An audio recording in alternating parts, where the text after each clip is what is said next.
Hello everyone, and welcome to part 2 of Boots on the Ground, the Hurricane Helene documentary. I strongly suggest watching the first half before this one. It's 16 of the most incredible interviews you will ever hear, and it's coming directly from those people that had to live through the storm, or those that were there volunteering. In this half, I document what I did every single day while I was there. I put boots on the ground and worked there for 31 days. It was at a place called Camp Miller that was completely set up and ran by volunteers. It was located in the small mountain town of Pensacola, North Carolina. This is the most in-depth, raw, and real perspective you could possibly get. The storm originally happened on September 27th. I got there October 27th and worked till November 27th. Please bear with me on the quality of everything. I'm doing this all from my phone, and I'm learning how to use the editing program as I go. I'm not a pro at any of this by any means. I'm just another guy simply doing all I can to try and create positivity. I'm doing it all as a promise I made to my son to try and help the world. Thank you all for checking out this documentary and for listening to my story. I can't tell you how much it means to me. What's up, everyone? I'm going to start giving updates every day on my journeys. I did start this on May 2nd. I started this documentary of basically my life and vowed to make a video a day. You can go back and look all the way back to May 2nd. And that's what I've tried to do, is make a video every day. I got behind. I've kind of went through some obstacles in life and had some problems, but I am a little behind on videos, but I'm going to try to make a video a day, and I'm getting ready to make multiple videos a day to try and catch up. And so I'm just going to be continuing documenting my life. This is the next journey I'm getting ready to go on. I am a minimalist, and I live out of my camper, and I just have a truck and a business I call Demolition Man, to where I put my hands on stuff and I go and I just clean up trash and demo houses, tear down complete houses. I run heavy equipment. I do all kinds of stuff. I'm a hard worker. I'm a big guy, 6'3", about 300 pounds. And I really put my heart and soul into stuff when I do it. And I'm getting ready to go out and try and help people in North Carolina. And I think that there's a lot going on out there that I don't know. And instead of speculating or talking about it or anything else, I'm going straight out there. And I've been so busy doing everything that I have been doing that I haven't really kept up with any of this. So I don't really know what's going on out there. I don't have TV. I haven't had television in over 20 years. I got Facebook, obviously, and stuff like that, but I haven't been watching it because I've just been busy doing my own thing. So I'm going out there and to put hands on it. Either way, no matter what, I know there's people that need help. So I'm going to go out there and try and help them. And I don't have much right now. I have $431, and I'm in Lebanon right now, getting ready to drive all the way out there, Lebanon, Missouri. And I'm driving out there. I just picked up my last load of stuff for the last 2 days. I kind of been running around picking up stuff that I can try and take out there to the people in need. I put an ad out on Facebook that said, hey, if anybody has anything they want to contribute, let me know and I'll take it out there. So I'm currently met my last person here at the Lebanon movie theater, and I'm getting ready to head out there right now. So that's my next journey in life and what's going on. People may say that it's political or stuff. I had a post taken down out of Lake Area Happenings or whatever, and I think they were trying to say that this is political, but my existence is political and my everything is political. So I can't really talk without being political, because there's just so much going on, and I put it all out in the open, and I lay everything out the way it is. And I'm at the end of it, I'm trying to help people, and I'm trying to be open and honest about everything. And this isn't about me. I'm encouraging people to put hands on in your community, and I don't want to be any publicity. I'm not trying to get anything out of this. I'm trying to show people that there's a different way that we can help the world and help the communities by hands on ourselves, instead of depending on the government to do it and depending on all that. Let's go out and do it ourselves. And I'm trying to create positivity in this world, and I don't like the publicity of it, but at the same time, I'm trying to I got to be able to show others that there's another way. So instead of just talking about it and saying, hey, you should do this, I'm just going to go do it and show others it can be done, and just kind of document the process. So anyways, full circle, I'm going out to North Carolina, and I'm trying to help out people out there. And I do have a trailer load full of stuff. I have a toy hauler that I live out of, and I'm pretty good on a four-wheeler. And I'm taking a four-wheeler out there too. And I hear there's people up on the mountain that they can't get to. And when I was a kid in my younger days, I've had a lot of four-wheelers, a lot of cool ones. I've had Banshees, Quadzillas, Honda 450Rs, and I used to hill climb, and I was the hill climb master. I know some of my buddies might try and dispute that, but I was the hill climb master, and I'd look at a hill and it would just look insane, and my buddies would be like, "There ain't no way you can do that," and I'd just go for it and shoot up it, and I wouldn't always make it. Sometimes the four-wheeler would roll back down, and it'd roll down, and I'd get to the bottom, and I'd bend the handlebars back up and give her hell again, and just keep going, and just do it and do it and do it until I finally made it, and then I could be like, "Yeah, I did it. Now it's your turn." And so it's just what I grew up doing. I don't have a good four-wheeler right now. I've had to sell it. I got my boy a starter four-wheeler. It's a little Honda 250 four-stroke, and he's letting me take it out there and take it out there to help. So I'm going to go out there. I'll be riding that, and I'll be getting up the mountain. It's a small enough bike to where if I do get in a situation, I can bail off it pretty easy. But I'm a big guy, so I'll be able to wheel this thing around pretty good.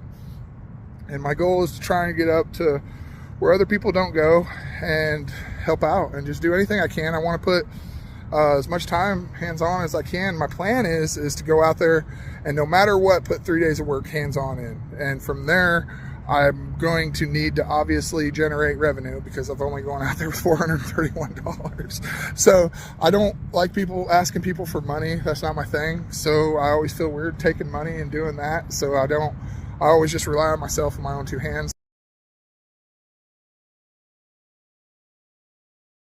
I've got my own business and I work at the lake, and I do fine on my own. I can always work as much as I want to work, but I'm a minimalist, so I have it pretty easy at the lake. I've traveled around the world and laid tile, or not the world, but the United States and laid tile, and I'm used to traveling and making money and being in hard situations, and also the road life and living on the road and what it takes. So I've never done this before and just straight bailed out with hardly any money in my pocket and just went on random adventures and said, where is life going to take me? I'm going to work and help people along the way. So I don't know where it's going to take me, but that's my life is I'm going to try and just work and help people and just go and travel. And I still want to go home and see my family occasionally, but I think this is kind of where I'm going to veer my life for a little while. I don't know how long I'll do it, but I've got about a little over 6 months left to keep up on my documentary. Like I said, I started on May 2nd, so I've got quite a bit in order to do that, and I'd like to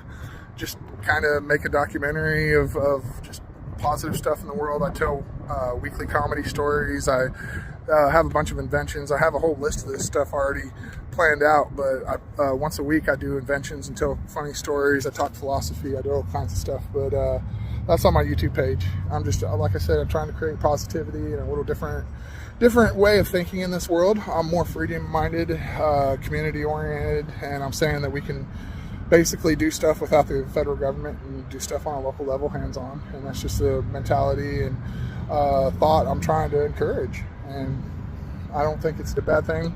I'm to not be a hypocrite, I'm running for sheriff. I was running in Camdenton. I switched counties. I'm now in Morgan. Since I live out of my camper, I don't technically have an address, and they don't acknowledge me to be able to have an address. I tried to get an address at Sunrise Beach years ago. They said I was in a camper and wouldn't let me have an address, and I said, well, I can't vote if I don't have an address. And they're like, well, you got to have a physical address to have a P.O. box. So I'm in some kind of gray area. I don't even know, but I grew up in Morgan County, and I've been living there a little bit, so I figured out it was probably the right thing to do was to register in Morgan County to vote. And while I was there, I went ahead and filed for write-in sheriff, and you can go through the documents or the documentary and just check all that stuff out. I'm kind of wild, but that's not what this is about. This is I'm just done with that stuff. Politics sucks, and I'm so burnt out on it. I'm just looking forward to putting my hands on some stuff, getting back to work, and getting off doing so much electronic stuff. And it's going to be a little more grainy maybe, and a little more real, and a little more to the point. But yeah, I'm just going to keep on documenting, like I said, for the next year or 6 months of my life.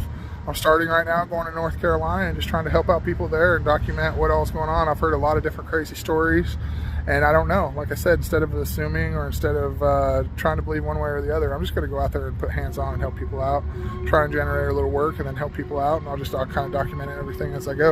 I'm going to show people real quick what I'm working with and what we got going on. Let's see, I'm going to flip my camera around. So this is my F-250. And I got 2 water tanks in the back. So those water tanks, I figure, are going to be a great necessity for people needing water.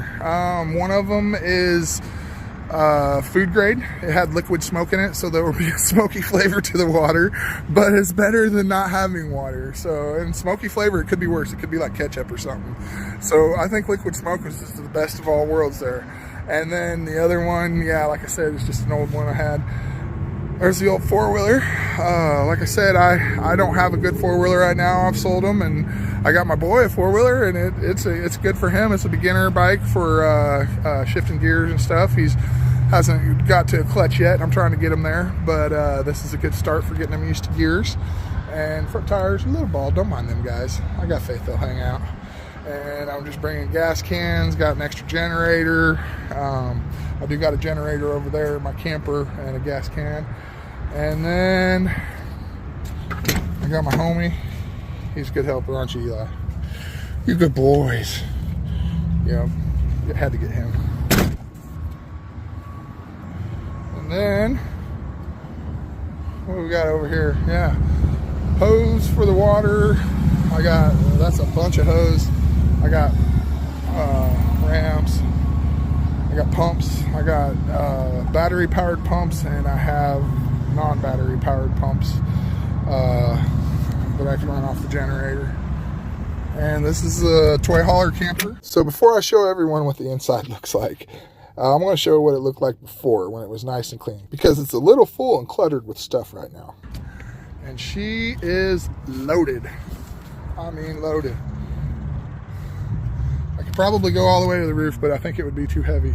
But there's all kinds of goodies in here. That's like camping stoves, rakes, I mean, bags and bags and bags of clothes and goods and toys. We've got toys for the kids and more toys. We've got pack and plays. We've got, I mean, just all kinds of stuff. That's my camper. Usually, I made that custom too. Look at that. Oh yeah, and look, there's my custom, or my fine art. Look at that. Yeah, that's fine art. Don't judge. It'll be right. But anyways, this is what all I'm taking. This is a good sized room. I wish I could get a full perspective of how big it is. I'll go to the other side. Here's the other view. Here's the other way. And she is full in here. There's a chair under there. You can't hardly see it. But, I mean, that's my bike. It's bike high. Full of stuff. That's a lot of weight. Truck's pulling her pretty good, though. So, yeah, that's my plan. That's everything I got going on. Like I said, I'm headed right now to North Carolina. I'm planning to head to Asheville and seeing if I can take these donations somewhere and lighten the trailer load a little bit. And from there, I want to go up on the mountain and just see to where I can get to the heart of it and where I can help the people that need it the most and go from there. Maybe I'll check and see in Asheville if they can give me a reference on the mountain where I can take stuff up to the mountain too. I don't know. I want to take this somewhere. I have no idea what I'm getting into. Like I said, I don't watch TV. I haven't been keeping up with any of this. I don't really even have an idea of what's going on. Like I said, I know there was a big flood. I obviously know how it happened and the aspects of it, but I haven't been keeping up at all. So I'm just going to go put boots on the ground and see with my own two hands and my own two eyes, or see with my own two eyes, and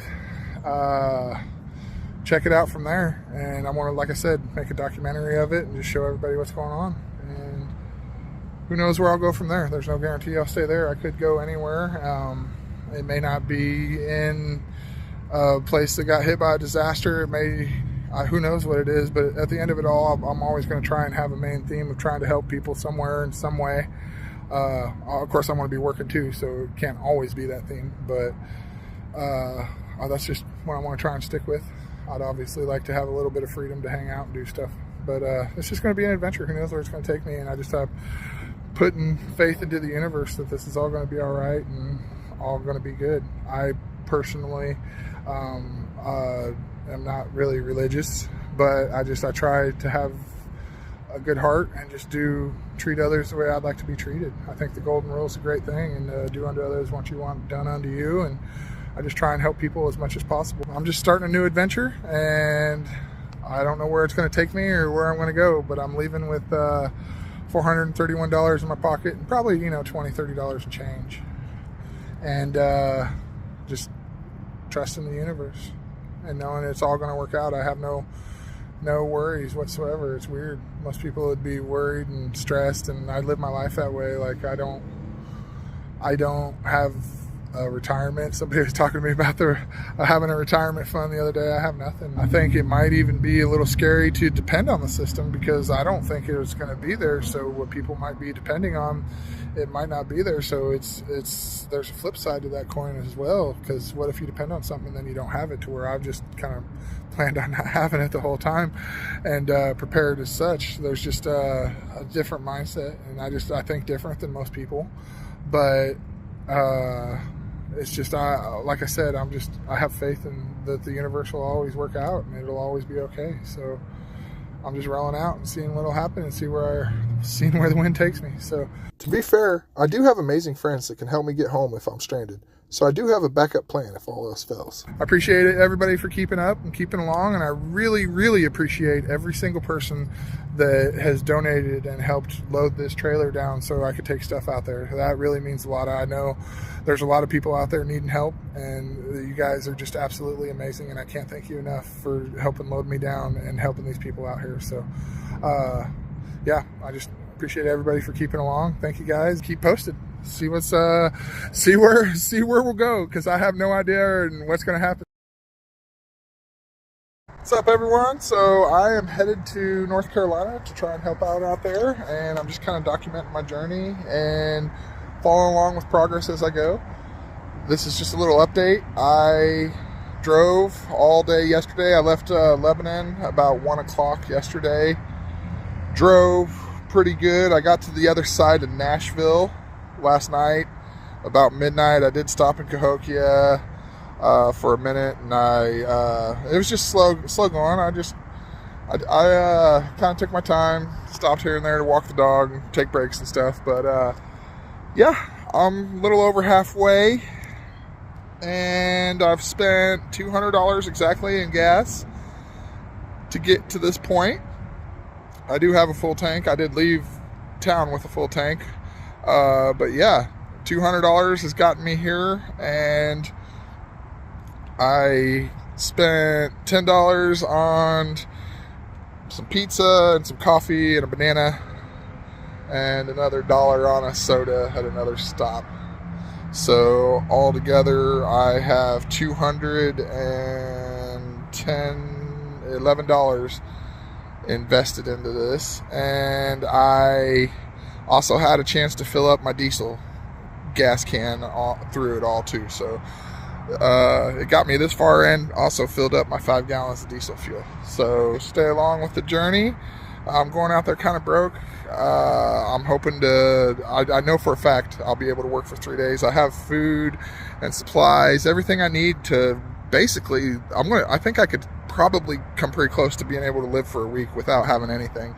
And from there, all my bills are paid and stuff. I'm a pretty minimalistic life. My bills right now are $750 a month, and they're paid for a month. So I have a little freedom to do what I need. And all I need is really, after the first week here, all I need is just food and gas to be able to move around. So I plan to go and try and generate some work there somewhere. I want to donate a lot of my time and try and donate as much as possible, but I'm sure there's also going to be paying gigs, or I can go somewhere else real quick and make some money and go back. I don't have to stay right there in Nashville. My whole life is mobile. I'm in this camper here, and I can go anywhere I want. So I'm just out here trying to help out, and I'm just going to be bouncing back and forth and doing what I can to just do whatever I can to help. I want to document my journey. I've been documenting my life for the last 6 months, so this has already been a journey I've been on.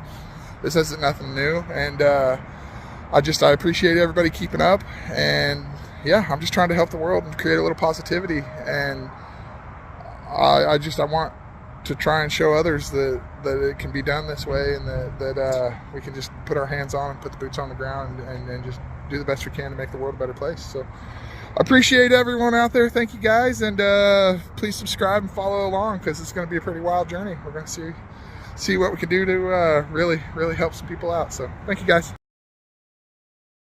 So this is my update on heading out to North Carolina. I spent the night about 30 miles away from Johnson City, and I'm about 2 hours away. I have a place in Swannanoa that I'm going to be heading. They graciously reached out to me and offered me a spot and said they could take my donated items. So I'm going to just show that I'm donating the items, and just I'm not going to try to invade their privacy and put anybody on camera or anything like that doesn't want to be on camera. But if they want to help spread the word for their organization, or what they're trying to do, and spread the word for what they're trying to do with their organization, I should say, and what they need and anything like that, I'll definitely try and help out in that aspect any way possible, because I know there's a lot of people out there that are trying to connect and that they want to help out. And so there's a way we can all make this work. It's just a matter of connecting us and figuring it out. So I'm always trying to throw out solutions and ideas and just put hands on and just do all I can to help the world. So last night, or yesterday, I did overcome some obstacles. I had a flat tire, had to work on my truck a little bit, like I said, this morning as well. So my gas gauge ain't working, and I tried to go through all my fuses and try and mess with that a little bit, but I'm just giving up on that. I'm just gonna roll without a gas gauge. Stuff happens. It's the way the world works sometimes. But yeah, I'm just continuing on my journey, and I'm getting ready to get there to it. So I had to make a little pit stop real quick, and made a couple videos with this awesome, beautiful backstop, and I'm just continuing on down the road now. So I had to spend a little money yesterday on a tire. I spent $45 on a tire, spent $100 on gas, and I've got $65 left. I did have a Walmart card I forgot about that has $30 on it, but I want to be using that to get food. I need to fill my gas cans, food, and the gas in my truck. So I'll be rolling into town with a truck almost full of gas where I can run around and go in the mountains. I'll have a generator and my quads and everything full of gas, and enough food to live for, I don't know. It depends on how hard I want to push it, but I could go to a week if I needed to. I've spent some time, obviously, so definitely 4 or 5 days I could make it. But yeah, like I said, I'm just going along this journey of life, and I have absolute faith in the universe that it's all going to work out, and I'll be able to work. I'm not scared. I got 2 hands, and I'm going to donate time, and then after that I want to go to work, and I'm just going to keep going back and forth between working and donating and seeing what I can do out there. So I really appreciate everybody following along and keeping up with my journey, and I can't thank everybody enough. The people who've donated, the people who are out there working, and just everybody. It's a beautiful effort of people that have amazing hearts, and I appreciate everybody, and thank you guys, and I appreciate you guys keeping up. Feel free to subscribe and follow along with my journey.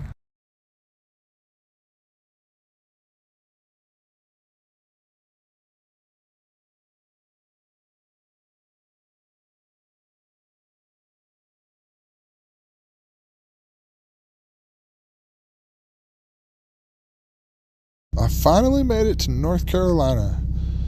I am currently recording from my camper, and the generator's running in the background. I'm sorry for any background noise that you're hearing, and I didn't really have a good spot to do a recording, so I'm just doing a voiceover and using some pictures from my journey today as a backdrop. So you get to see some photo shoots of my dog and some photo shoots and videos of some of the awesome scenery I got to take. Unfortunately, I was climbing a mountain today, and I was making sure my transmission did not overheat, so I was watching my RPM gauge very close and trying to just climb the mountain the best I could. It was a great big mountain.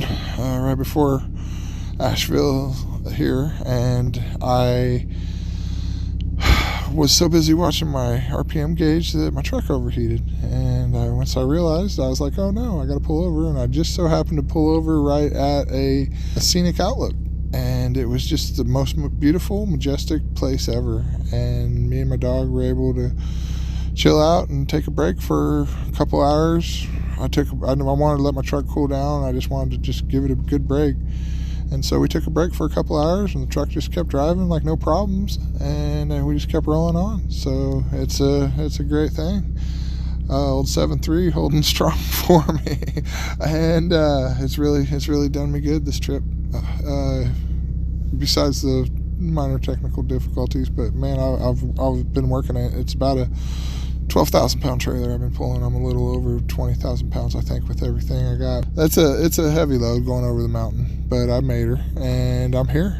I came here with no money, and I have stepped foot here with not a dollar in my pocket. I have $20, maybe $30 in change, and I know a lot of people may think I'm crazy, but I'm a minimalist, and I've been doing a lot of other projects in my life, and I can make money in this world. I have infinite skills that I can focus on and do. I just have been using my resources and my time to do other things. Sometimes you can't just wait for the right moment. You end up waiting forever, and it's kind of like jumping off a cliff. I did a lot of cliff jumping when I was a kid. I even jumped off Hurricane Deck Bridge, and if you sit there and think about it, you'll get overwhelmed with it, and you'll end up never doing it. And sometimes you just got to jump right in and do it, and never even let them think or question. And it's just like jumping off a cliff. I mean, that's the only way to do it. You just jump right off. You can't think about it. I watched an airline pilot get on a cliff one time and just overthink it and wasn't able to do it. And yeah, I know I wasn't scared of heights or anything, but thus is life. So I just jumped in, and I'm here, and I have faith in the universe that I can make it work, and I have faith in my own two hands, and that I'll be able to just go and work hard and provide. And I want to donate 3 days of my time no matter what. That is my goal, is to donate 3 days of my time, and then from there just do whatever I can to help the world. And I may keep working, I may go home,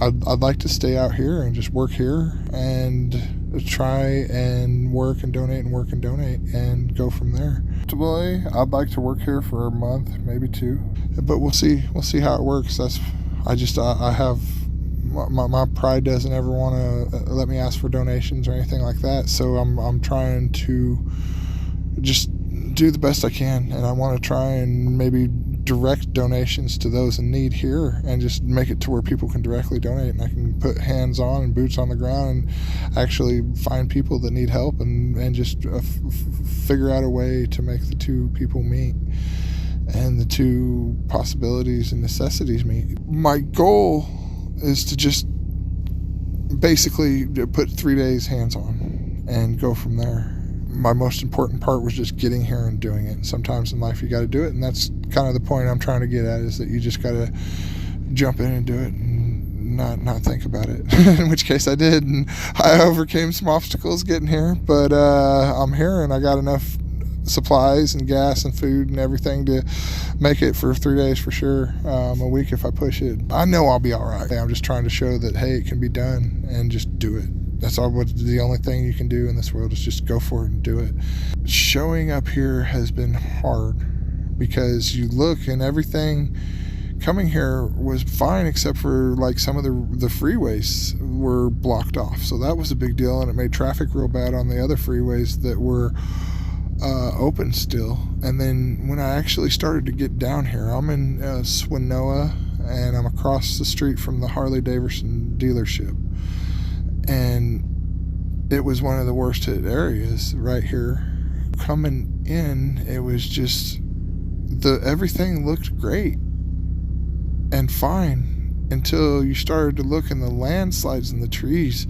There was something about the way the immense amount of rain, it just saturated the ground, and I guess the tree roots just let loose, and it just made trees fall everywhere. I've been through tornadoes in Missouri and stuff a lot, and it's just like the tornadoes that ripped through Missouri, and it just was rain. It was just water that did all this, and it created landslides where you can see like were just mud, and everything just ran down these mountains, because these mountains are beautiful and majestic and huge, and it's just absolutely stunning and amazing. It is some of the most beautiful mountains and majestic scenery that I've ever seen in my life. It's really just amazing. But that's what the cause of all this was the steep grades that just caused everything to run off. And I guess the rain was the cause of it all, but obviously the too much rain. But the river in the bottoms is where it's really bad. Like, you can drive through stuff, and even like the town of Asheville and some of these towns, it's not all down below by the river. So everything is kind of going on like normal, except for you see like big trees and stuff that have fallen down, because it's just random trees everywhere that have fallen. It's just an epidemic of trees falling.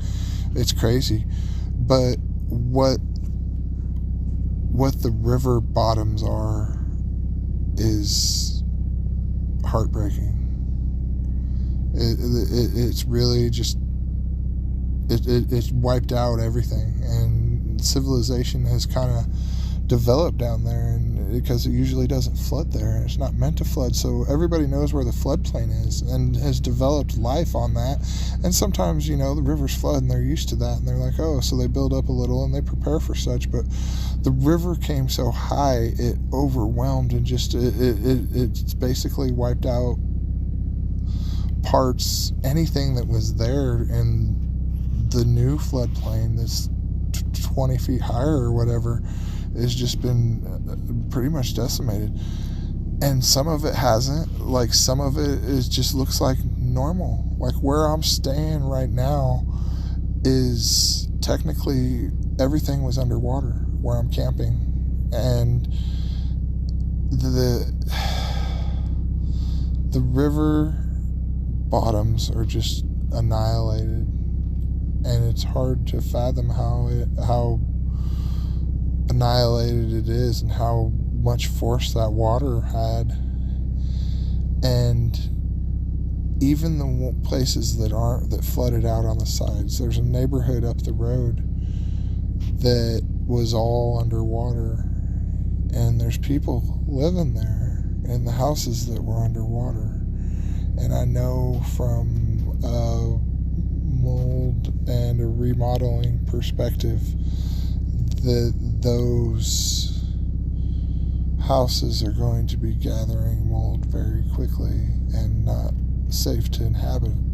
But the poor people don't have anywhere else to go, so it puts you in a heartbreaking situation to where they're not in a good element, but they don't have anywhere else to go. And this is just when I showed up, and within 1 block of me seeing where I'm staying. I haven't went out and searched around the neighborhood or done anything at all, but I'm pretty sure this is the guts of where one of the worst spots was as far as cities. Now I'm not talking up on the mountains where people are inaccessible to and where you can't get to them, but as far as cities, this is pretty bad. And I'm going to try and document it. I want to be respectful of everybody, and I want to be respectful of everything going on, but at the same time, I want to tell the story and the full story of what it is. I'm always in depth with everything, probably too in depth, but I tell the full story, and I give my perspective along the way, and I think I'm in depth enough that you can make your own perspective and just take it from there. And that's the way I try to leave it, is that I just try and put it all out on the line. I want to try and be respectful, and I'm going to try and also tell the whole story. So there's a fine line that I got to walk there. And I want to try and talk to other people and get their perspectives as well, and just listen to the people in the community and what they need and what they think and what they're aspiring for, and just try and work together with everyone here to figure out the best way to get everybody back to some sense of normalcy.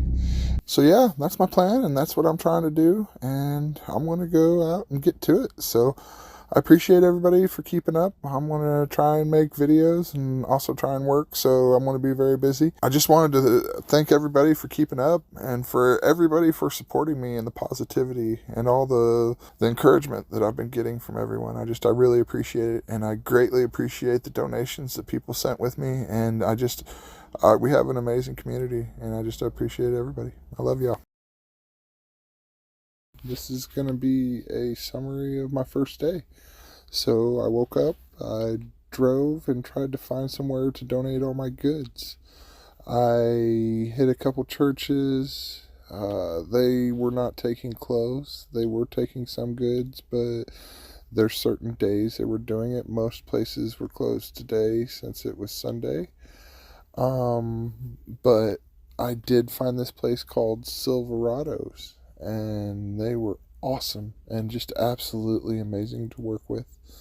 The people there were just above and beyond. There was so much, and everybody worked together and just tried to do all they could to try and help everyone. And it's just a beautiful effort from everyone in the community to just try and push together to help each other. And it was just something beautiful to watch. And it was hard because they're just trying to make it work and piece it together and just adapt and overcome as they're going. And it's a super difficult situation, but they're just pushing through and making it work and showing the perseverance of human nature. And it was just a beautiful thing. And so I went there and I donated some of the goodies that I had brought. They took the toys, the camp stove, the rakes, the pack and play, everything besides the clothes that I had. And I have a lot of clothes, which I regret bringing because you definitely shouldn't be bringing clothes. And I seen a little bit about that before I left, and I thought for sure I'd be able to find somewhere that needs them. But I think there's an overabundance of clothes in this world, and it's just the way the planet is. And unfortunately, that's just the world we live on, and it's just there's too much. And so they had to pump the brakes on it everywhere. There's nobody that takes clothes anymore. And it just, I guess that makes you think a little bit about society as a whole.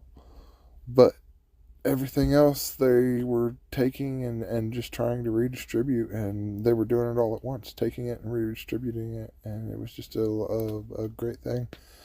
And from there, I had reached out and got in contact with someone who wanted me to take fuel up the mountain because they had a bunch of equipment that was needing fuel, a bunch of heavy equipment stuff and people.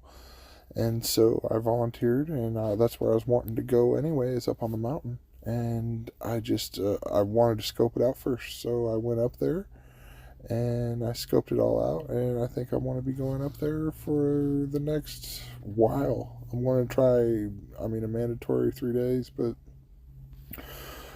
definitely I want to shoot for weeks, maybe even a month or two. It depends on how long I can go with everything, and I got my life at home I got to get back to, but we'll see. But I wanted to make the most efficient use of my time, and I felt that bringing fuel for equipment was definitely beneficial. And I just have been on a wild adventure. I left out of home with very little money and no plan whatsoever. I completely threw it into the universe's hands. And on my journey, I had someone from back home reach out to me and say that they were willing to help out and find me somewhere to go because I didn't have any idea. And they suggested Swanoa. So I found a page called Friends of Swanoa, and I put it on there. Hey, I am looking for somewhere to stay and to donate. And I had a gentleman reach out to me, and he sent me a couple different places. And from there, he put me in touch with someone who needed fuel up on the mountain. I figured that's where I wanted to go anyway, and I would just go scope out my journey. And so I took the fuel up on the mountain, I scoped out my journey, and I found the place I wanted to stay for the next couple of weeks. And it's just Camp Miller up on the top of up there on the mountain, and we're gonna be going and just trying to do what we can up there. So that's my journey, and that's where I am, and I have now been making videos, and I'm just super tired and want to go to bed. But yeah, that was my day, and that's my journeys, and I appreciate everybody that sent goodies with me, and they went to good places. I took it, like I said, I took it to the Silverado, and they were able to redistribute it out, or will be able to. And I appreciate everybody who sent me everything, and I appreciate everybody for keeping along. Today was one of the heaviest days that I have ever had to deal with. It is a lot to take in, and there is just so much to just try and comprehend with what's going on here. But above all, I noticed that there's just something beautiful happening here. It's a sense of community and a sense of people just coming together and working together, and just beautiful golden hearts of people that just want to give and help those in need, and just everybody coming together and working together in just absolute chaos and the most crazy, chaotic situation, but still adapting and overcoming and just digging out and being tough and loving and compassion. It's so much to take in, and it's truly beautiful, and it's really amazing, and it's hard to witness in such a time of destruction and heartache. But the silver lining is that all the bullshit in the world and all the anger and the hate that they push on us, none of that matters. None of that matters anymore. It's just coming together and working together to do the best that we can. And it's something that is so beautiful. It's hard to explain, but it gives you hope in humanity, and it gives you hope that there's still more good in us than there is bad. Because if you look on the TV and you see what they're pushing on us, all you see is bad, and you think that the whole world's bad. But if you come here and witness this, you don't see any bad.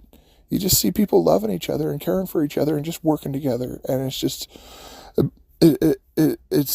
it's heart-wrenching on a lot of levels, and it's hard to take in, but it's a beautiful thing, and it's so amazing. It just really goes to show the best of humanity, and that's what's out here right now, and that's what everybody's doing. It's just the best of humanity is pushing and working together to just try and help everybody out, and it's something that's truly amazing. And I showed up to this town without a single dollar in my pocket, besides change. I had some change, but I don't think that counts as a dollar. But I had faith in the universe that everything would work out. And it has. There's always food out here. There's people, anywhere you donate, they're making food, and it's just such a community effort. It's really amazing. So, if you're donating, putting hands on, you got food, and they'll feed you. So, all you really need is a place to stay. And if you're willing to sleep in a tent or your car or camper or whatever, you have everything covered, and I kind of figured it would be that way. What they need more than anything right now is actual hands-on, and people putting hands on and coming and helping out. And so if you have the opportunity, just bail out here and plan a place to sleep. If you can bring something to sleep in, and just figure up enough gas to get here and back, and from there, the food is covered, and it just show up and work. They need somebody to work, and everything will work out. I promise you. I came out here and I did it myself with nothing else. I came out here completely broke to try and show that it can be done. It's obviously not the optimal route, but what they need more than anything is hands-on. So just come out here and be ready to work and put your hands on. And don't come out here if you're not going to work. If you're going to be a drain, all you're going to do is make life so much harder. And look, you got to look inside yourself. And if you're capable of working and putting hands on it and going to come out here and just bust ass, then please come out here and work, and it will be okay. Just trust it will be all right, and come out. I can't urge people enough that we need all the hands that we can get out here. I'm probably going to stay a couple weeks out here. And from this point, I'm going to try and warn people because it's hard. And I'm going to warn about what I'm going to be showing. And I'm in depth with everything in life. And I've been this way for years and years and years. I have had media going for years now, and I go way too deep. Everybody tells me, Josh, you go way too deep into stuff. It's just what I do, and I'm documenting my life and what I'm getting into. So I'm not trying to get clicks and do shock and awe and do all that. I'm just trying to document what I'm doing. But this is hard, guys. This is something it's just hard to really wrap your mind around, and it's heartbreaking. And these pictures are just going to be hard to look at because it's just so heartbreaking. So I'm trying to warn everybody of how hard it is, and just viewer, be advised that this is just a hard journey. But I will be showing pictures of the destruction at this point, so please be advised. I'm just going to be real with it all, and I'm going to document what I've done and what I've seen. So it's a lot to take in, and I'm just going to tell it as true as it is, and I'm not going to sugarcoat it. And it's a rough world, and I'm just going to document it exactly how I see it and tell the story how I see it through my eyes. And I'm going to also tell other people's stories. People can't talk about their stuff and what they're going through, and because they have a lot of stuff connected, and there's just so much going through everything. So I'm going to tell people's stories for them because I don't want to put them in the pressure like that, and I also want to try and relay the full stories and not hold anything back. So I'm going to tell you what I've heard, what I've seen. I'm not going to say any names unless somebody wants to come on and be interviewed. I will not say who it is, and I will never snitch on them or who it was and what they said. But I will tell you stories of just what I've heard, and you can either believe me or not. But I promise you, I am an honest person. I'm not a liar. And it is what it is. And I will be absolutely 100% telling the truth and telling the full story and everything that's going on and what I've seen. And I will continue to do so. But I won't lie. I am struggling massively with showing the videos and pictures that I've taken because it's just such a deep, heartbreaking deal. But like I said, I'm going to tell the whole story, and I guess I should start with one of the first things that I was told when I got here, and I was just talking about how hard it was watching all of this and seeing it all, and the gentleman told me that he had been here from the start, and it was way harder than what I knew because in the beginning, the trees were just, you can look in the river and see all the trees that are washed up and broken down and just everywhere. And I guess they were pulling people out of the trees that were just so high up in the air. And it's just hard. There were so many lives lost here, and so much destruction and so much of their stuff lost. It's just so sad. But at the same time, I struggle because I think people need to see how bad it is in order to comprehend how much these people need help and how badly they need everybody to try and come help them and how much of a necessity it is right now. There are camps, churches, and just places to go everywhere. And all of these camps are very welcoming, and everybody is really welcoming. So just come out here, find something that fits you, and just go to work. There is a need everywhere. Bring donations, but whatever you do, do not bring clothes. They have way too many clothes. Do not bring clothes. I encourage everybody to try and make it out here. And I'm going to include a picture of a sticker that a gentleman gave me today, and it really stuck with me. and it said live on purpose, and it just has that double meaning, and it really just hits deep to the soul. And but I think it's a fantastic metaphor, and it's just a beautiful thing. So I want to conclude this video with just telling everybody I just appreciate you all and thank you all for keeping up. And I'm going to have more coming, so please stay posted. Thank you all. So life has a way of humbling you sometimes, and I guess I got so focused on trying to help people and just do what I thought was right, I kind of lost sight of things, and I let my arrogance get the better of me. And that's a life learning lesson that I've learned from myself.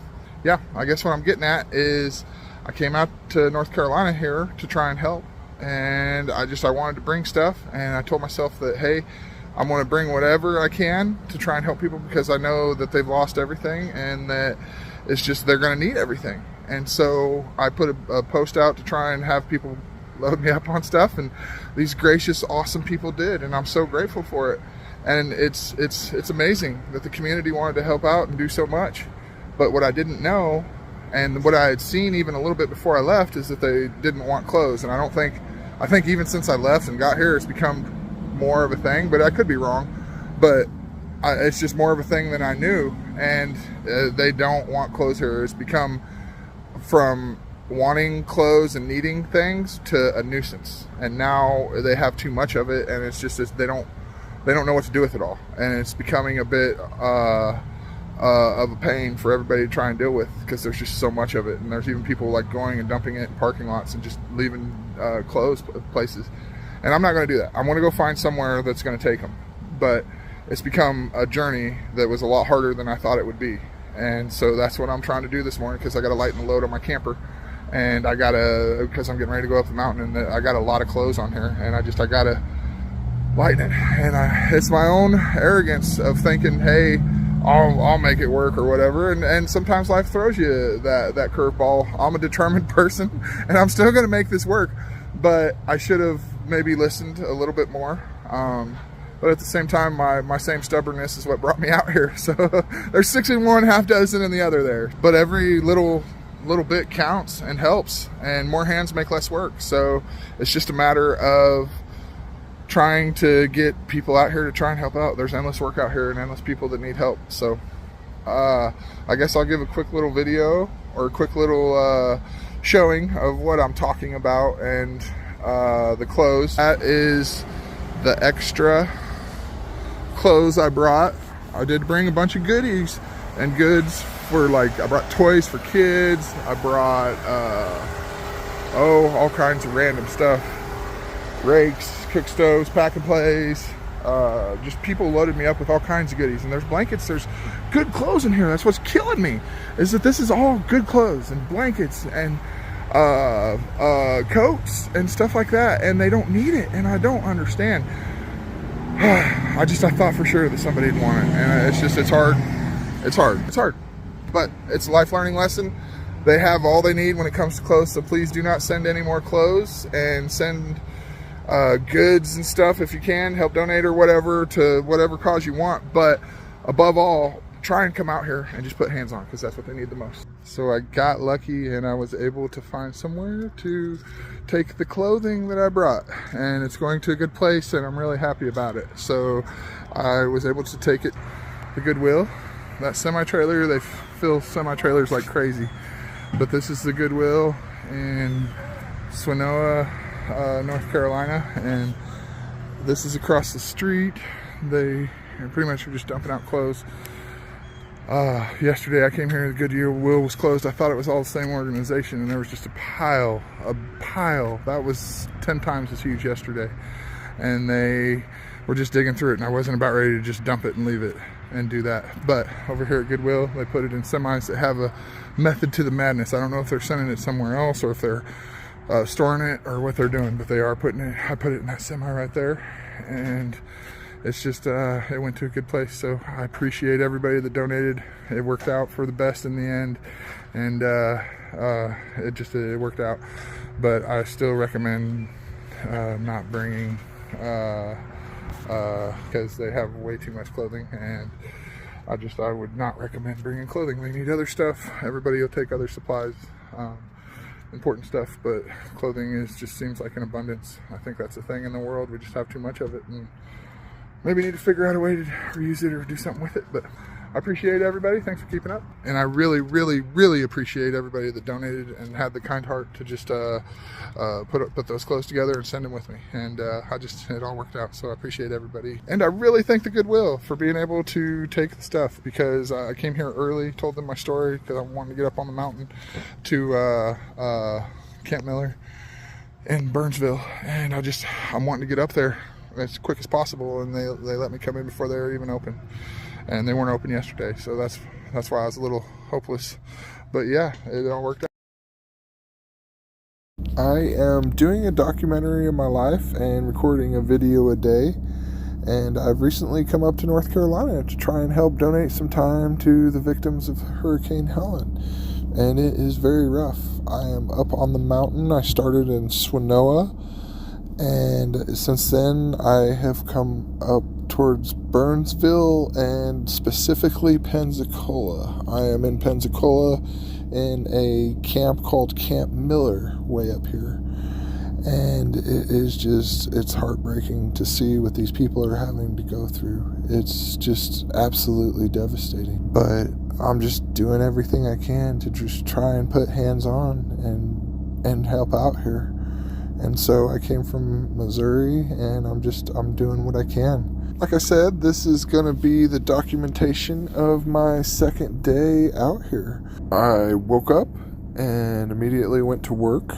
I started taking all of the clothes I had and throwing them into the back of my truck so I could run down the road and hopefully find somewhere to donate the clothes. I made a video on it, but the overall consensus is whatever you do, don't bring clothes.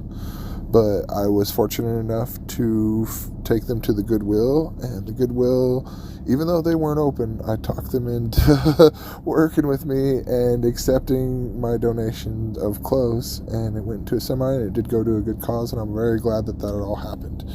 So it still worked out, and the clothes weren't dumped outside or anything like that, so it was a great deal, and I'm happy about that. So I went from there and came back and hooked up my trailer and climbed the mountain up Burnsville and into Pensacola here to Camp Miller, and showed up at Camp Miller.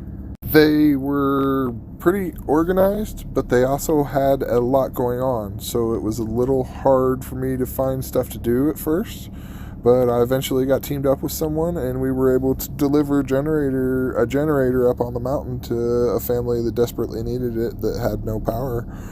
And that's the way it is with all these mountain towns up here, or all the mountain homes up here, is that they don't have power, and everybody in the hills is running on generators.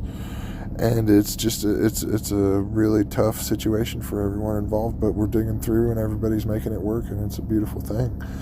So I went from that to trying to find a more hands-on job, because I wanted to show up here to work hard and just, put my hands on and break a sweat, And so I found two other guys and a job to do. It was a lady who had the waters diverted, the river diverted, and chose to go right to their house and just filled their entire basement full of sediment and dirt.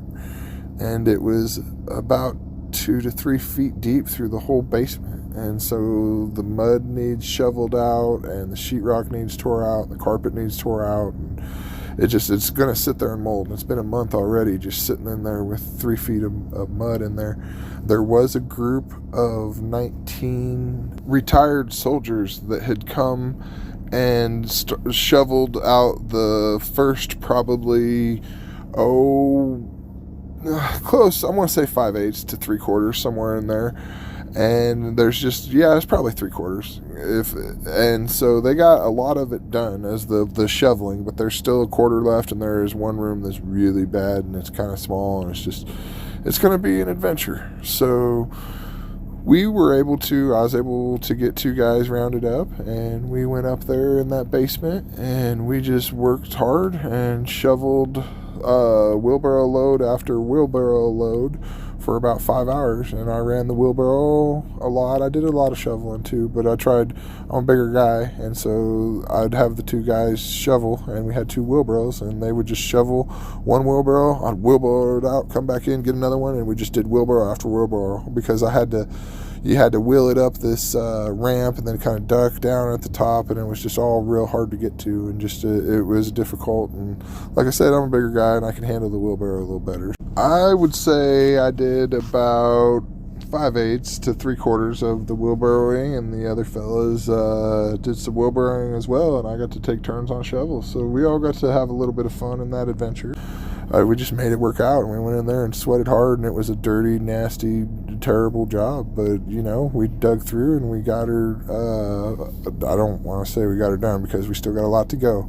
But we got a big chunk taken out of it. We were able to maybe do, another 5% or something.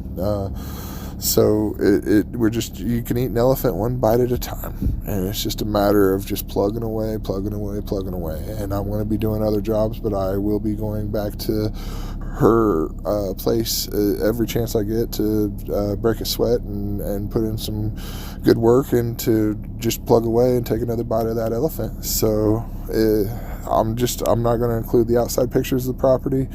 I don't want to let anybody know where it's at or anything, and I haven't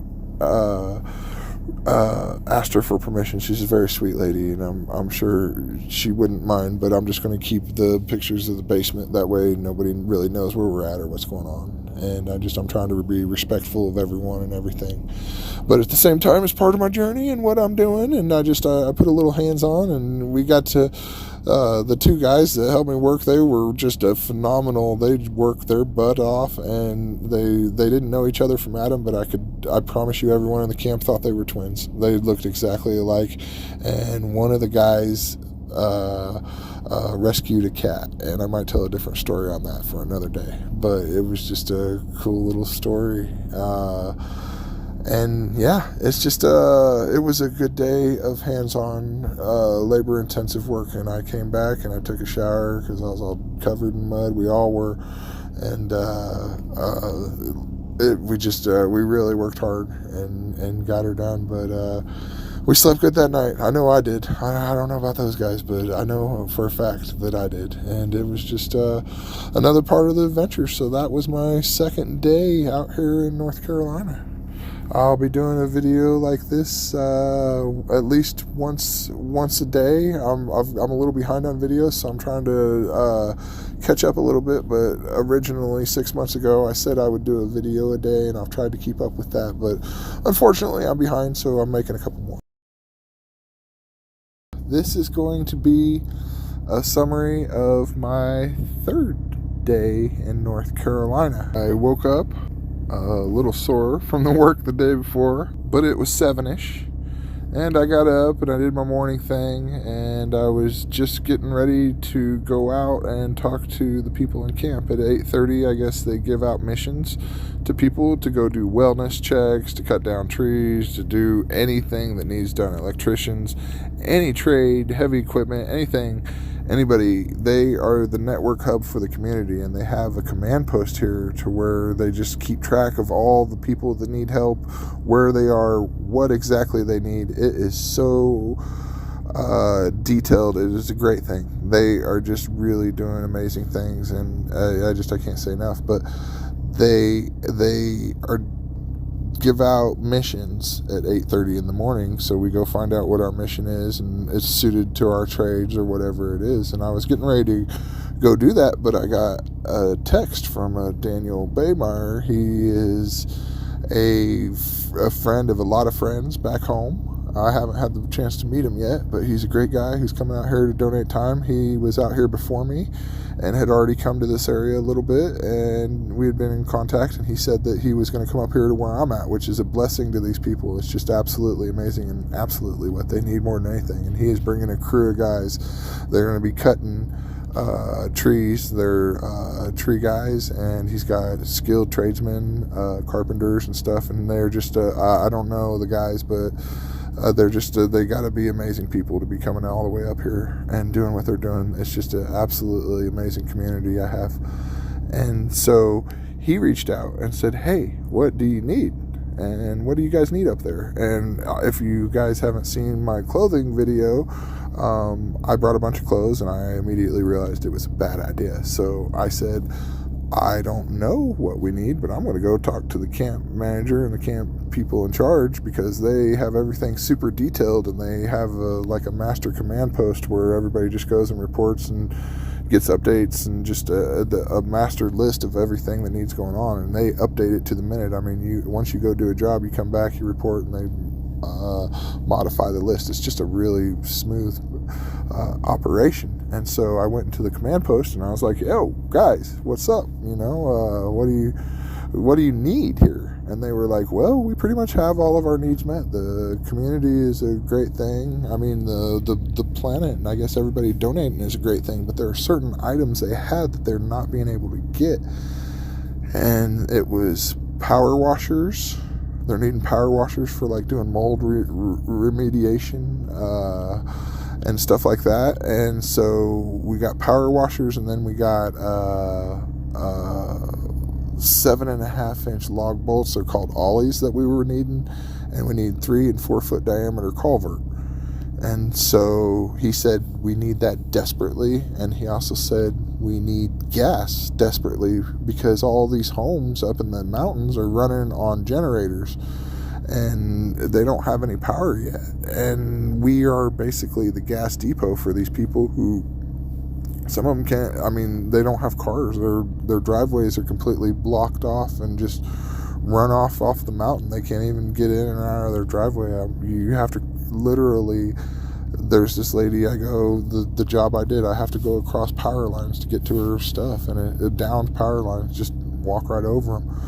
They aren't live or anything, but they're still the main wires, and it's crazy. And like the bridge to her house is just gone. The road is gone, and it's blasted out from the river. It's just everywhere. But the things needed most were the culvert, the 7.5-inch bolts, and the power washers. And so they also said that they needed fuel, and that they were having a hard time getting fuel, and not only getting it, but also paying for it. That they were just, the resources were tapped, and everybody's just doing everything out of pocket here. And it's just a group of us going along, and we don't have anything. It's just all donations from volunteers, and there's no government organization. There's nothing here. There's no military. It's just us, and we're it, and we're the ones trying to do it for the community. We're basically the front line, trying to hold on. And it was getting ready to be in a sticky situation. So I figured that my most helpful thing I could do would be to try and reach out and fill everybody's generators and gas tanks up on the mountain so they can keep having power. I mean, that was my thought, that's their most important thing right now. Since nobody has power, they need power essentially for everything, for food, for heat, for everything. I mean, they can't survive. It's hard to survive without power.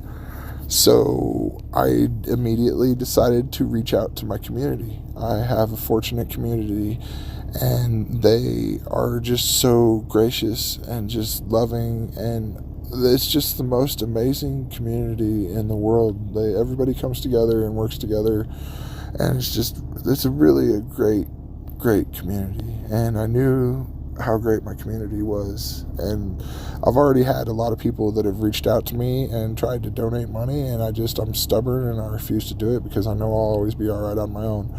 But I seen that everyone on this mountain needed help, and we were the only way to do it, and it was getting ready to be in a tight spot. So I put myself out there, and I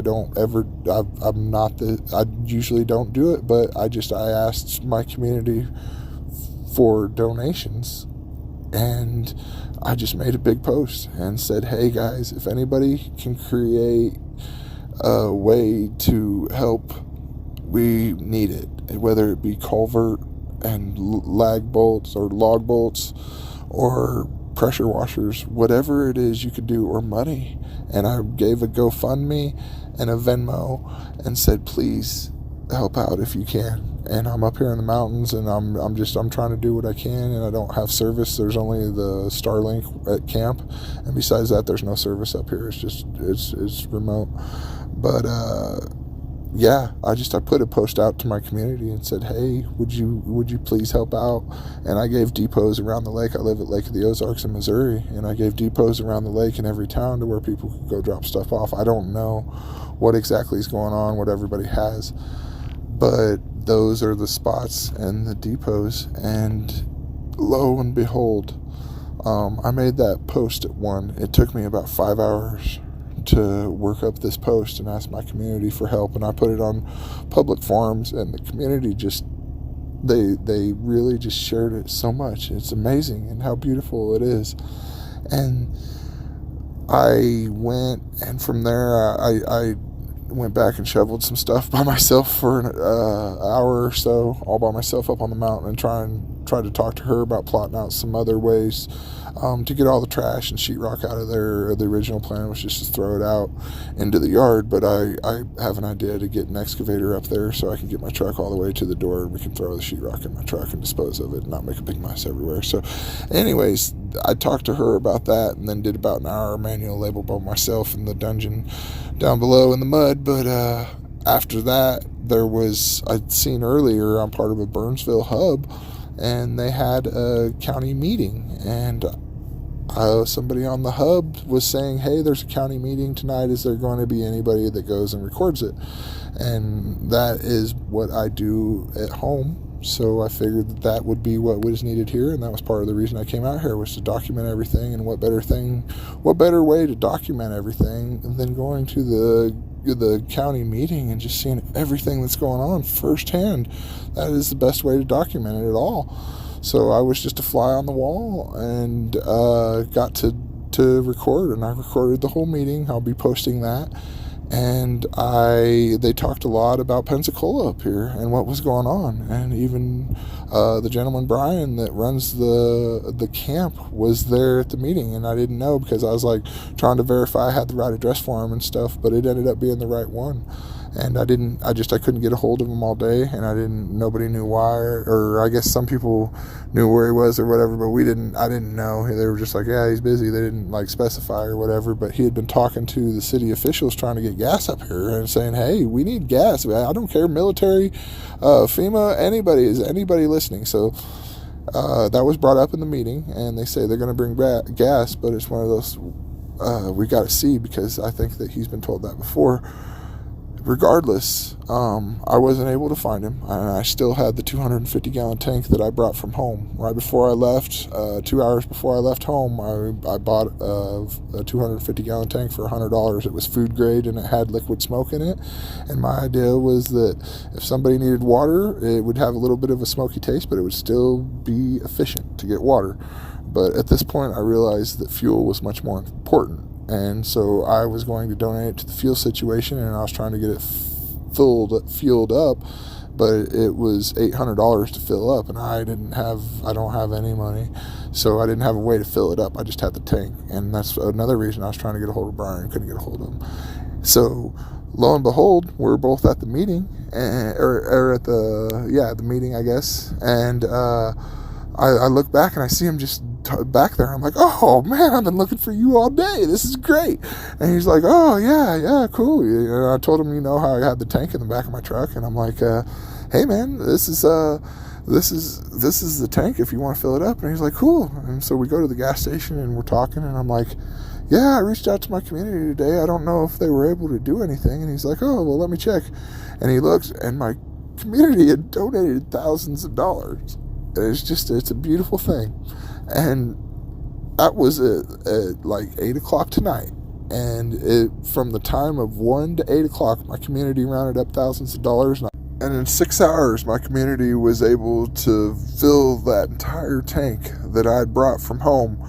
and more, multiple times. I think we got culvert coming and other items, and it's just the most beautiful thing I've ever seen. It is absolutely amazing, and I cannot express how much gratitude and appreciation I have for my beautiful, amazing community, and just how much we're all working together. I suggested a couple videos ago that we just kind of work to be pen pals, except with like items and stuff like that, and it ended up working, and it's just my community is really helping out here to these people that really need help. And it's a beautiful thing. And like I said, Daniel's coming out here, and he's bringing a cruise of guys, and they're just the biggest, most immense help that we need. And they're all heroes. Everybody's heroes. And anybody who has helped out or done any part in any way, shape, or form, I can't tell you how much I appreciate you guys, and I love you all. And I love everybody.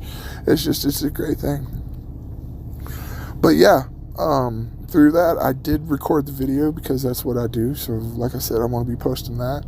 And yeah, so I've come back, and it's now 1:20, and I still have a couple more videos to make.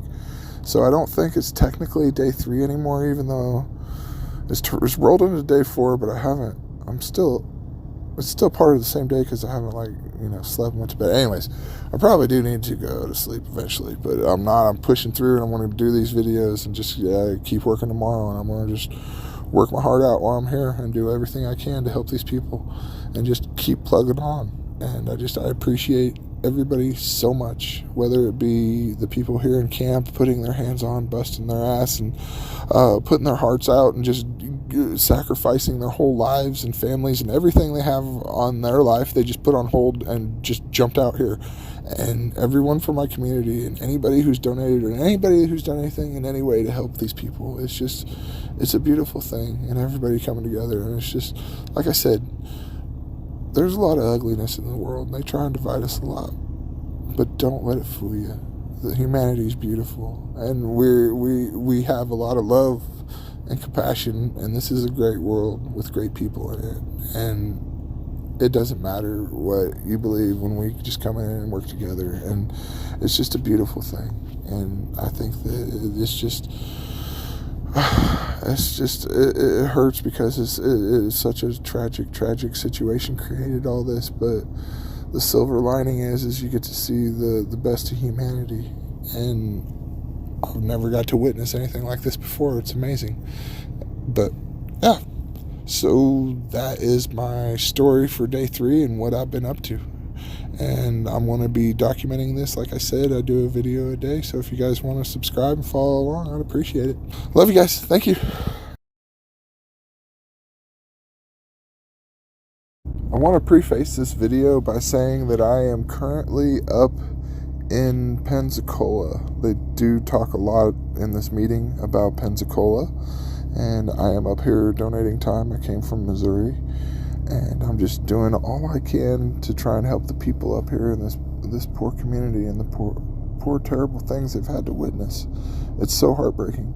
Today at 1 o'clock, I reached out to my community back home and asked for fuel, because that's something that's talked about in this meeting. We are needing fuel desperately, and there's no one up here. There's nobody. It's just us volunteers, and the fire department and the fire chief has helped this volunteer community thrive. And if it had not been for that, I'm afraid to think of what these people would have up here right now, because there isn't nothing but volunteers. And I'm not trying to single anyone out or try and make anyone look bad. I am simply stating the facts of what's going on. It's such an immense tragedy and profound disaster that every resource and everything is going towards trying to help the most people possible.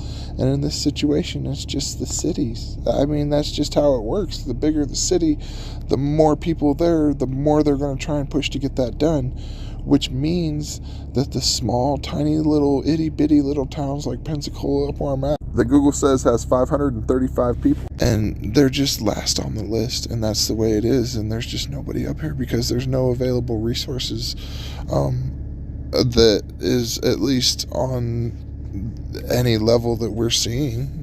And so they've just fallen through the cracks, and it's doing everything we can to try and keep this community going afloat, just by volunteers. Besides like road workers and electrical workers working on the electrical lines. I mean, that's all I'm seeing. It's just there's all kinds of just levels of volunteers from organizations and church groups and heavy equipment owner-operators, tradesmen, business owners, everyone from all walks of life, all trades, all states even. Everyone is out here putting hands on. Just random people all over. It's just such a beautiful thing.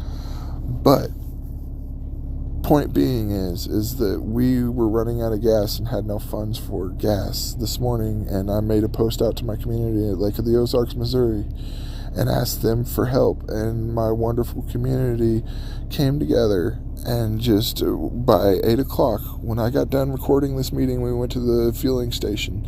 They had donated enough to fill a 250-gallon tank multiple times, thousands of dollars, and I just cannot appreciate the open hearts and open care and compassion from my community and from all the people that are working here and being a part of this organization and that are just putting their hearts and souls on the line. It's just a beautiful thing in such a time of terrible sorrow, and it makes my heart hurt to see these people go through this. But at the same time, there's a beautiful silver lining to where you see the best of humanity, when a lot of times all they push on us is the worst. But the best of humanity is just coming together and working together, and I appreciate everyone, and I wanted to preface that a little bit. I also did ask a question to FEMA, which I got to directly ask. There was a woman coming through with a piece of paper, and you could write on the piece of paper any questions you had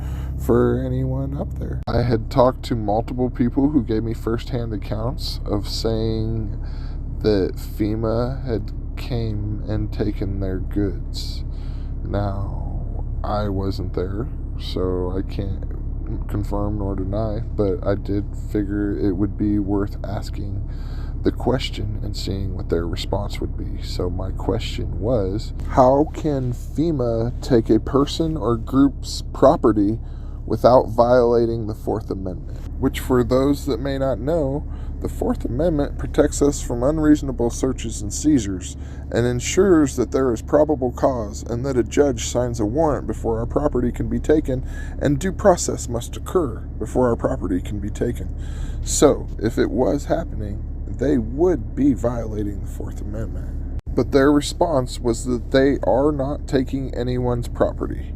So, with that response, I can only reach out and say if anyone has any information otherwise, I would love to do an interview of any first-hand accounts that might prove otherwise.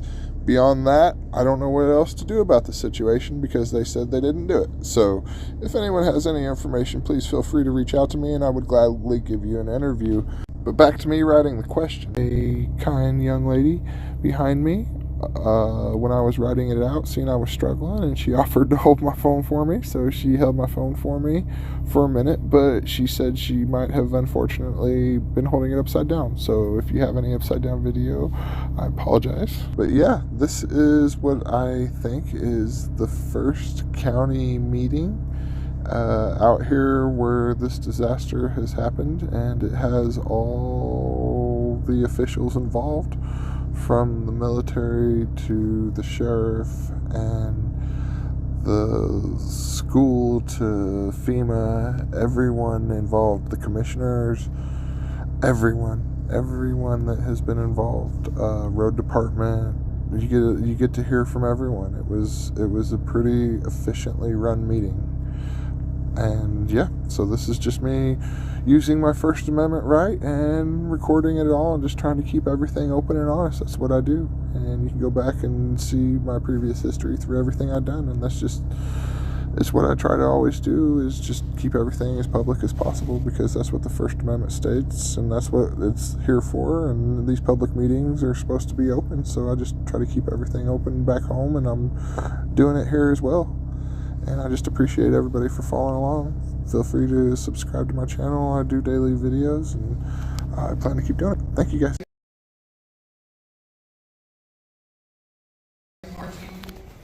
Our people are strong. Our mountains are beautiful. And you are what has made us shine through this. And I thank every one of you.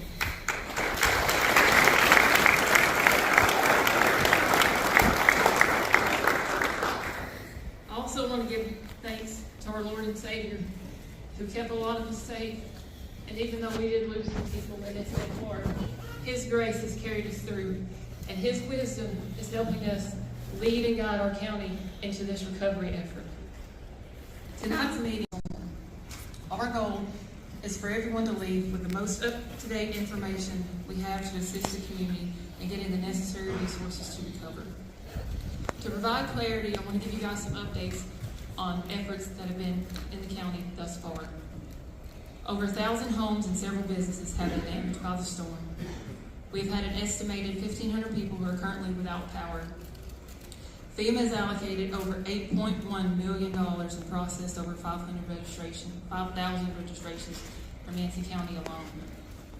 Recovery dollars that have been poured into Yancey County currently stand at $74 million. Tragically, we have lost lives. Sheriff Shane Hilliard will address the numbers of the missing and lost lives. To answer questions, we've given each one a blank index card. Please complete your question on that card, and we will be collecting those cards after Ms. Amos addresses the audience.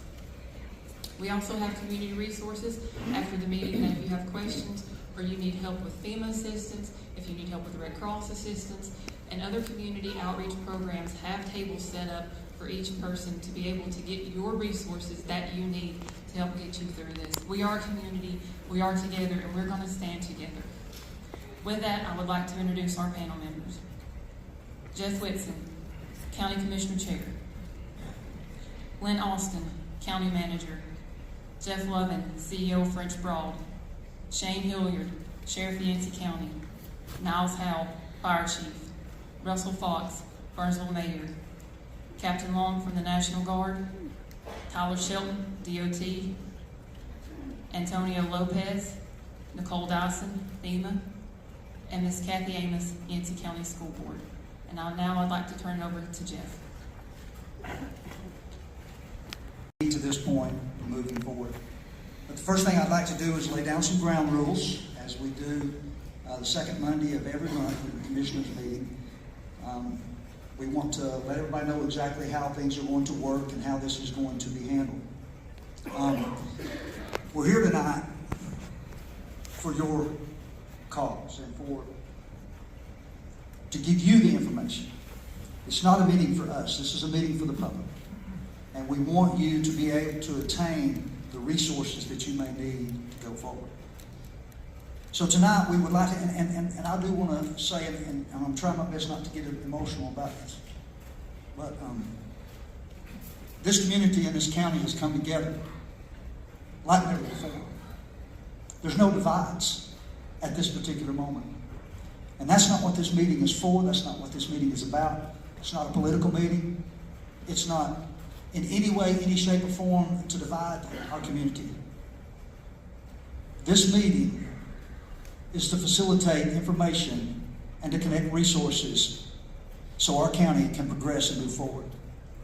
And with that being said, I will hope that everybody here will be respectful of each other's time, will be respectful of the comments that are going to be made, the information that we're going to share, and if you would please keep all the applause or all the emotion that may be coming out with everybody here tonight, please keep that restrained. The way that it works is we want to make sure everybody's voice is heard. We've already been told about the questions you can put on the cards, and if your question doesn't get answered, please be patient. We're going to be around afterwards. You can still ask those questions. But if somebody's going to be disruptive, there's law enforcement here. And what I'll do is call you down one time.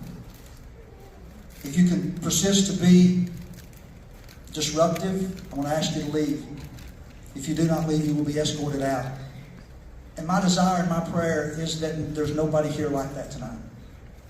We've come as a community to bind together to get through this devastation. And that's what we need to do here tonight. Let's try to keep the emotions out of it and gain what we can from this.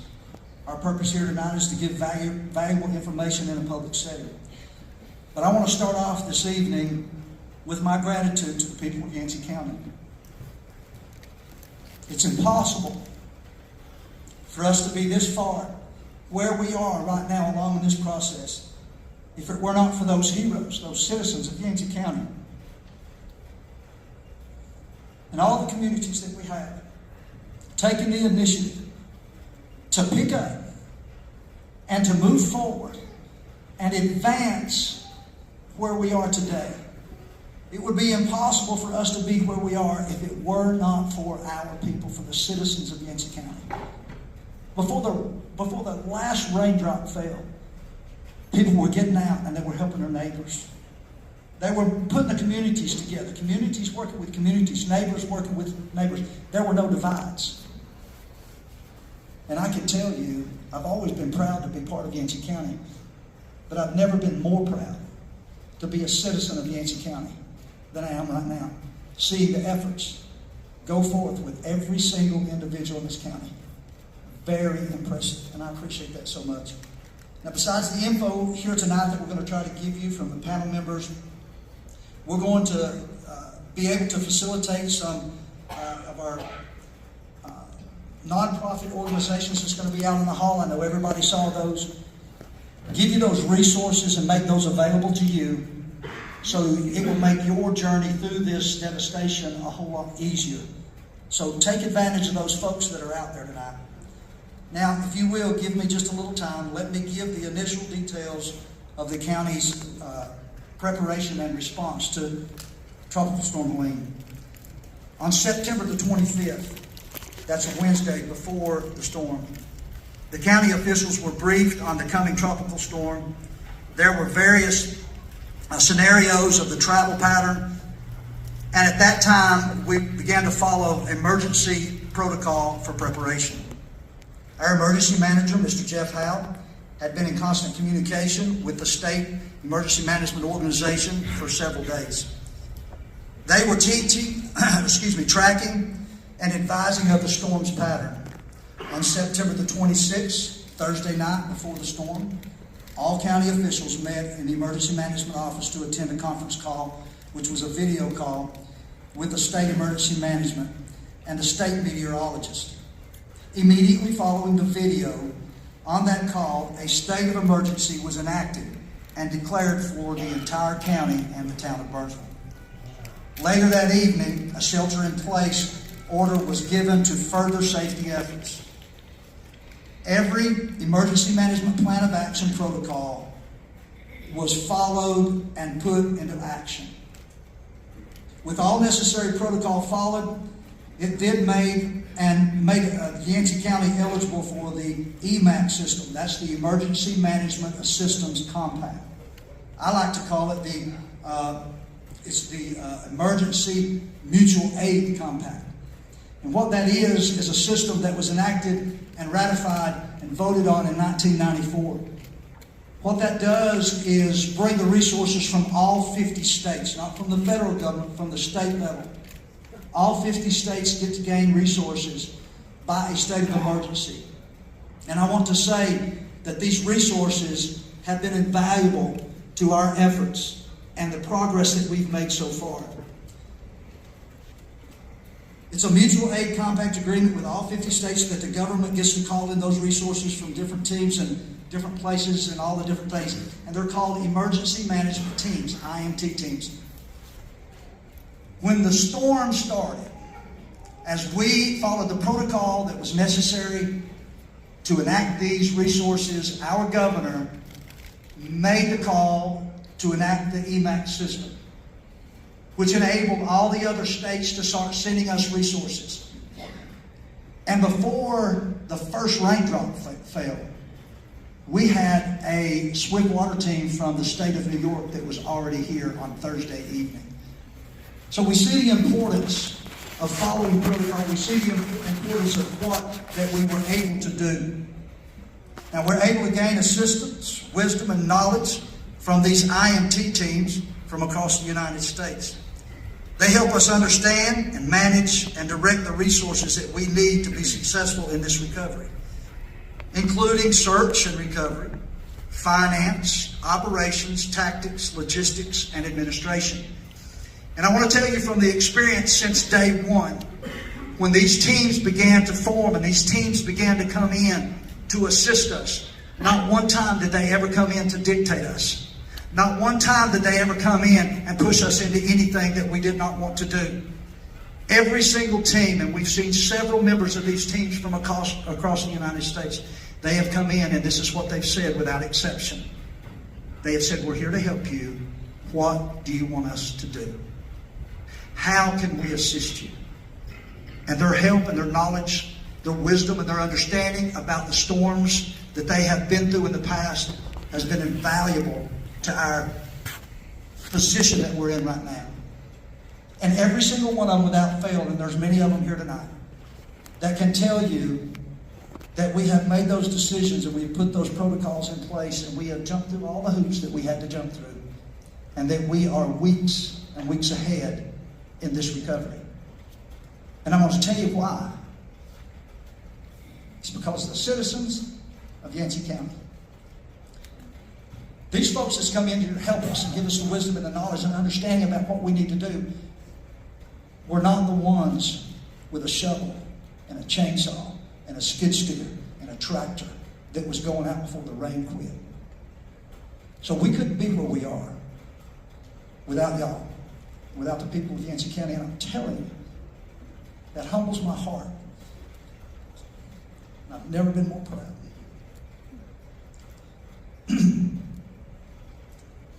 We're able to gain all this system and wisdom because of what has been done. Now, these teams were dispatched when we signed the state of emergency notice and actually had one team here before the storm. And what we need to understand and what we need to realize is that these teams and these resources are not going to be here indefinitely. These teams and these resources are astronomically expensive. The acquisition of these resources are ordered and given a timeline of deployment. Once that timeline has been reached, we have to decide if it is still feasible and to ask for an extension or demobilize these resources that are not being utilized. And as Prince Broad Electric Membership Corporation continues to make incredible process and progress, some of these resources are no longer necessary as they were before. And I want to give you an example of that. I know the majority of the folks that's been especially gone east in the county, you've seen that camp up there at the East Yancey football field. And that was a great resource. It had a comfort station, if you will. It had the tent, the hospitality tent, the mobile showers, the mobile restrooms, the laundry facilities. And at the first, initially when it was deployed, they were seeing dozens and dozens of people daily. Well, a hard decision had to be made because now we're down to less than 10 people a day. And that facility was costing Yancey County tens of thousands of dollars per day. So as the power has begun to be restored, as the progress is being made, some of these resources that we have are no longer necessary in their intent. So we're having to demobilize. We're having to get rid of some of those things that are so expensive. There are so many dynamics into the decisions that we are challenged to make. And that's just one example. Please pay attention to all the information that you're getting here, glean from that, take advantage of all the resources that are given here with all the nonprofits. And I just want to say thank you to every single team member that's been here. I thank you for this panel, for showing up here tonight, showing great courage to face the folks and answer the questions. This is not scripted. This is coming from our heart, and we feel that you deserve to be heard, and we thank you for that. We appreciate your attendance.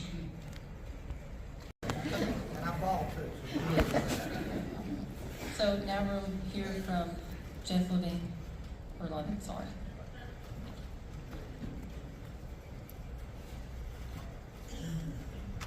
Levine's French, and I'm definitely not French, as you can tell from my accent. So, good evening. Just making sure I don't have a red target on my chest here or anything to get started. But when this storm started, we always try to prepare for the unknown. In this instance, I don't think anybody could have been prepared for what this county faced or what French Valley Lake faced. I don't think any utility in the state had seen, all of their meters stop at one time, which is what happened to us on the evening of Friday, September 27th. Every meter we had stopped turning in our 5-county service territory. Once that happened, we realized that we lost all our big transmission feeds. So we have 9 feeds from Duke Energy at different points on our system. Duke had lost all those transmission feeds and another 180 in western North Carolina. So it wasn't just French Valley Electric that was without power. Really all of western North Carolina was struggling mightily just to keep services going. Here at home in our service territory, it was 2 days before we saw any of our delivery points re-energized. Most of those were in Madison County. In Yancey County, we had one delivery point out at Baker's Creek. It took another 2 to 3 days to get other delivery points energized. And finally, Alta Pass, out Spruce Pine, was 9 days after the storm hit before it was energized.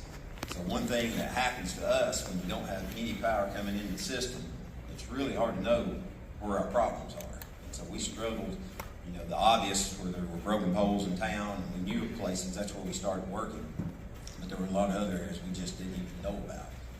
It became quickly evident that it was more than our crews could handle by themselves.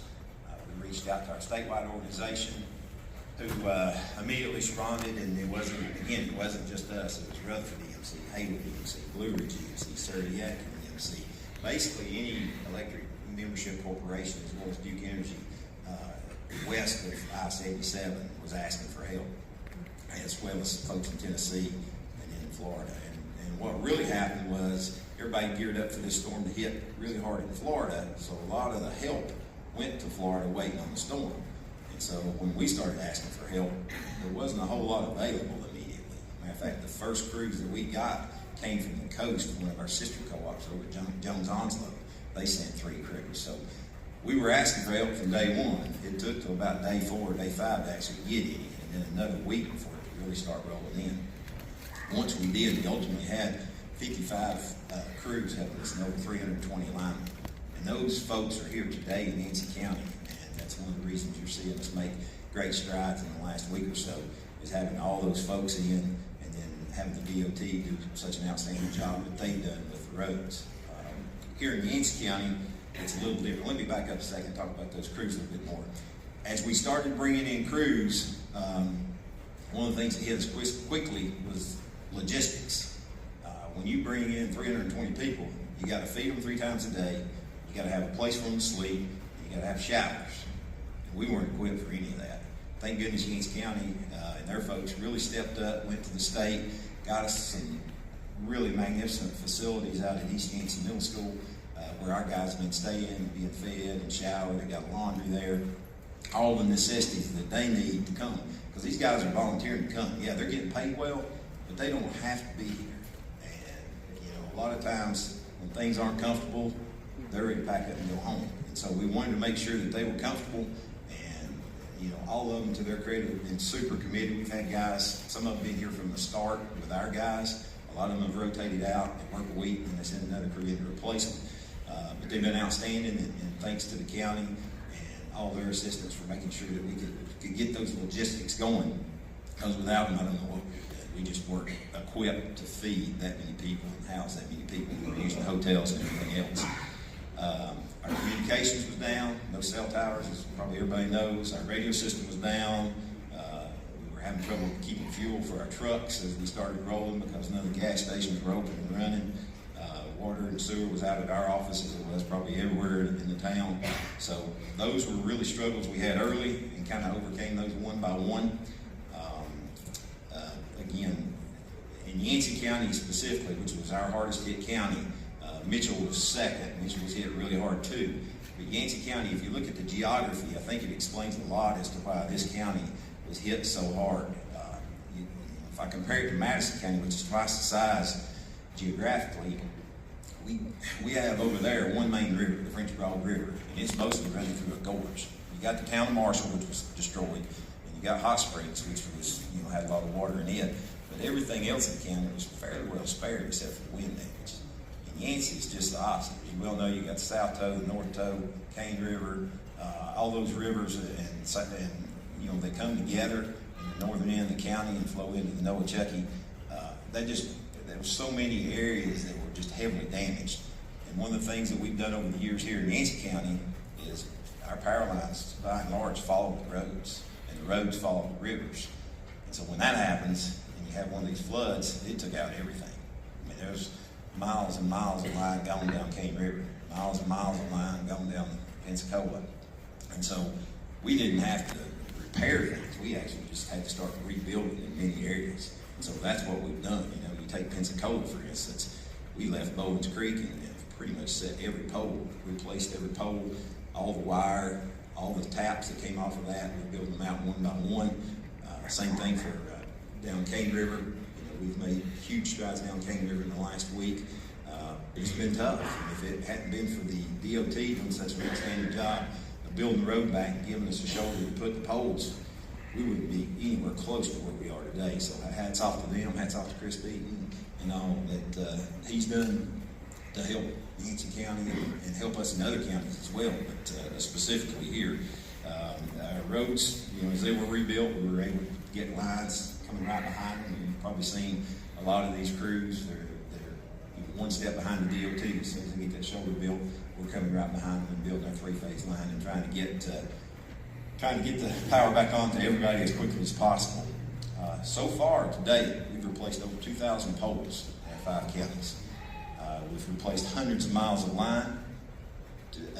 Historically, the next worst storm that we had ever faced, just to put this in perspective, was 2009 snowstorm. We had people out of power up to 9 days. We replaced 122 poles. Well, this is 20 times the magnitude so far. We probably still got another 300 or 400 poles to replace. So we're going to be in that 2,500 pole replacement ballpark. So it's just something we couldn't be prepared for. Getting the materials in. Our statewide organization really helped us with that, along with our other suppliers. There's one thing I can say: we didn't struggle to get materials. We had everything we needed. We never ran out of anything, which is pretty amazing when you consider. With 55 crews, we were setting over 100 poles a day if you do the math. And so when you're setting 100 poles a day, that's 3 truckloads of poles coming in every day. We've never seen or had to face anything like that. And just to give you some time perspective, a really good line crew, if they can get to the poles, can replace 2 or 3 poles a day. It just takes that long to do it when you see the amount of work that goes into it. You're looking at 5, 6, 7, 8 hours per pole, depending on accessibility and what kind of equipment you can get to it. So hats off to those guys for sticking with it, but that's another time consideration that we face with so many poles broken. Cane River, Little Creek, Big Creek, Pensacola, Cattail, South Toe, Double Island, all those areas were hit specifically hard. I know Cane River and Pensacola were 2 of our hardest, but we've got the majority of folks on Pensacola. We're working on single-phase taps now. Little Creek, we've got some of our Marshall crews actually working over there. We're having to come in a different route because so much of the road's gone. We think we'll have Big Creek back on before maybe even tomorrow. I think we're going to be able to get it back on. Little Creek's a little bit behind. We're having to build 3-phase all the way up to Little Creek, but we've got 5 crews on that right now. They're doing an outstanding job. Pensacola, as I said, it's back. We've got all the 3-phase built back. We've got most of the single-phase built back. We still lack Cattail. As you guys well know, that was totally washed away, and access has been a real problem for us, but we're building it back right now. We've got 3 crews on Cattail. Doing better on South Toe. Got some small stuff. And one of the biggest ongoing challenges for us is, you build the 3-phase back, you build the primary taps, and then there's John Doe sitting over here on the left that's got 3 spans of primary to his house, and his house alone, and all 3 poles are broke. Well, it takes the same amount of time to change those poles as it does a 3-phase line that might get 200 people back on to get that one person back on. So that slows us down as we get into the latter stages of recovery, which we're beginning to get there now in Yancey. We've been there already in other counties. So you know, I can't say enough about our membership and our customers. They've been outstanding, been very patient, very few complaints. And you know, when you sit at home for a month without power, it'd be real easy to pick up the phone and complain or come see us or whatever. But you know, you guys have been very supportive, and we really appreciate it. So many of you have given our linemen meals and taken care of them, and they just can't say thank you enough. And I think it's a real credit to what every crew that's not from around here has come and told me, or told Tracy, or told Donald, one of our guys in the office, that they love working, and it's because of you. Nobody's been fussing at them. Nobody's been throwing tomatoes at them like other places. Seriously, they're saying, hey, they throw stuff at you when they went to New Orleans, or when they go to Florida, they're mad at them because it's taking so long. I mean, you guys are feeding them. So hats off to you. Hats off to you. I'd also like to thank Tracy Evans and Long Webb for the outstanding job they've done in our Burnsville district. We wouldn't be near where we are if they hadn't stayed there. They've been there 24/7 pretty much since this thing started. So they've done an outstanding job too. And again, I'll take any questions you have later, but thank you for being so patient with us. Thank you. Good evening. As y'all know, September 27th is a day we'll never forget. When Hurricane Helene hit, it didn't just bring winds and rain, it brought challenges that stretched us to our limits. In those first few hours, our 911 center received 174 911 emergency calls. But without warning, our phones went silent.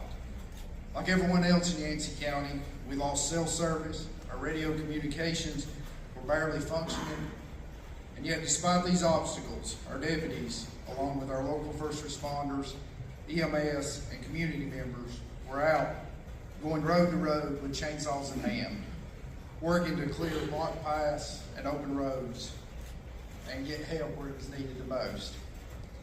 That Friday morning, I was able to get one phone call out. It was to the North Carolina Sheriff's Association to ask for help, and that help came.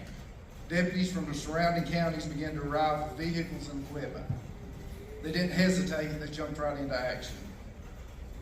We've had to temporarily close our jail and move our inmates for their safety. Since September 27th, we've had 19 North Carolina Sheriff's offices that have stepped up to help us. 14 of those Sheriff's offices helped us with patrol functions, and 5 of those Sheriff's offices are housing our inmates currently. We've had 3 out-of-county police departments assisting us. We've had state and federal law enforcement partners. We've conducted over 2,300 welfare checks, bringing comfort and assuring that our residents were safe during these challenging times. We continue to have support from sheriffs across North Carolina, as well as from the state level and the U.S. Forest Service. They're still here assisting us with patrols in hard-to-reach communities and our security operations. We've had many sheriffs and sheriff's office personnel from in-state and out-of-state that have brought and donated supplies, helping our people recover and rebuild. Yet amidst this recovery, we've also experienced the heartbreak of loss. 10 lives have been tragically recovered in Yancey County due to the storm. 8 of those were from Yancey County. 2 of those were citizens or were residents of Mitchell County. As of currently, we still have 3 individuals that are still missing, and efforts to bring closure continues. To the families affected, we know that you grieve, that we grieve with you, and we're here doing everything in our power to provide the answers and comfort during these difficult times. I want to take a moment to thank my own team at the Yancey County Sheriff's Office. Many of them faced personal challenges and losses from the storm, but they never hesitated. They answered the call to protect and serve with resilience, commitment, and heart. Their dedication, alongside the other emergency responders, have made all the difference in those critical hours and days.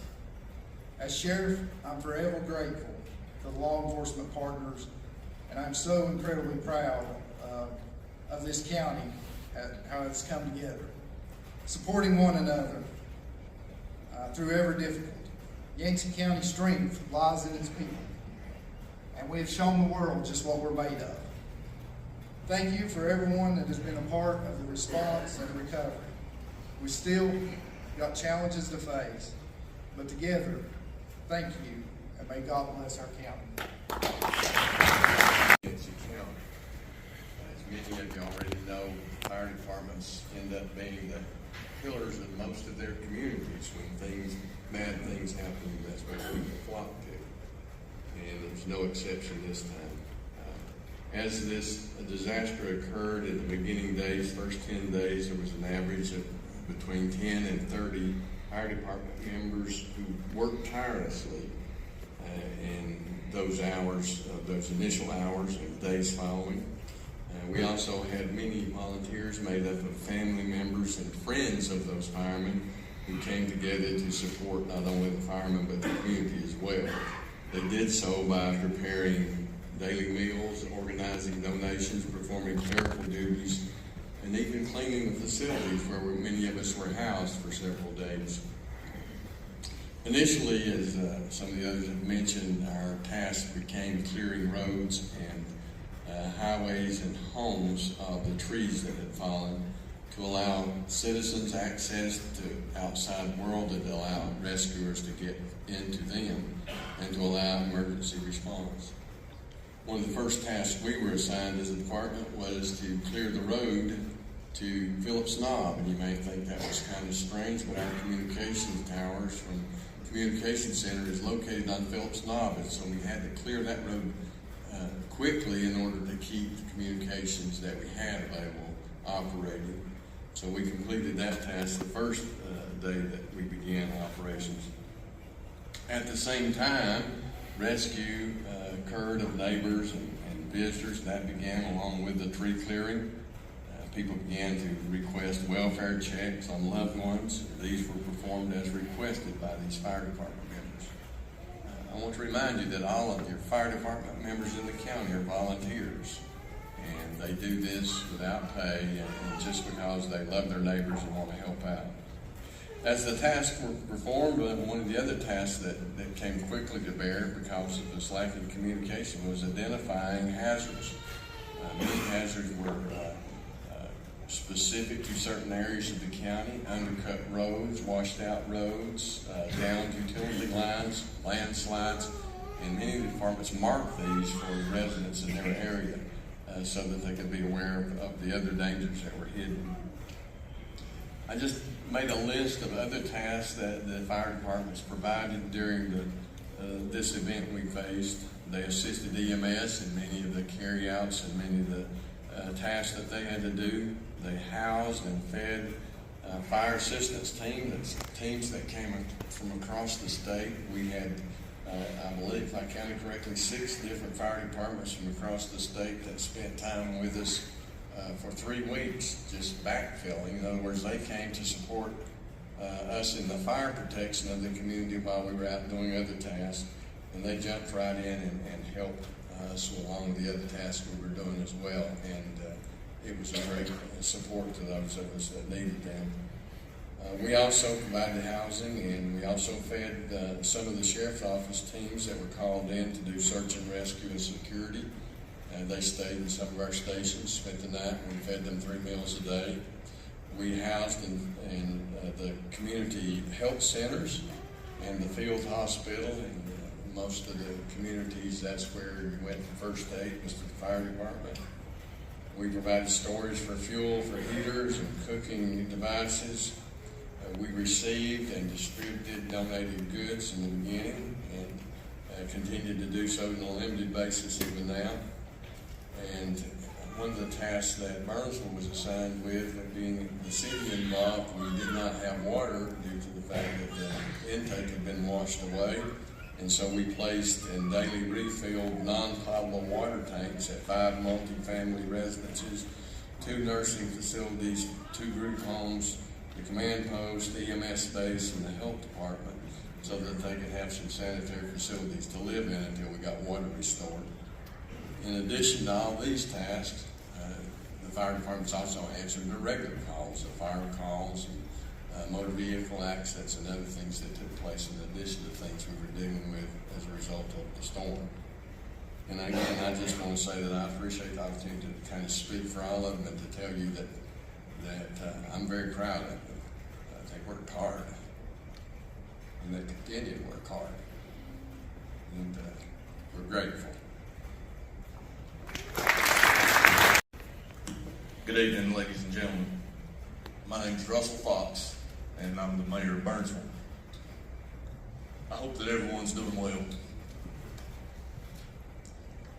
Considering that you just came through the worst disaster in Yancey County history, I hope that you're doing well.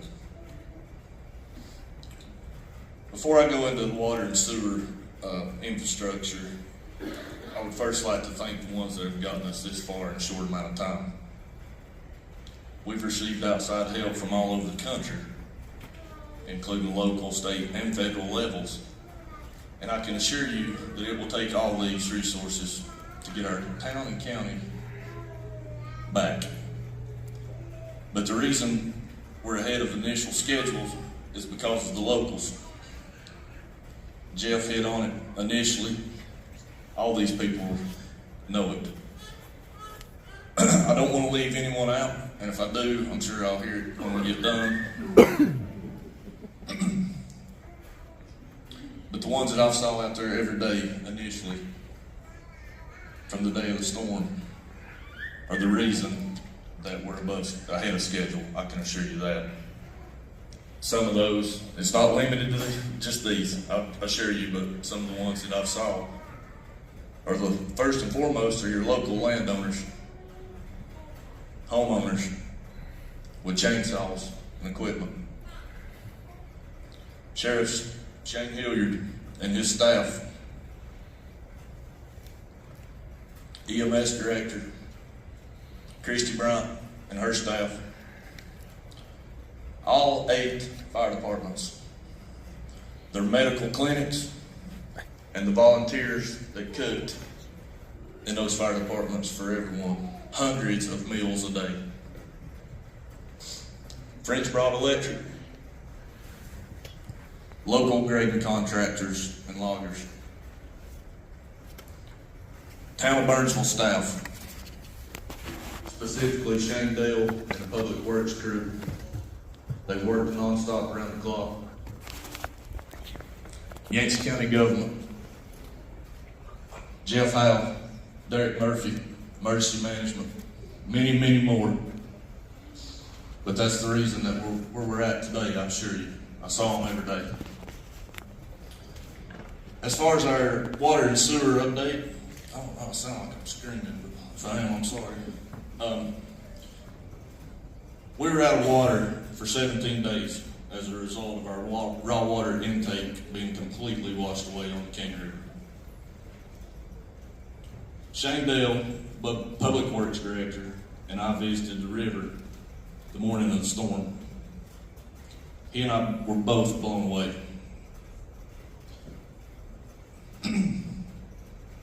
Shane immediately said to me, he said, Russell, it's going to be 2 months before we have water back to our residents. I said, you're exactly right, Shane.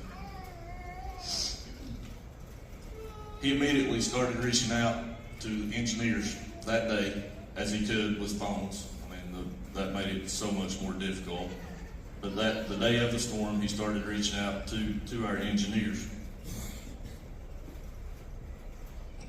On Monday, September 30th, they were on site. And the following day, had a plan to put water to the town of Burnsville. The contractor was on site to start laying pipe and place pumps the week of October 1st and had water flowing to our plant the next week. We were able to start distributing water to our customers by October 14th with a boil water advisory that was lifted 9 days later. Currently, we have 95% of our customers online. The remaining customers should be back online within, we're saying within a couple of weeks. the reason these customers west of Cane River Bridge are not online yet is that the line was washed out underneath Cane River. And that line has to be bored underneath Cane River, which, as you probably know, is going to take some time.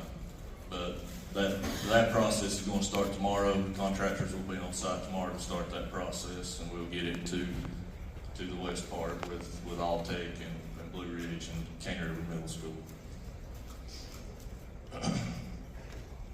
As far as our sewer treatment plant on Pine Swamp, it did receive a large amount of water.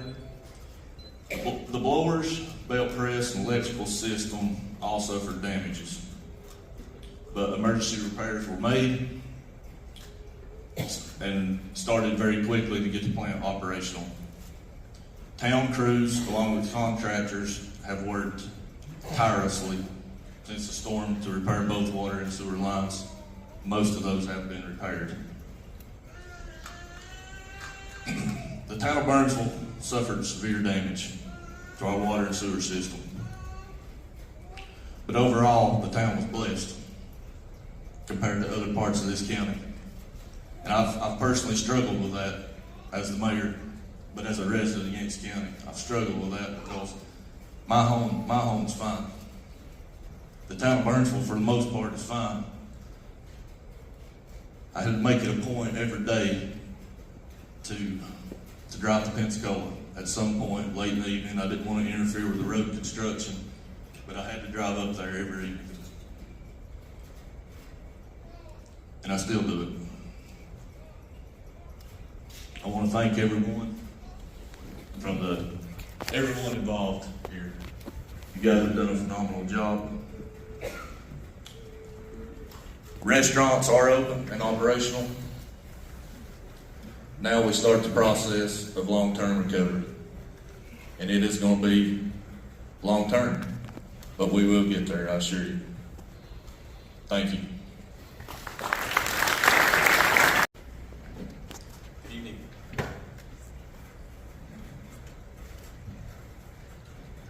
Most of you might not know me. My name is Captain Ryan Long. I'm with the North Carolina National Guard. Early on, before the storm, the North Carolina National Guard had troops pre-positioned throughout the state of North Carolina in preparation for the storm.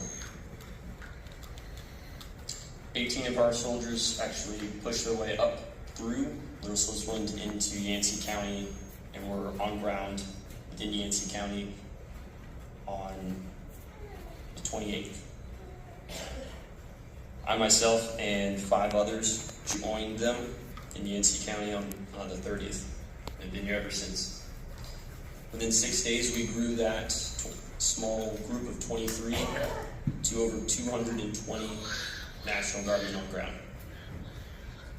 Part of the EMAC process that was mentioned earlier allowed us to also leverage some of our forces in other states, including Michigan, Virginia, and New York, to provide resources and help to the county of Yancey. Since being here, we've supported pretty much all the different efforts to help augment those men and women that are already here and coming from other services to help the community, including search and recovery, road repair, debris clearing, food, water, and other goods distribution throughout the whole county.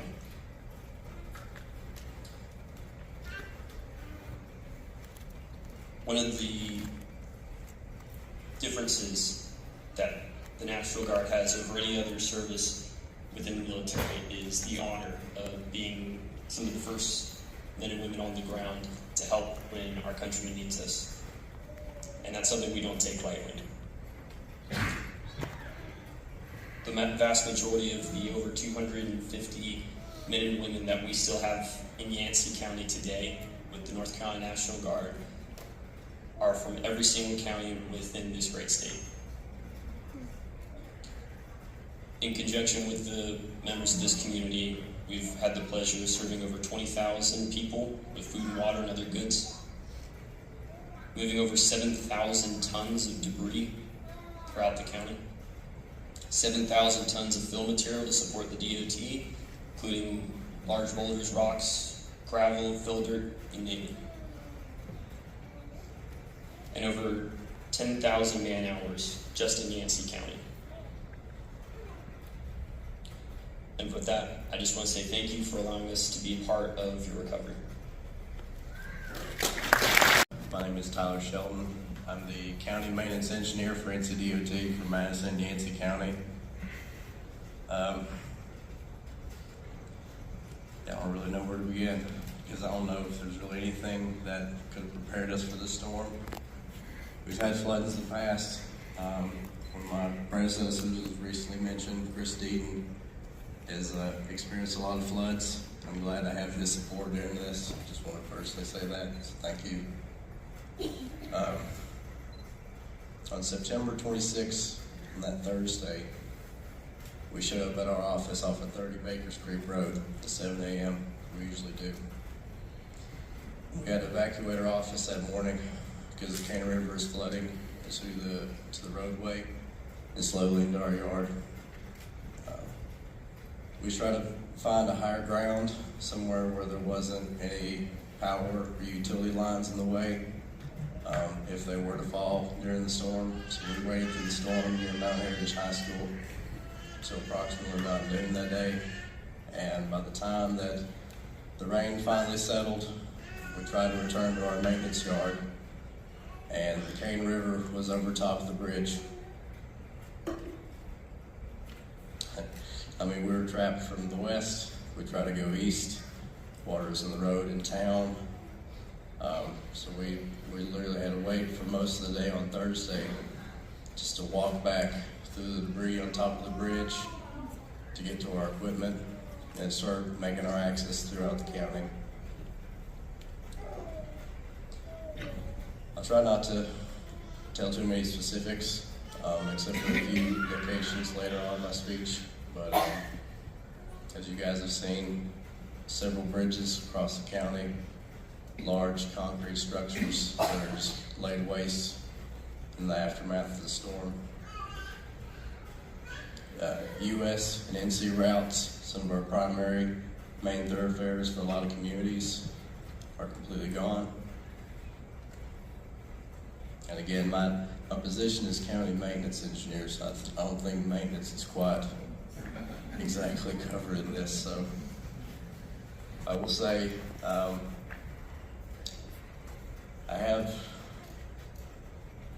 26 employees in my office, and that includes my county foreman, Chad Peak, counts my admin staff, Dan Robinson, and that includes one of my interns, and actually my first ever intern in this position, and he turned 18 just a couple weeks ago. So you can put that definitely on your resume. So really a lot of our efforts at first was simply just getting access to all the communities within the county. That's why I like to really describe it is you could look at us as the blood vessels, and really the people, the communities is what is the life of this county. So we've done a lot of bypass surgeries and put in some stents. And now we generally have access to most communities. There's a lot of places of dead-end roads. We've had to connect through old roads to get to certain places. So we're in the process of working on building out 1 lane to 2 lanes in a lot of places. I guess I'll start with some of our primary routes that we have. US 19E going through town.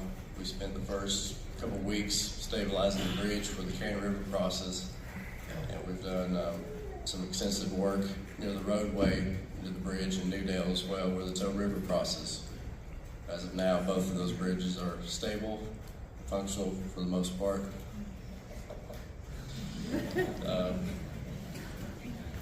So we've done some extensive work as well. I guess I'll back up and say, like I said, I have 26 employees. I think at the beginning of the storm, I had roughly I had like 90 names and phone numbers of local contractors that's come to our aid, and at least half of those are still with us today. So again, I can't, as a lot of these people have said earlier, I can't thank y'all enough for what you've done to help us.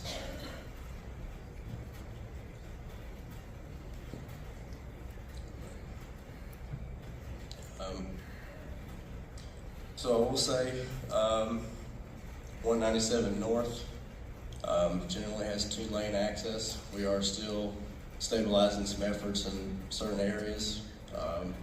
80 North and 80 South has been stabilized as well. We have patched some areas with asphalt. Obviously Pensacola, 197 South, and the Cattail, and US 19 West heading into Flat Top in Tennessee is going to take some time to rebuild it. I will say as well, the Federal Highway Administration and FEMA is helping us to for reimbursement for a lot of the damages done to the storm. And North Carolina Department of Transportation just covers public access roads. So we've been working with the National Guard. I would like to thank them for their efforts as well, and all the communities for private drives and private roads as well.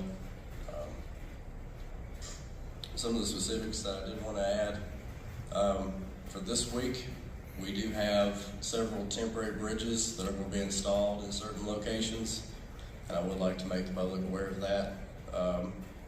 Cattail Creek, actually today, the first bridge, 3/4 of a mile down the road. We installed a temporary bridge there today, so we'll have further access to bring equipment into Deep Gap and Winter Star and those communities to build back to its original access. We have 2 bridges on Hickory Springs Road that will come in on Wednesday. We have one for Culverts Creek near Rock Creek, Barn Road as well for Thursday. And Banks's Creek near Phipps Creek will have one installed on Friday. And some of these temporary bridges, I will say, I know at least at Hickory Springs we have temporary access for now, but while the installation of these temporary bridges, some of these we will have to cut off access for half the day. So we're trying to put out message boards ahead of time to warn the public. But once these temporary bridges will be in place, they will remain in place until the permanent structures are repaired. So, and then the following week, we have several temporary bridges. They'll be mobilized to areas such as Bent Creek, Murphytown Road, Piney Hill, near the ford in the river that we have on the northern section that connects into Little Creek. Will Higgins on the southern end of the loop, the branch from, Rose's branch that connects into Mitchell County at the end, and one at O.C. Whitson's. So we are working currently on stabilizing the substructure before we can install those bridges. So, and again, to the people and some of y'all may be in here that's helped me personally cut trees down and shovel mud and just say kind words and bring us food. And we do like to eat. Thank you again.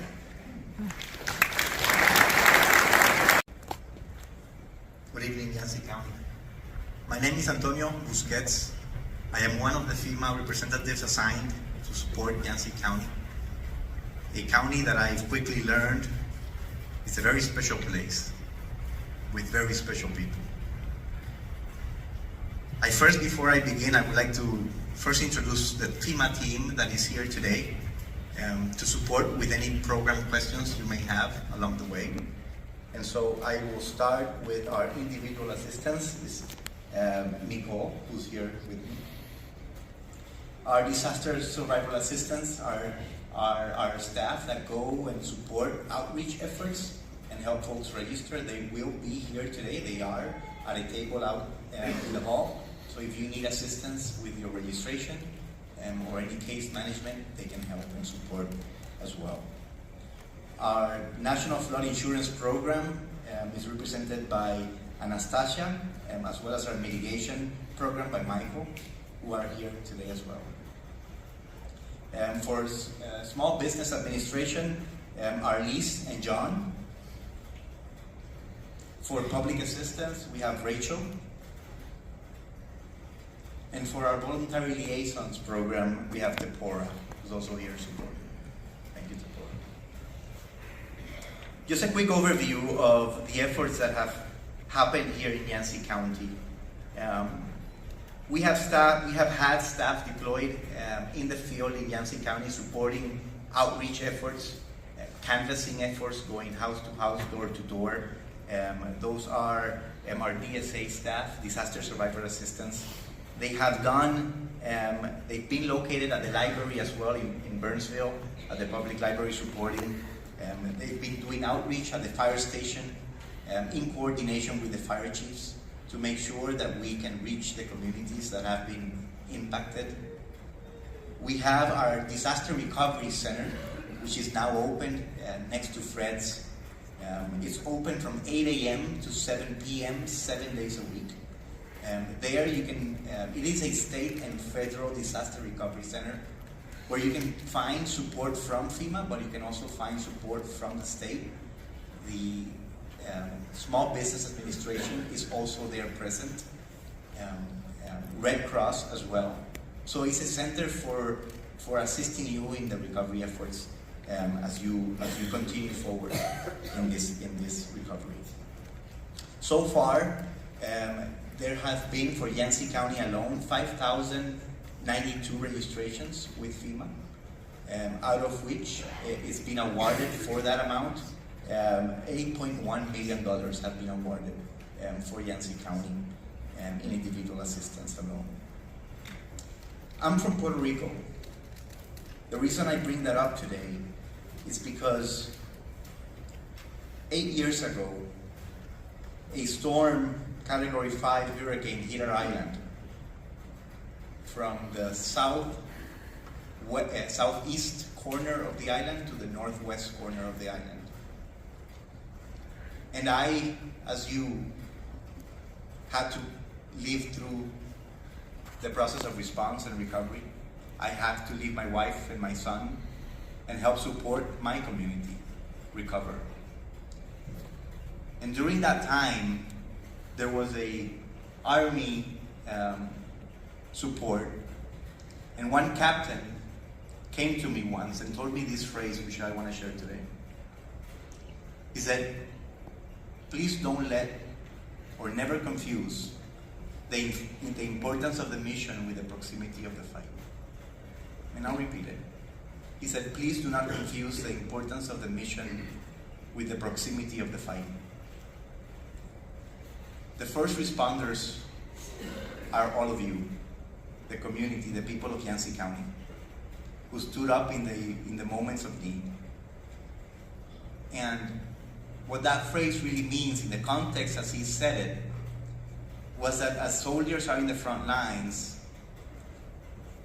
their support that they get from logistics, from planning, from those taking care of them, sending med teams, supporting them with ammunitions. And so, as we apply this to us, to Yancey County, to this recovery, it's important to know that we need all of us to make this happen. We need the state, we need the county, we need our leaders that are here today, and we need all of you. It takes all of us to make this happen. This recovery is going to be a long recovery, and FEMA is going to be here throughout it all until the end. Thank you.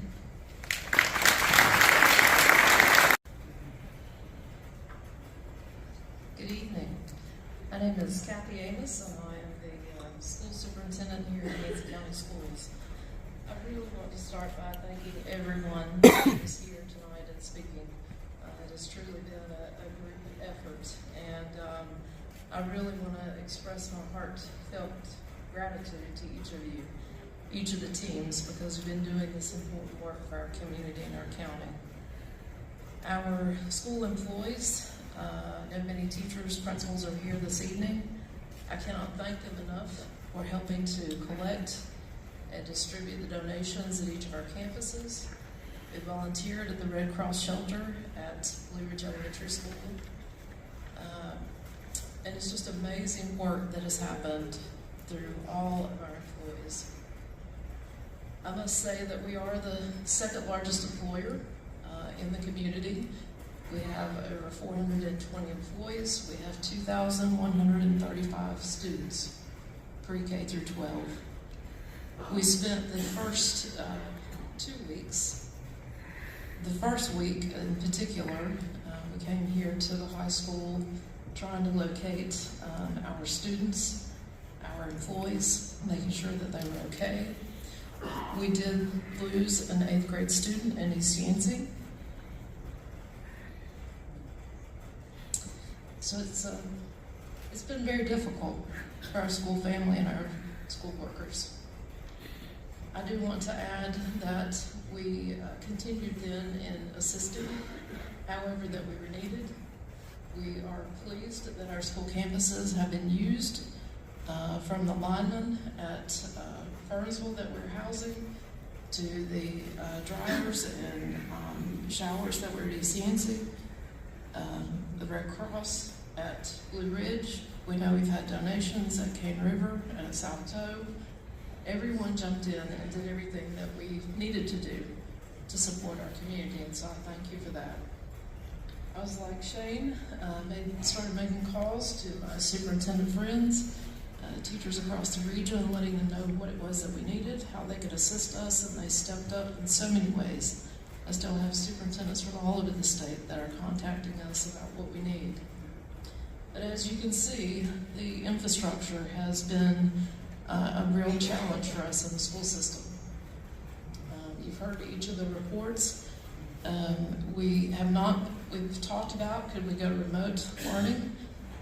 Could we get packets out? Could we get our Chromebooks out? But when we first started looking, I think the power outages, there were 6,800, I think, when I first started tracking. Now that we're down to 1,100, 1,500, it's getting better. But we know then that not everyone has internet service. We've also talked about seeded, but we know then that our roadways that are being repaired, and I'm amazed at the amount of work that has been done, the DOT and all the other workers. Building, you go out and there's not a road there, you go out the next time and there's one lane, and you go out again and there's 2 lanes, and it's amazing to me the amount of progress that is being done. But we're very aware of, I'm very hopeful, as you heard from the mayor, the water line that is going to be going out to Blue Ridge and to Cane River will help us greatly as we consider our next steps. We're working with those of the state, Catherine Truitt, Jeremy Gibbs is coming to see us. They want to see so that they understand what is happening here. Catherine Truitt has been very gracious. She is working with us. The calendar days, they have been forgiven. So we're working very hard with our students, especially our seniors. They were affected by COVID, their 7th, 8th grade years, and now they are affected by the flooding for their senior year. So we worked with them in their college applications, their scholarships, letting them play ball, trying to help them with their athletic scholarships. FFA went to the Nationals this past week, so we have been trying to let our students have some normalcy in and amongst all of this, and the teachers have done an outstanding job at reaching out to our kids. We will continue to add students or teachers and their time and coming back. We've had to do modified workday times because the infrastructure in our schools, the water pressure as they were working and building, we couldn't turn on our boilers, so to have consistent heat, water and sewer obviously are things that we are still working on, but I am hopeful, and the amount of work that is being done, it is quite impressive. Our teachers, we've been bringing them in slowly, short amount of time. We've also had counselors for them, quite a bit of trauma that the stories and situations that our folks have been through. We've had employees to lose their homes, students to lose their homes. So we want to be supportive in that process. We also want to make sure that they're receiving the supports and that they are strong, so that when our students come back, that we are able to, as a school family, to heal together and be supportive of our students when they come in. Also wanted to let you know that we're working on the plans for Michaelville Elementary School. I spent quite a bit of time with Donnie Laws and our attorney Chris Campbell out of Asheville. We have folks that are coming in, inspectors, adjusters. They continue to assess the building. So the Michaelville faculty and staff, they're currently working and being housed at Burnsville Elementary School. So we are working towards and getting plans in place. I do, again, want to say thank you to everyone that continues to help us throughout this. We know that it's going to take time. We do have folks visiting tomorrow from the U.S. Department of Education. They will be here touring Michaelville and also Blue Ridge Elementary. And again, we're very thankful for their help and the grants and monies that we received. We're all lifelong learners in this process, I must say, and as educators. And I consider myself a strong mountain woman through the years. And this has probably been one of the most difficult things that I've ever been through or experienced. I thought COVID was hard, but this has been extremely difficult. And so I thank you for being patient with us. I thank you for helping us and supporting us. Know that we are working towards wanting to get our kids back in school. We do want to see them. We do want to provide support for them in every way possible, and so we're working towards that. We'll have some pickup drop-off days in the future, and where we're getting some things out for the students, some comfort bags, some books and different things as we work towards getting back to some type of normal. And again, I just really want to thank you. In this, I must say personally, I have learned how to start a generator. I hate to admit I didn't know how to do that. May have splashed a little gas here or there until I got a phone. I have learned how to, my husband didn't trust me with the big chainsaw. He does the bigger pieces. I do the smaller looms and so forth with the electric chainsaw. So I've learned something new there and been a brush monkey, I think is what he's called me in this process. So we've all learned things and we realize how strong we are. And truly, this is an incredible county. And it's an honor to be a part of this and to live here and to call Yancey County home. And so I want to again say thank you to all of you. If I'm not thanking you personally, I will do that. And just know that we're here for our kids, we're here for our community, and I can't thank everyone enough for helping us through. Thank you. Everybody's time. So we're going to be watching the clock, and we're going to try to end around 7:35, 7:40. There are a lot of questions for the county and the county commissioners, but there are also questions for FEMA and the school and utilities. So we want to honor and try to get as many questions answered as possible. So please remember that during this part to be respectful. If you guys maintain a level of professionalism, we can get through these questions faster so we can answer more questions during the time.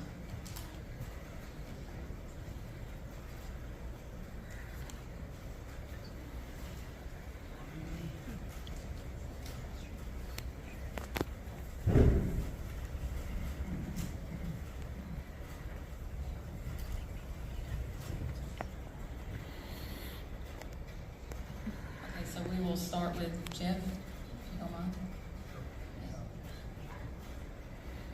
Thank you.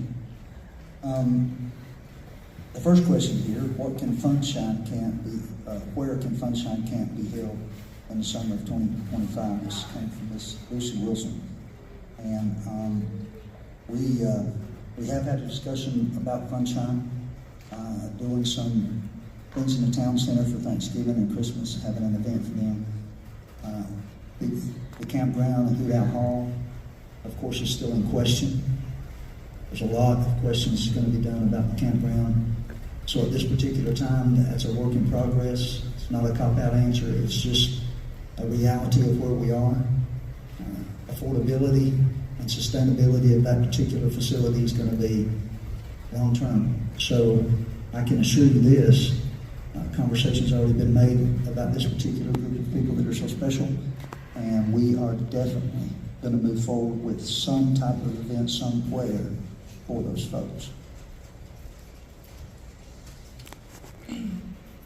So one of the questions was, who do we contact to buy or receive chemical well tests? You can contact our environmental health. That's at the health department. I believe that number is 682-6118. And talk to Amy or Leslie in our environmental health area, and they will help get those well tests to you. You can run by the health department and pick one up. They also have the little chemical tablets that you treat your well if you've had flood waters over your well where it could be dirty. And then they also have a test kit that you can get, submit to them, and they'll test that for you. And I believe that is free of cost. Second question that I got here, what is being done to plan for recreational and emotional need for the disabled? Where can function can't be held? And of course, those were together. And I think first part of the answer that I had on the first question was we're looking into right now about the town center somewhere to hold Thanksgiving and Christmas and do some special things like that for this particular need. So I won't elaborate on that much. But the next question I got is, what is the plan for long-term cleanup as far as the schedule, trash, limbs, piles on the roadways?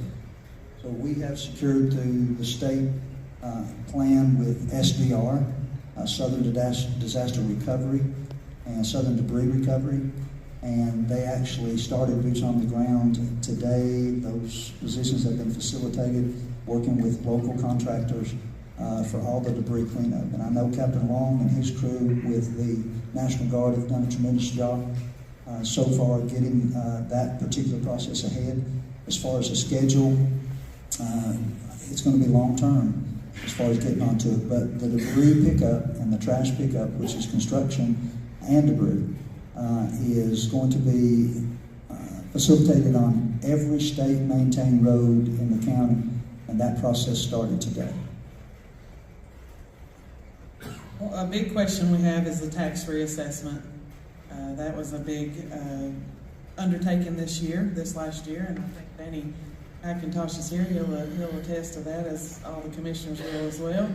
We're going to have to go back to the state and say, hey, what do we do? Do we need another reassessment? What can we do? We have to follow those state laws. We can't go on what we would want to do from our heart. We'll be in trouble with the state. That'll be in the Department of Revenue. I know every commissioner up here would like to, and in the audience as well, would like to make adjustments right now. But we'll have to check into that and see. That's already been on our minds. We've already had a few discussions.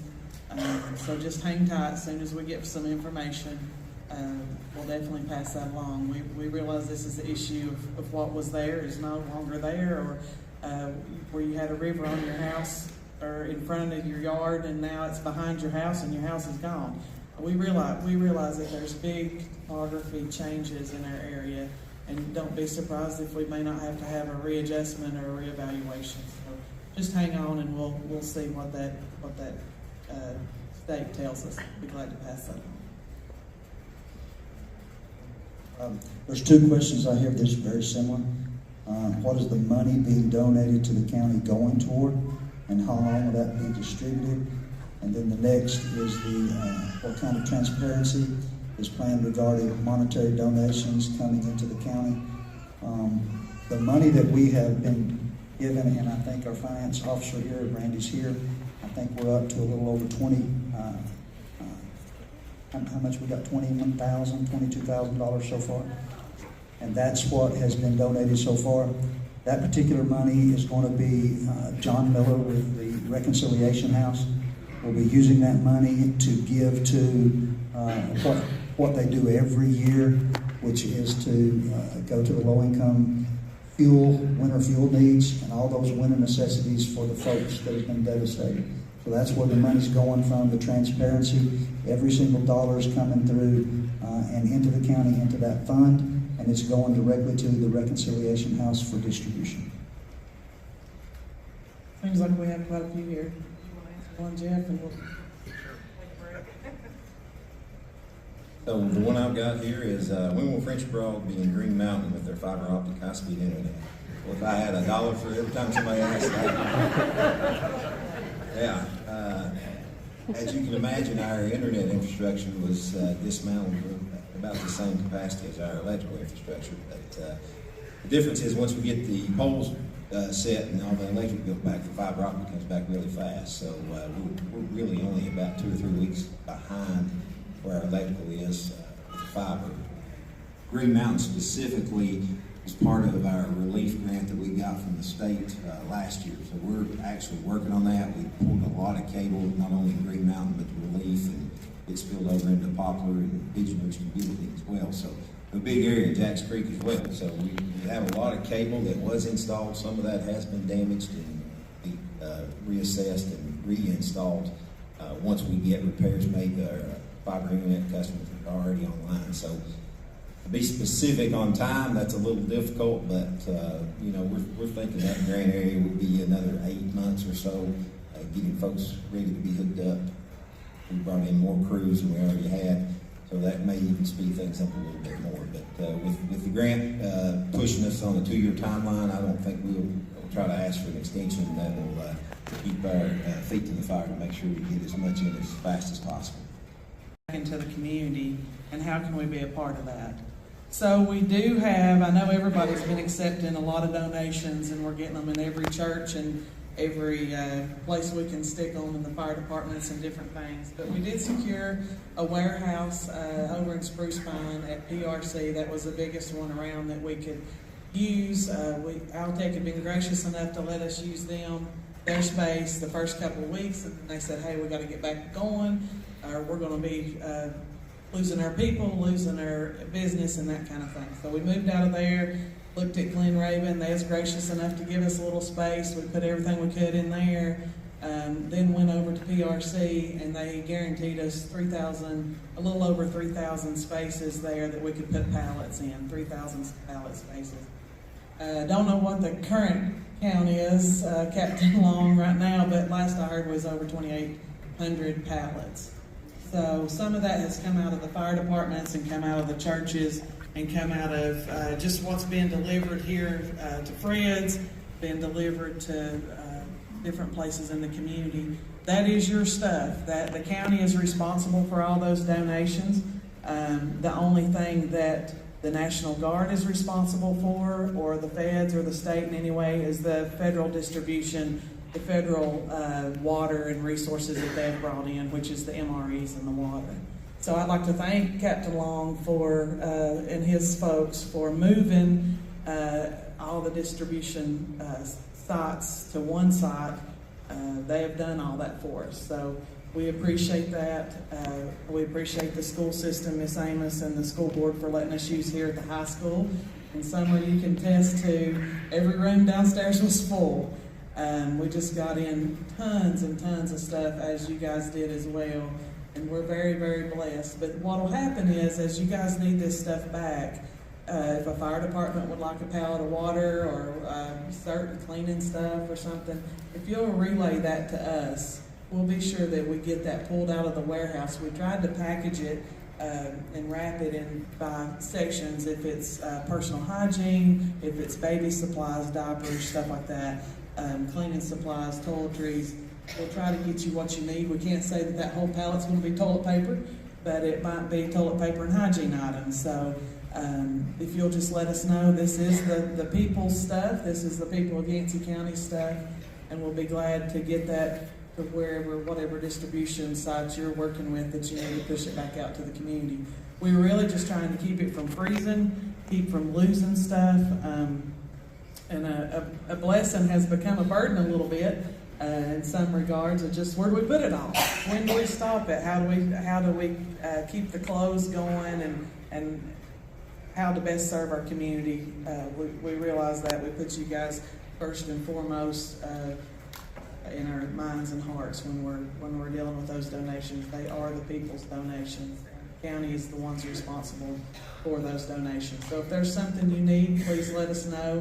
We're trying to push everything from the warehouse back to Fred's, and sometimes there's a delay in that, right? I mean, we have 1,000 people a day, and what we need, there's a little lag in getting it back out of the warehouse. But don't give up on us, guys. I know when you go back to the Fred's, there's nothing there much today, but there might be tomorrow. So we'll try to keep that stocked. We're working on hiring some folks. If you want to be involved, we'll be glad to take that application online.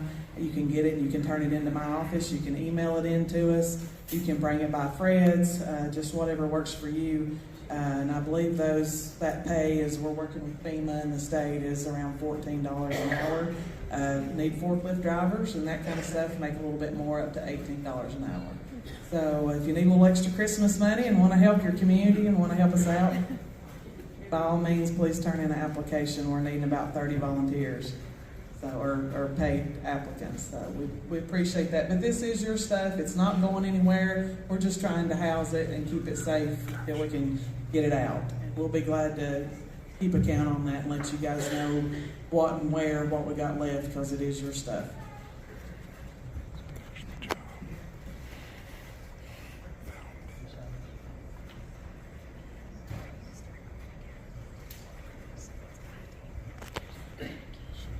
Right, so we have one question here for FEMA.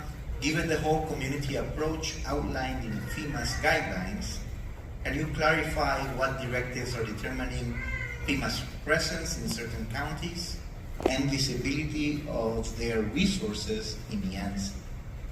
So FEMA works closely with the local officials, the local emergency manager, the Emergency Operations Center, and the state. They set the priorities and then FEMA supports. So we've been working with the fire chiefs to get support and staff there to do outreach at the fire stations in each community. So we work very closely with local government in the state to meet their needs and their priorities that they set. Hi, the two questions I have are related to business. And I believe Antonio pointed out that there is a small business administration point of contact that is here. If you can stand up. Oh, right here. So I'm actually just going to generally answer, but if you want to see her after this, then she can address all your questions. So where do businesses start the process for recovery applications? Go to the SBA website, or one of the disaster recovery centers to speak with an SBA representative, and they will be happy to help you through the process. And then the other question, also related to SBA, is as a business owner who applied with the SBA for a low interest loan to clean up yards that insurance won't cover. The SBA has stated that they've run out of money and cannot lend until Congress gets more money for a timeline. Is there a timeline on that?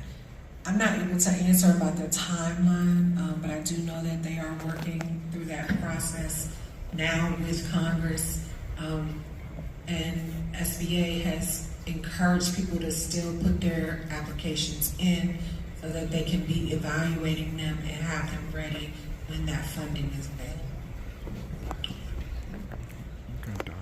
Thank you. And our final question here for FEMA that we got: how can FEMA take property from citizens or groups without violating the Fourth Amendment? So FEMA, the answer is FEMA does not take property from citizens or groups. Thank you.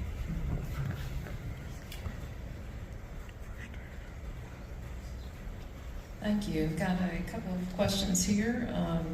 Several of them have asked about employees and emergency pay, and if it's going to come out of summer break or those type things. And so I can tell you from our calendar waivers, we have been very blessed from the state. Those days will be forgiven, meaning that we will not have to take away from Christmas break, spring break, going to summer break. For that, we're very grateful. The flip side of that is I know then parents want to know how will educational needs of all students be met, and so that is the plan that we are working on.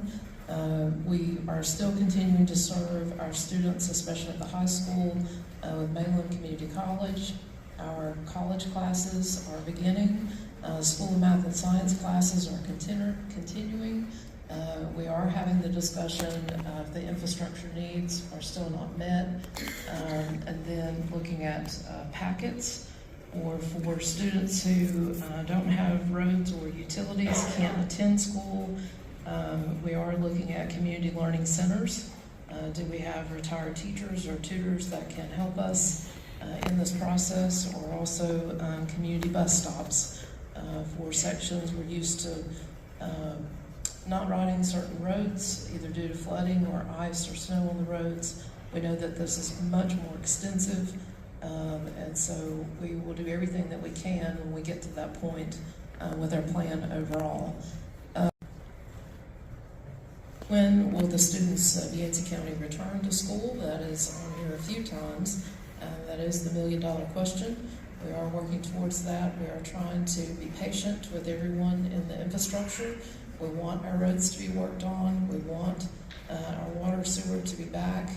I know then one of the things that we did look at and talk about was, okay, could we get hand washing stations, porta potties, all those things to our schools?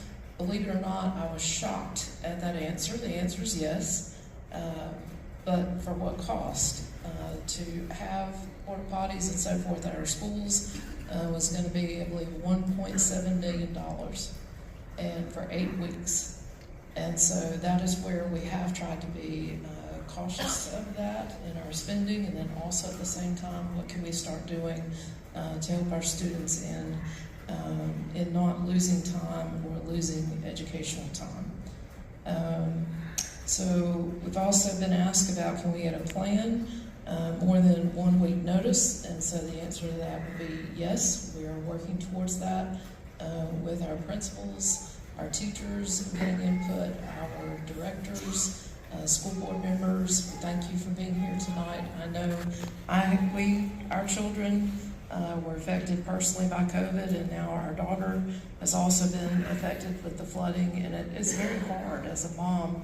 This is very difficult to watch, and so we know that getting our kids back in school, for them to have that normalcy, that routine, to be with their friends, is a good thing, and we are working towards that. I do think it's going to happen sooner than later. I've had some questions I do want to tell you. Even this morning, some of the rumors that are out there. Let's see.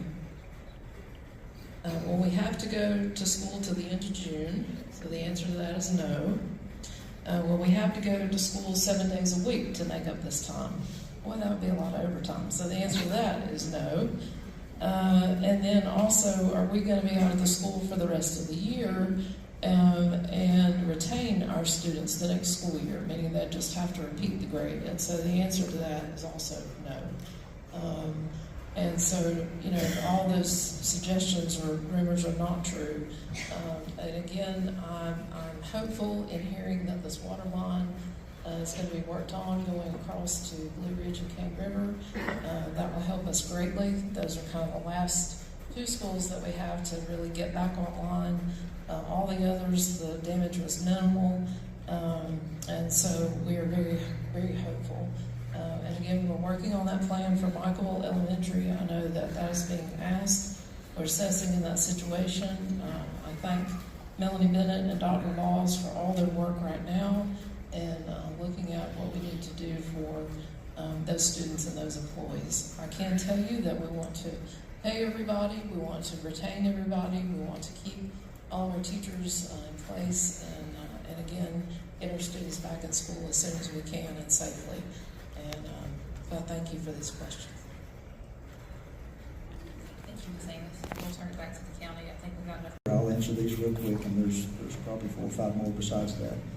I will just go down the list here.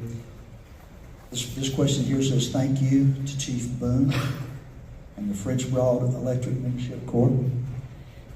And we are distributing 200 to 500 gallons of gas and diesel per day to the heavily affected community of Pensacola. We are giving of our time and money to make this happen. To lessen the burden on some of the most affected people in the county, can we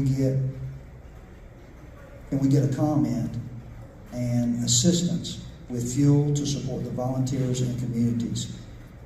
So I definitely will address that. As a matter of fact, there was a person that came in today from the Pensacola area that came in and was talking to us about making sure that we were able to get some fuel up there. We did make that happen. Mel with logistics and I were talking with this particular man, and we were able to get some fuel. Going to be coming up there on a regular basis, and yes, it will be cost effective to the county and not to the citizens.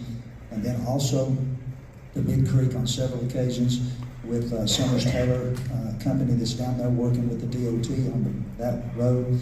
We do have a standing order to fill their tanks in that hard-hit area as well on a weekly basis, and the same thing's going to happen in Pensacola. So the folks there will not have to be out of pocket for anything. The county is going to take that over. Next question, what is being done to clean up the rivers? And what is the county doing to provide housing for people? This is in the same card. Still in the shelter and others who have lost their homes. First part of the question, what's being done to clean up the rivers? And that state debris contract, we're looking at that, being able to facilitate in the rivers. And then there are other options that we are exploring right now, and we have those that we can utilize. We're just trying to see what's best for the county and making sure that we get to utilize local contractors. What's being the county doing to provide housing for people still in the shelter and others who have lost their homes. Right now we have 50 homes en route that'll be here that FEMA has assisted us with. We are going to facilitate those homes if we can on the individual's property, and if it can't be facilitated on that property, we have secured some campgrounds that are going to be able to take about 30 plus of those homes, and we are willing and ready to take a piece of property that the county owns and turn that into temporary housing for those mobile units as well. Next one, planned for debris at Cane River Park. Can it be mulched? That's part of the state contract with the SDR company, and yes, it's going to be cleaned up and it is going to be mulched. Now, to be honest, I have no idea what they're going to do with the mulch. I'm sure that that's a process that they do, but yes, it is going to be cleaned up by those folks, and it will be mulched. Next question. All right, here's a comment. Just wanted to say thank you to everyone on stage and the people that have worked so hard so far to help our community. Your hard work is very much appreciated. We thank you for that, and I can promise you this is our home, this is our heart, this is our community, and we're doing this for the right reason. We do appreciate the people of Yancey County, and that's why we're up here. Last question here. There's two here together, and they're very similar, so I will address this. Can or will you use the money designated for the already funded library to help recovery of the county? No. I have one more. It says, why are county meetings not being live streamed? That doesn't really have anything much to do with the flood, but it says here that does have something to do with the flood. It's just accessing issues to come to in person. We've always just done our meetings in person. We've never put them online. We're open to the public. Sometimes our courthouse, like this last meeting, was closed. We didn't have anybody in the courthouse that week. The doors open. If the county's ever closed, they open at 5:30. Our meeting begins at 6, second Monday of every month, and our calendar is on our website, yanceycountync.gov. So if you have any question, always go to our website. If we change a meeting or something, that will be posted. We have to give 48 hours notice of any public meeting. So hope that answers. questions, like we said, you can meet with a panel member afterwards. We do also have our Helene Relief County hotline. That number is 828-682-1883. You can call that for any resources. And please remember, there are our community members to connect with out in the lobby. I want to thank you all for your support. Thank you for your time. And I look forward to seeing everyone as we continue to recover and we grow as a community. Thank you. Y'all feel more informed now? Is that informative for everybody? Thank you. One quick announcement, real quick. I just got a text that Representative Mark Pless has brought 100 cooked Boston butts, and they're outside the foyer, so get your Boston butt.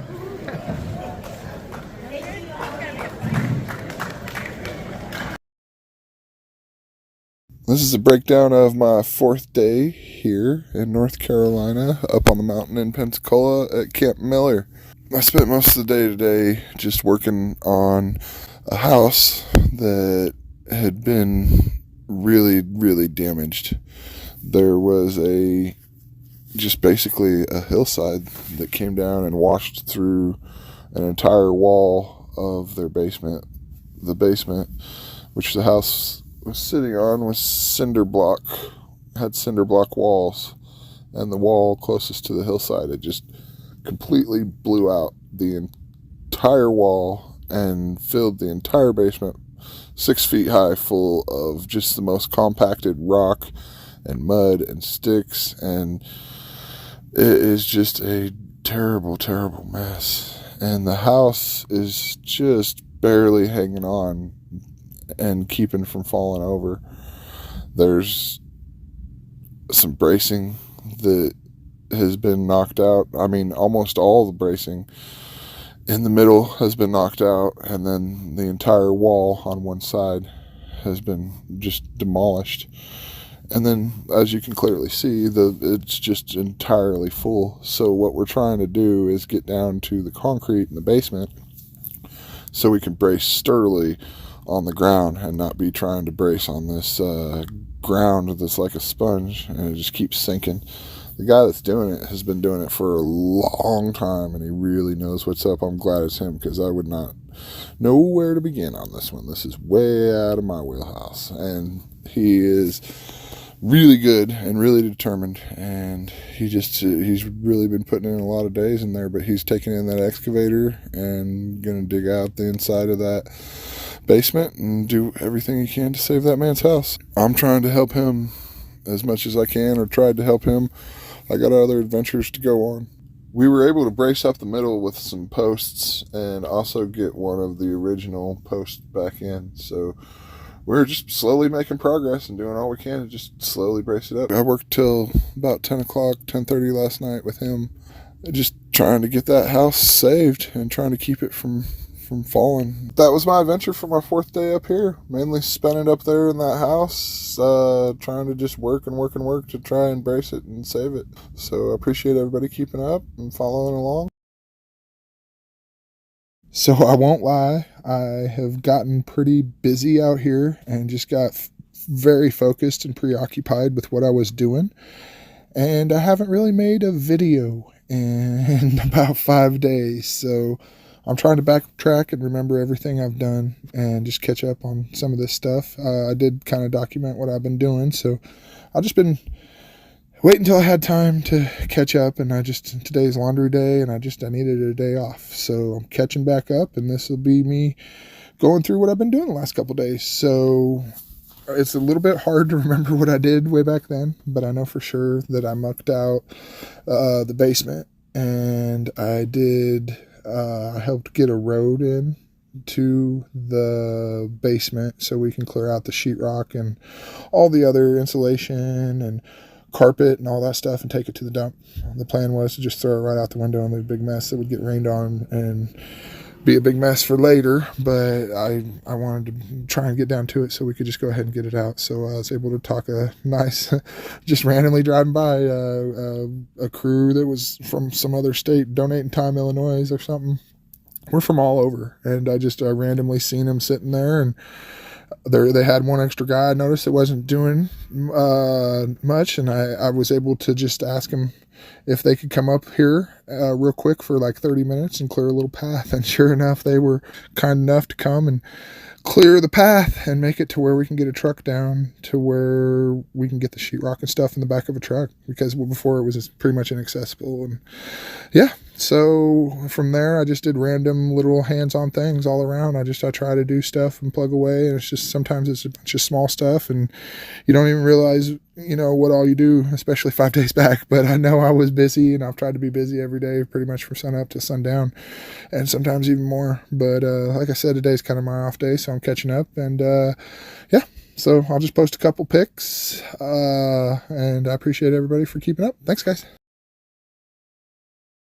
So this is going to be a story of my 6th day in North Carolina. So I had made a post and reached out to my community and asked for help up here on the mountain. And Daniel Bierman was coming out here anyway, and he decided to actually head to the town. We just were friends on Facebook, and I just threw it out there, and he just happened to be coming to this area and hit me up and said, hey, we'll be in the area if you want some help. And he brought an amazing tree crew with him. There were 5 of them total.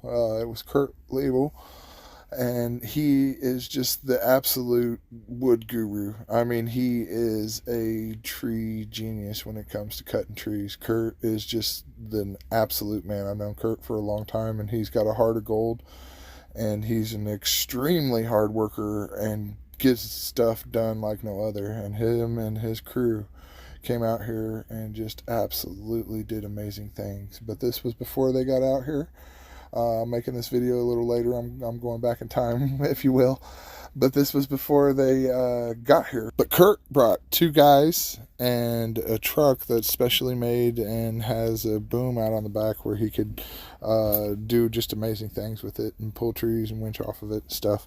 And then Daniel brought him and a helper with him, and it was them 2. And he's a carpenter by trade, but he came out and brought chainsaws and just came out to do tree work and help Kurt. So like I said, there were 5 of them total, and Daniel was just absolutely awesome. That kid works so freaking hard and tries, I mean, he just puts his heart into everything, and he's really intelligent. And he just, it was the first time I got to meet him, and I can't appreciate all these guys enough for everything they did and all the heart and effort into coming out here, and the gas and the time away from home when they needed time home, and just the compassion. They're just great people, and I can't thank them enough. And they don't like getting recognition, and they don't like this stuff, but I'm going to give them props anyway, and they're going to have to freaking deal with it. But I wanted to make the most useful amount of their time while they were here. So I was really stressing hard about making sure they were super efficient. And I'd been so busy doing my own thing and in my own world, just putting hands on before. I'd only seen tunnel vision and only seen a little bit of everything. And so at this point I knew they were coming. So I reached out to the camp. I know they have a system here in place, and they have everything jotted down and a way to kind of communicate with everything. And it's just all volunteers doing everything they can. And I reached out to them and said, hey, I would like to try and hook my tree guys up with the most essential tree work. What can we do? And it just kind of, man, these guys are so busy, and they have so much on their plates. They're distributing goods to the community. They are organizing jobs with volunteers. They are just doing everything that they can. And it's controlled, but it's also chaotic. And there's just so many elements to everything with volunteers and just with people doing stuff on their own. And while they have a computer with a bunch of jobs listed and stuff, anybody could come in and do it at any time. And it's a hard way to communicate with everything, because you don't know for sure if jobs have been done. You don't know for sure all the elements and details of it. I mean, they try to be as detailed as they can, but there's just a lot of unknowns. And I've created a website, or had an idea for a website in previous videos, for a way to connect people to people, like people who want to volunteer time and donations directly to those needing it, and to where we can kind of try and eliminate the middleman and streamline this process, which would help these guys immensely if they could just be there and help assist people and not have to be like absolutely running it. If the contractors coming out could already know what jobs they were heading for and doing, and directly helping people, it would just streamline everything so efficiently. But back to full circle. These guys, they just had a lot going on, and it was hard to find them a minute to break away to show me the jobs. And then when we went up there, they were just so much things they were trying to take care of to show me the jobs. I went to a valley and they just kind of showed me, and I wasn't sure if it would be what Kurt was wanting to do. I'm not a tree guy, and I've never done trees. I purposely stayed away from trees, just because I know how dangerous they are, and I've seen, just people get hurt bad with them, and I've just it's one of those things I've just stayed away from in my life and done other things. And so I don't have the first clue, and it made me real nervous because I didn't want him to come up here and all these 5 guys come up here and waste their time and effort. So I was really, really just stressing hard on it, and I wasn't sure if what they were requesting that they wanted done was going to be the most efficient use of his time. And so I started looking more, and we went up to way up on the mountain to another place where there was a bridge that they said they might need some tree work, but it didn't really need tree work up there. And at the end of the day, it's come and go. I was able to put my hands on stuff here and there and help with little stuff here and there, but I feel that I wasn't able to get the most beneficial use of my time. And I kind of, spent most of the day just trying to source tree work, and I don't even know if it was really the beneficial tree work that they needed. And so I feel a little bit bad. I felt bad on all ends, like I didn't accomplish the scouting I needed for the guys and have them adequate work, and I didn't feel like I accomplished enough with my hands, and I was just stressing hard on it, and I was hard on myself, and it probably reflected in my attitude. And I don't know. It was a hard day, and I just did what I can to prepare, and I'm just trying to do what I can every day to plug away and make the most of my time. But sometimes you just got to be patient and deal with the fact that it's a controlled chaos, and just do all that we can. And sometimes we can't be as productive as we want to be. And there's days where we'll spend a lot of time, hours, just waiting in traffic and waiting for bridges and stuff like that. And it's just, or trying to get through creeks and roads. The roads are always a big thing around here, and you just spend a lot of time waiting and trying to get through, and just trying to, at any point you could just have to help somebody, move limbs or do anything. And it's just a lot, but it teaches you patience as well. And, so that was basically that day. I just tried to scope out for the tree trimmers who were coming the next day. And, that was basically what I did. Now for day 7 up on the mountain. So Kurt Leibel and his crew were up here. They are tree guys. He had 2 guys. And Daniel Bierman had 1 guy, and he does construction, but can do just about anything, and he's not scared of nothing. That young man is a hard worker and absolutely not scared to take on anything. And Kurt is just the best tree guy I have ever seen. He is absolutely amazing and just an extremely hard worker, and just really knows what he's doing. And I cannot thank all these guys, all 5 of them, enough for coming and working and just putting in their heart and souls up here. And so first thing in the morning, I took Kurt up the mountain, and they had a log jam where a landslide had came down the mountain and just absolutely caused some terrible destruction. The destruction that it caused had wiped out houses. And when it wiped out the houses, it just completely buried all of everything underneath mud and debris. And it's just, it just completely leveled everything. And I've heard a lot of terrible things, and I don't want to go into it, because I've seen how what people can say online can directly hurt people. And I'm just going to say it's an extremely tragic deal.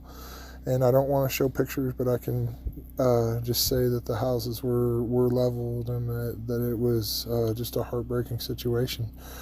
But what happened is the logs came down and just completely blocked up any waterways for anything to go. And so we know that it's going to rain again in the future hard, and that water is going to have to go somewhere. And it filled up everything, and there's a bunch of houses down below that it could still potentially flood again. So we had to clear a waterway for it and dig trenches and do all that. And through that was just a massive, massive log jam of giant trees just jammed up and stacked on top of each other, all under pressure, in pretty much the most dangerous, terrible situation you could ever imagine.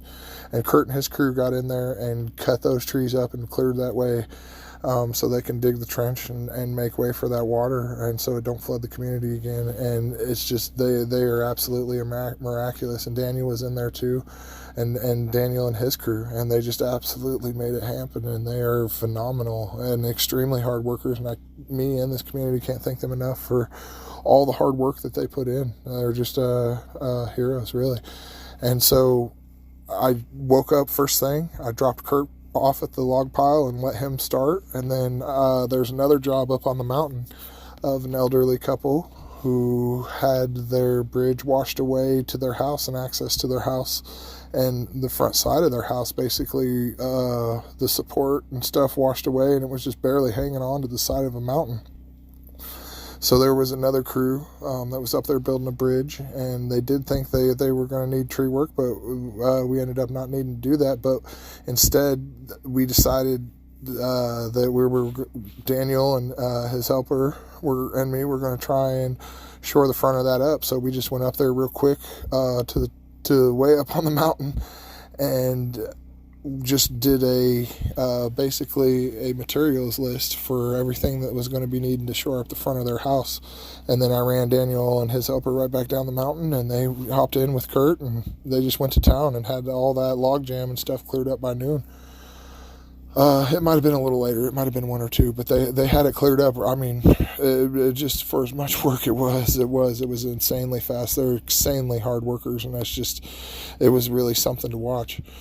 But they got in there and got it taken care of. So while they were doing that, I was hustling, trying to figure out more work, because I was worried that I wanted to make sure that their time was most efficient as possible. So I decided to just drop everything I was doing and go in front of them and try to make sure to use the most efficient amount of their time. And so I went off the lists I had and just started trying to talk to people and figure out what I was going to do, or what we were going to do. And I started, I put a post out on Facebook and asked for people to please, if they have any tree work that's needing done, get a hold of me, and I will send the guys out there and they can do it. But it just needed to be essential tree work. I said, anybody who has anything leaning on their house or stopping their driveway or anything essential that they need, please let us know.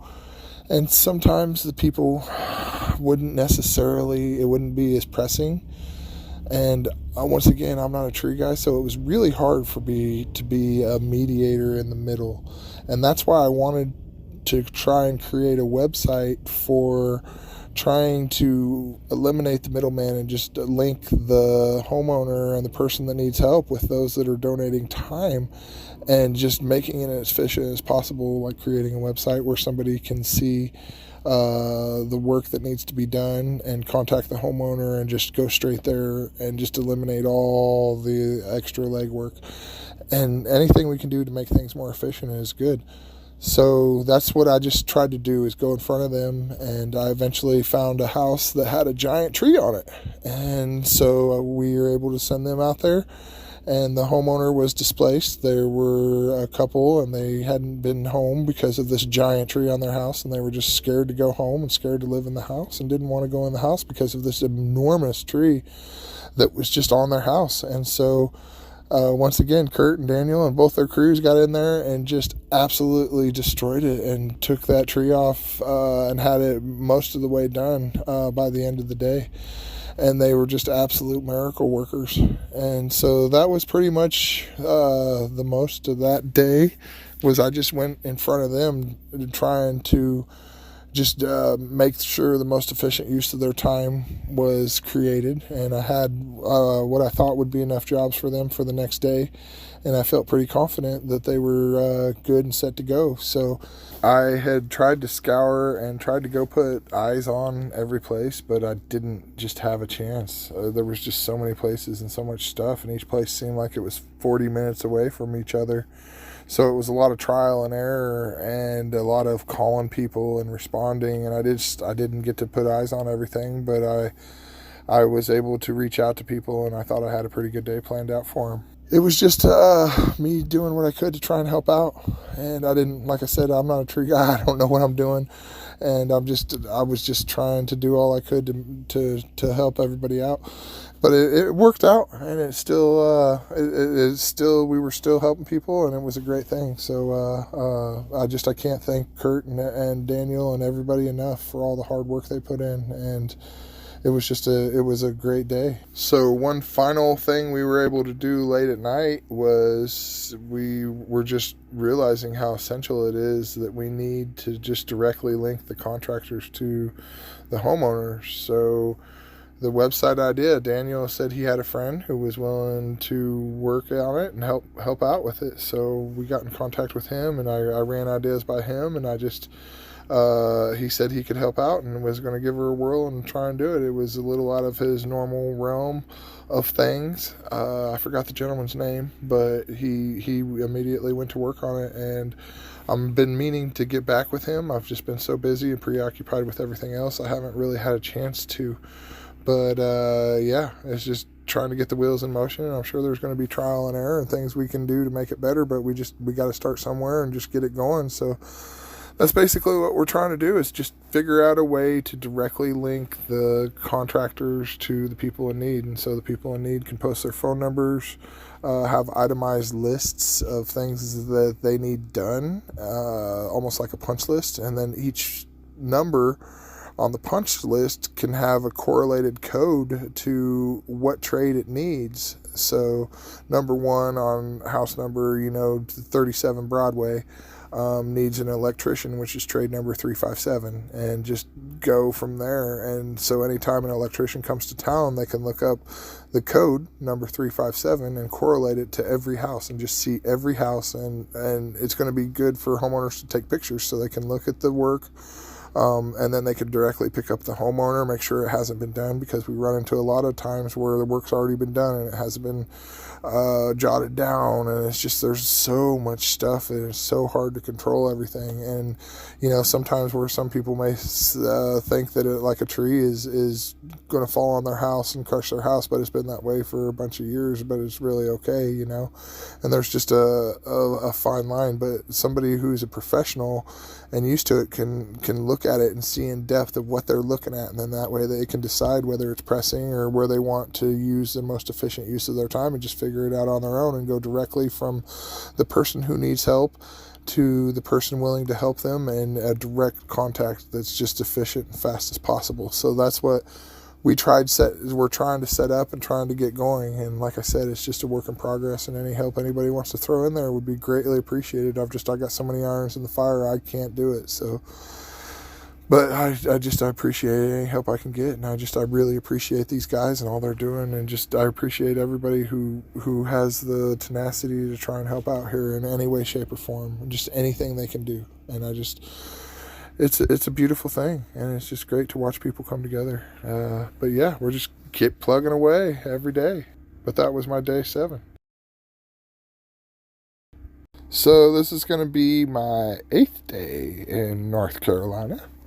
I woke up first thing, and Daniel and Kurt and all the crews, they were headed back to go finish that big tree on that house.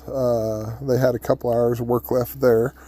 So I just figured I'd finalize my list for the day. I had a bunch of houses I thought that were good leads for them, and I just went ahead and sent them in numerical order with the addresses and all that, and I contacted the people and just tried to do all the legwork for the guys. I had routes planned so they could go to the closest place and be the most efficient with their time as possible, and I just did all I could to try and make sure that they were good to go.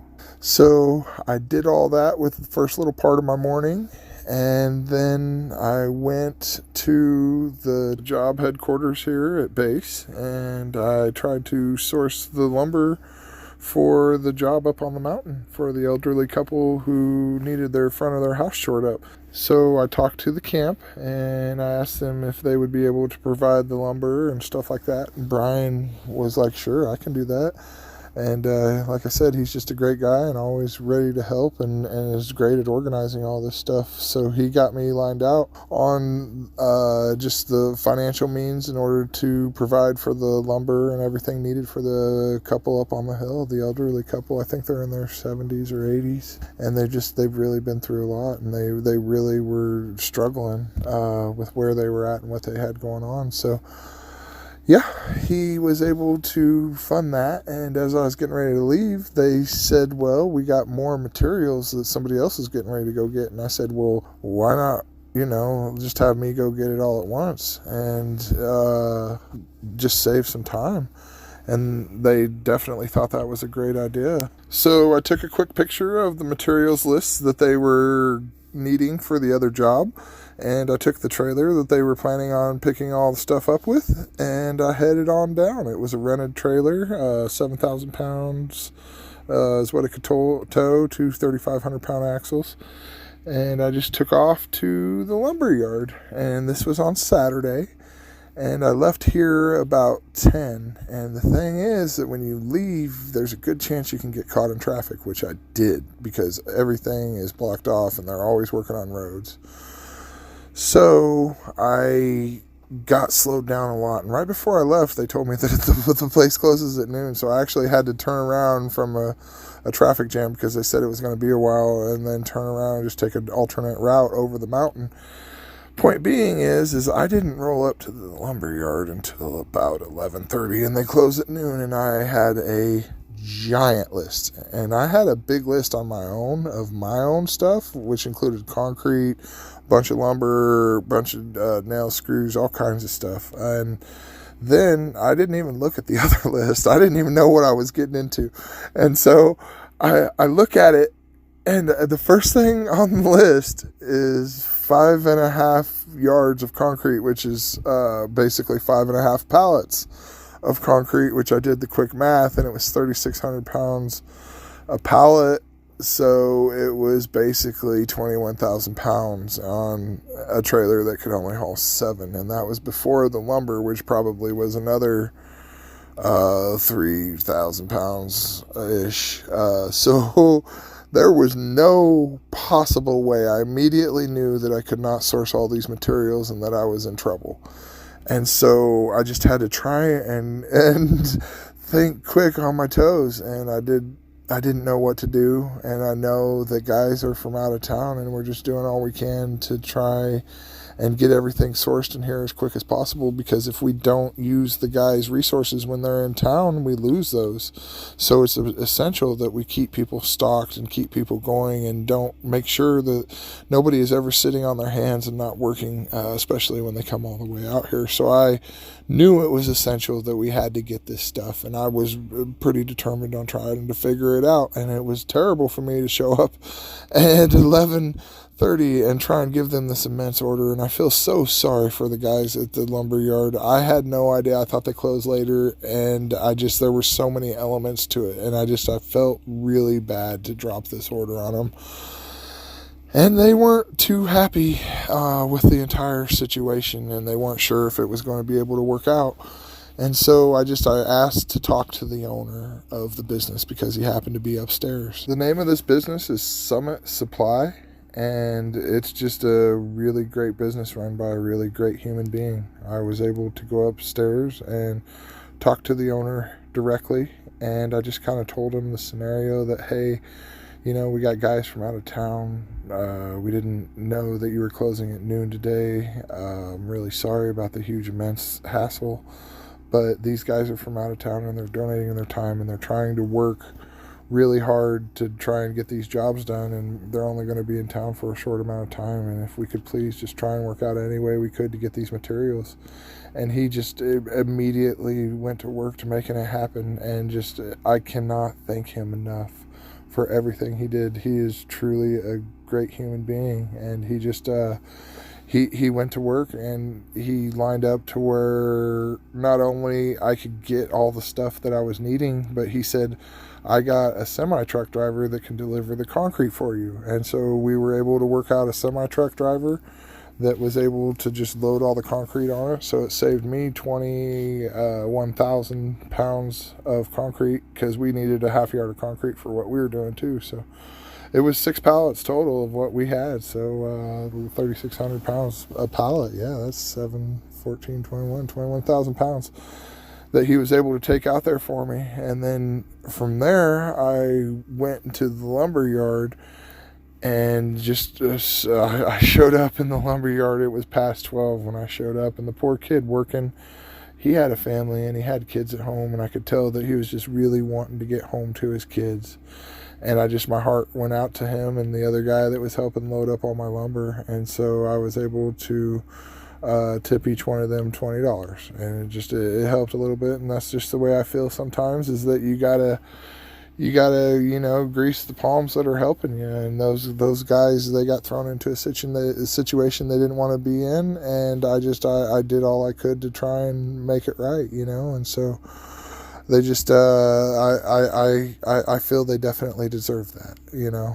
That's just my personal perspective and how I do things. But yeah, I had a little bit of cash, and I took from the fund and just made the executive decision to go ahead and tip them. Like I said, I left home without anything, and they've been putting gas in my truck so I could run around and do all this stuff. So it worked out, and I was able to get all the lumber and everything loaded up, and it worked by the skin of my teeth. And I don't know how I got so lucky, but the owner of Summit Supply in Burnsville is a great human, and he definitely worked with me, and I can't thank them and their business enough for all that they did to work with us and everyone involved. And it was really a great thing. So from there, I took the trailer load full of lumber back to camp, and when I got back to camp, I started contacting Daniel and seeing how the crew was going. They had just gotten done finishing up with the big tree on the house, and I was able to let the homeowners know that they had finished up, and they were just beside themselves, ecstatic. I mean, they were so happy. It was a great thing, and it was a beautiful thing to see. And me and the homeowner cannot thank those guys enough for all the hard work they put in. And the house, that giant tree had fallen on that house, and they were so careful and so perfect with it. They said it didn't even hurt the house. The only thing was 2 pieces of ridge cap were messed up, and that was it. Everything else was fine. So they got away unscathed. It looks terrible and it looks so bad, but they worked their magic and made it work out. So unfortunately, they started to go to the other jobs, and they weren't quite panning out the way we had hoped. They did get to go on throughout the day, and one of the jobs panned out and in the neighborhood, and they were able to work the rest of the day out and continue on. And fortunately, they found some people that desperately needed it and were able to really help them out. And these guys came here and worked so hard and did so much while they were here. And they even came to other places before they were here. They went to another town and another area before they came to this area. So they were already a day into work before they had even come here. So they did a lot and helped a lot of people, just more than they know. And I cannot thank them enough for coming up here and investing the time. But Daniel stayed here another day. Kurt and his 3 guys had to go back home. They just had a lot going on, and they just needed to get back home. And I can't express the amount of gratitude I have for them taking the time and the effort to come all the way out here. They're just amazing people, and I just really appreciate it. So once I got back to camp with the trailer load full of lumber, I had my new mission to take it up and deliver it to the jobs that needed to be done. So I wanted to deliver it to both the jobs, the other job that was picked up that needed the lumber, and the job that we had planned. That way we could just show up in the morning and go to work and rock and roll and work as hard as we could all day and be efficient as possible. So I only have a 2-wheel drive truck right now, because my 4-wheel drive isn't working. And Also, my flywheel is missing some teeth, so I periodically have to crawl under my truck and turn the engine over with a wrench in order to be able to start it. It's a ordeal. It's great fun because it sits there and makes terrible noises until I get underneath and do it. And it happened a couple times at the lumber yard even. But point of all that being, my 2-wheel drive truck pulling a trailer up a giant mountain was almost unheard of. Everybody thought I was crazy going up there with the switchbacks and all the crazy stuff and the difficulty and all the stuff you got to go through to get up there. And I was confident I could do it, and so I took off up the mountain. And this is the mountains out here. I've heard it's either the 6th, I think they said they have the 6 biggest mountain ranges here in this area that are on the east side of the Mississippi. Or either that or this is the 6th, but I think they said they have the top 6 right here, highest mountain ranges. I could have misinterpreted that wrong, but either way, these are hefty mountains, and this is almost all the way to the top. And so I'm taking this trailer up, and it's like I said, people did not think it was going to be possible. They think I'm kind of nuts around here. Which I might be. It's okay. But I got her up there, and I delivered the lumber to the first job, and then I was delivering the lumber to our job, which was higher up on the mountain, and in the middle of doing so, I sprained my ankle, which was really freaking awesome. I was really stoked about that because I knew the next day was us crawling all over these giant rocks in the rockiest, most tough area, mixing concrete and doing terrible stuff.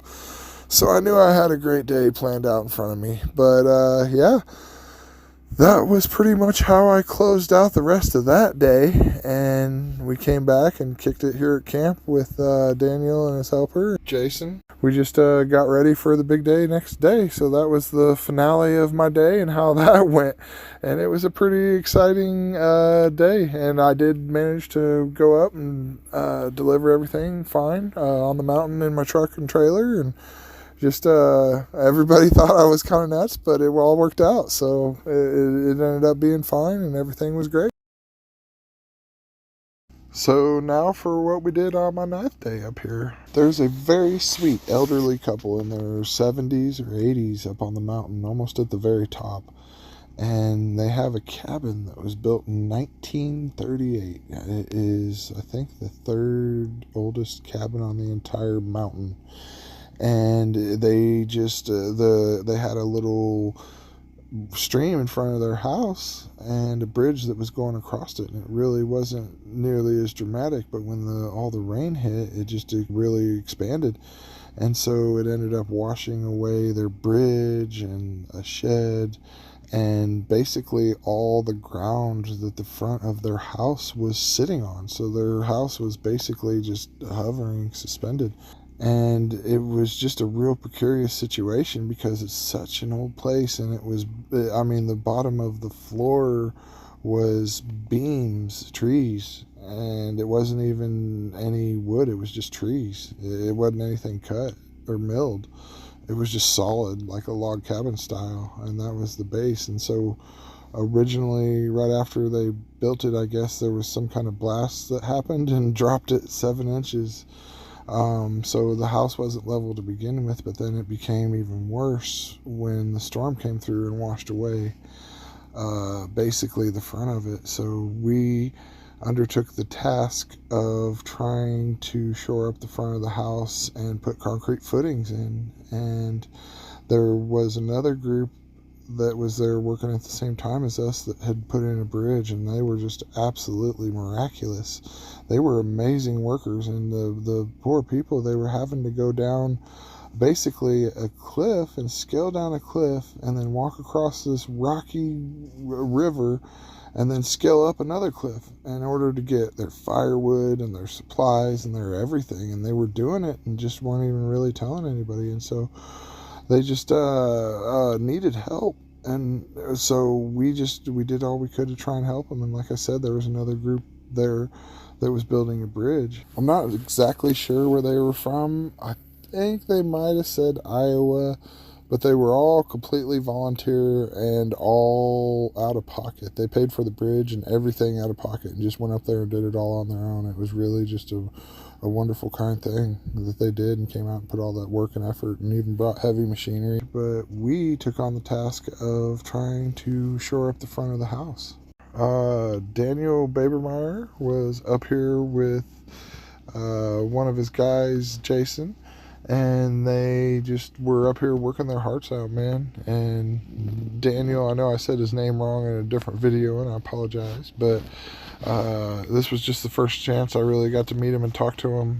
Met him briefly once before, and he came up here to work, and I can't tell him how much I appreciate it, and all the hard work he put in. So he's a carpenter by trade. I am not. I am a floor guy, a septic guy, a driver of any kind. I mean, I've got a little experience doing a bit of everything, but I do not call myself a carpenter, or don't claim to be in any way, shape, or form. I mean, I could probably figure it out good enough for me in most circumstances, but like I said, I do not call myself a carpenter.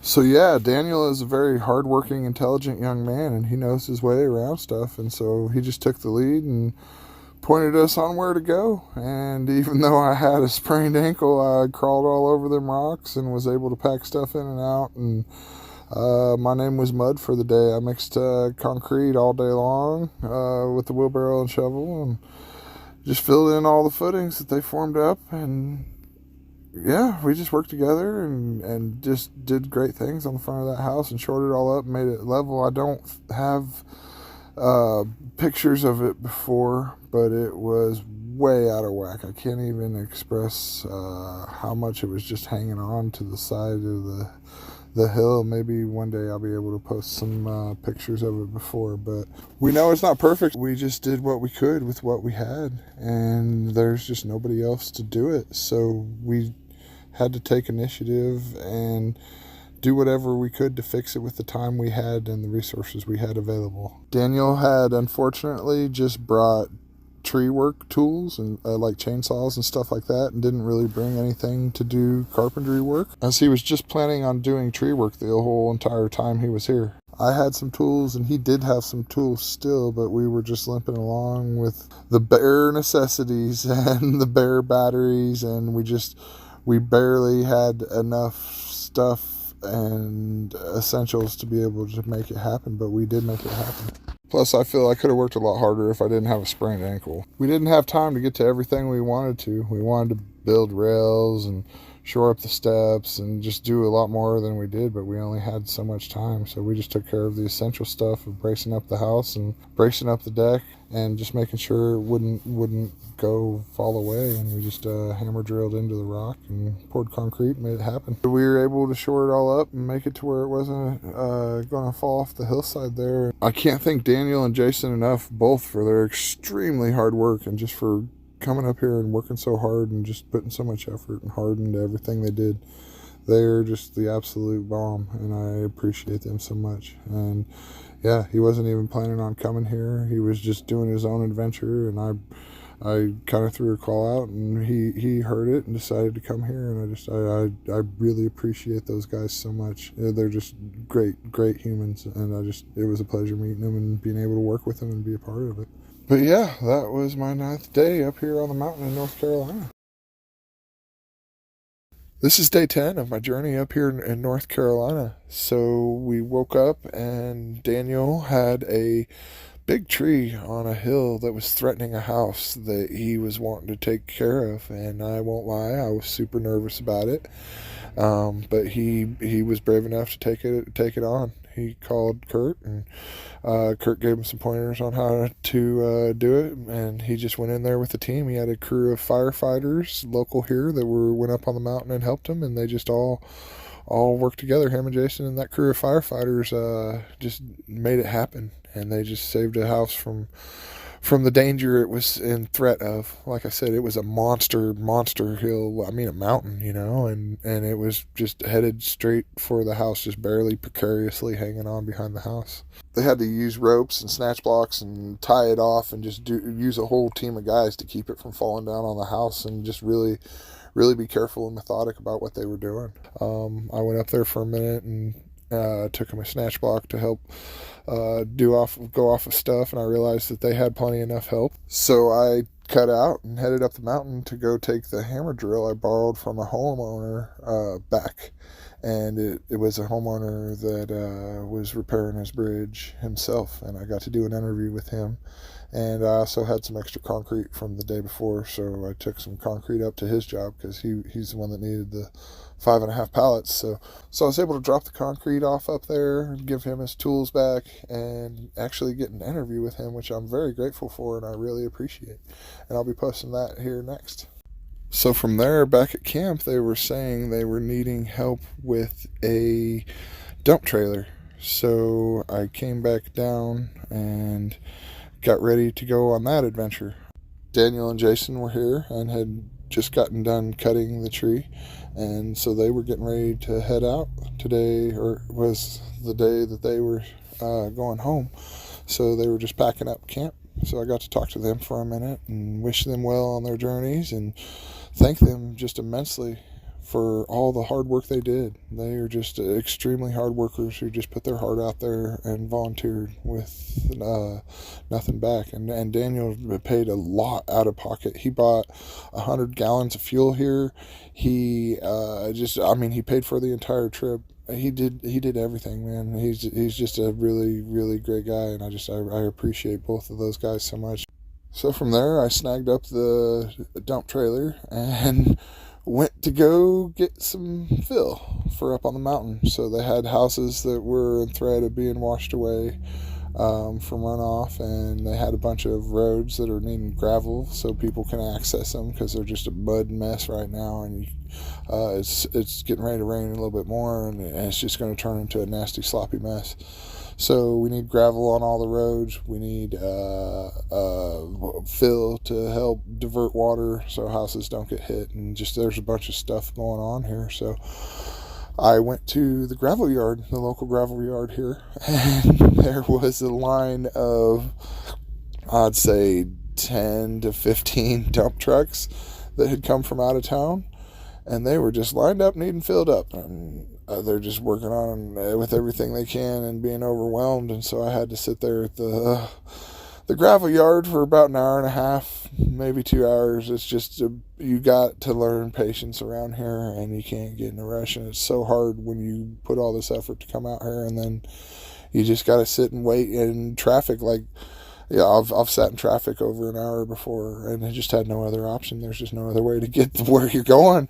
So you never know when an hour-long pause to your day will just get thrown in, and it's just so hard to not want to go. Especially when you do all this, and it's hard. But you got to look inside yourself, and you got to learn patience, and it's just it's a journey, man. It's all a journey out here. So I sat there and waited, and finally got loaded up, and I took the fill dirt up the hill. The trailer was acting a little funny when I was letting it down. The hydraulics squirted back out. I don't know why it did that. I didn't do anything. It wasn't overloaded. I only had 3 tons in it. It was a big trailer, so I started out easy because I was going across a sketchy little bridge, and I want to do a little video on that too. So yeah, I don't know what happened to the trailer. Everything was fine. Everything went up fine. The battery was kind of dead, so I brought it down without a battery. And when it got to the bottom, the reservoir that holds the fluid, it filled all the way up over full, and then started squirting out. And I didn't do anything to cause it. I don't understand. Like I said, it only had 3,000 pounds, so I brought the trailer back to camp, and that was pretty much the end of the day at that point. So that's my summary for the day. Thanks everybody for keeping along. I appreciate y'all. So I am getting ready to deliver a load of fill dirt up on the mountain. They got a bunch of fill dirt they're needing to try and use to divert water runoff. There's some houses that may slide off a hill if we don't get some fill dirt and some water diverted, so we're needing to use fill dirt to divert water, and then gravel for the road so people can get up and down this mountain. They're kind of trapped. So that's what my project is right now, and I am getting ready to take my loaded 2-wheel drive. It's actually 4-wheel drive, but it's only got 2-wheel right now. F-250 with the dump trailer. It's got about 3 tons, 6,000 pounds in the back of it right now. I'm taking this one kind of light as an experiment. The trail is really rough and this bridge is really sketchy. So I'm just trying to to work with what I got. So yeah, this is my journey and where I'm going to be heading. And I'm just, like I said, trying to take care of these people up on the mountain. And that's the wonderful bridge I'm going to be crossing. And that's what I was put together. Oh, it already has a dip. And that looks a little sketchy there. Oh boy. They've had heavy equipment across here before, so I don't know. I'm sitting at about 20,000 pounds with everything. That one looks way better. I like the looks of that one. It looks like they cut trees. Oh, there's main posts in the middle. Okay, so if you look, there's 1, 2, 3, 4, 5, 6.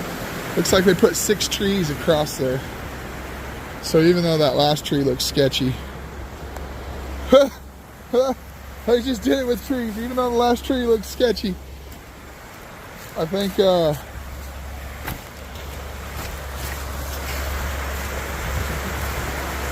she's gonna be all right.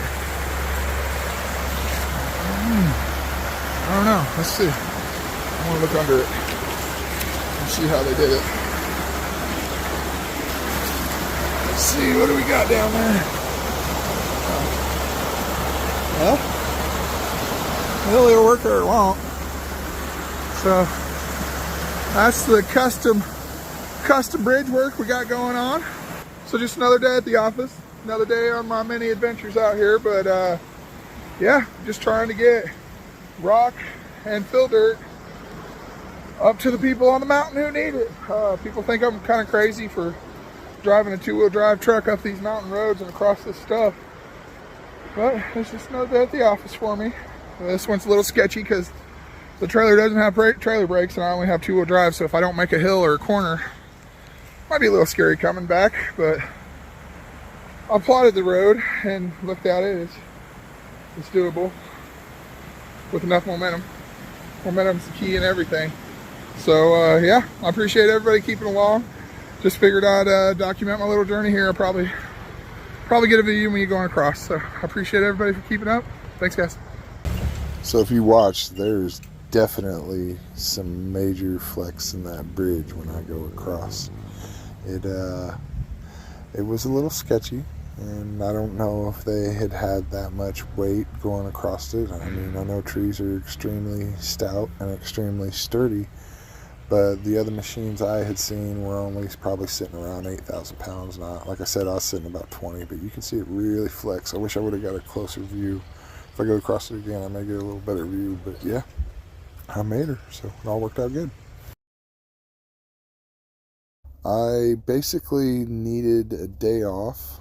It had been over 2 weeks since I had left home, and I was out of clothes. I didn't even have socks anymore, so I had to do some laundry. So it was laundry day for me, and I spent the better half of the morning doing laundry and just trying to relax a little bit. I haven't had a chance to stop since I left 15 days ago, so I needed a little bit of relaxation and a little bit of time to just breathe for a minute. So I did my laundry in the morning. I just kind of had a chill morning, and then I did a bunch of videos and tried catching up on all these videos. I think I've made over 10 videos in the last day. So yeah, it was just basically a day of making videos. I try to make a video a day, and I just got so busy and so hyper focused on what I was doing here, I wasn't able to make videos. So it was good to be able to catch up.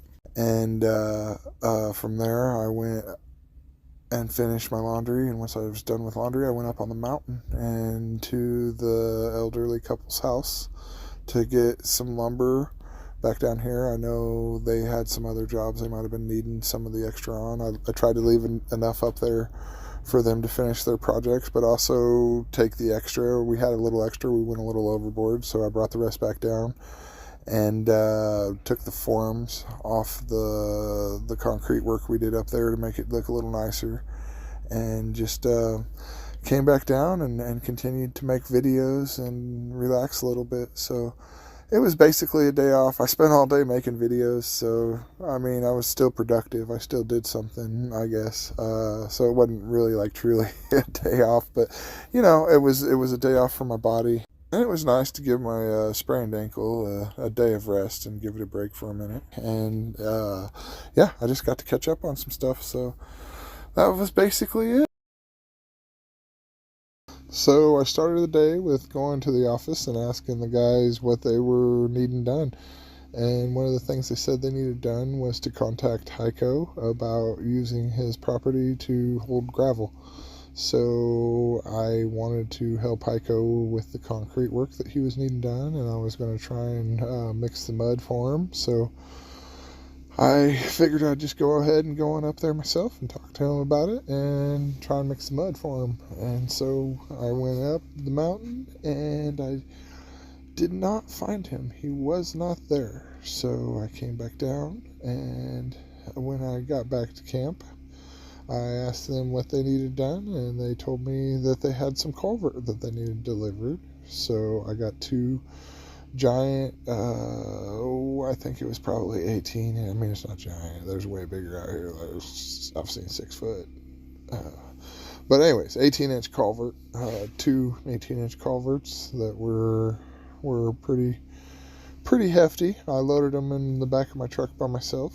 They gave me an address up on the mountain. I went there, loaded them up, and then took them and dropped them off somewhere else. And part of that adventure too, they were wanting to scour and find more places to dump gravel periodically up the mountain. They're wanting to gravel the mountain road because it's all been washed away and then filled in with fill dirt. So anytime that it rains, it just turns into a muddy mess, in which case it's on a mountain, so it's kind of sketchy because you don't want to like slide off the edge of the mountain. So all the people up on the mountain that have homes up there, they would greatly appreciate the road being graveled. So I understand that's a necessity. There is a bridge that is a 22-ton bridge, so you can't get anything heavier than 22 tons past it. The bridge has kind of been a little bit compromised. I took pictures of it before, but a 17-ton or an 18.5-ton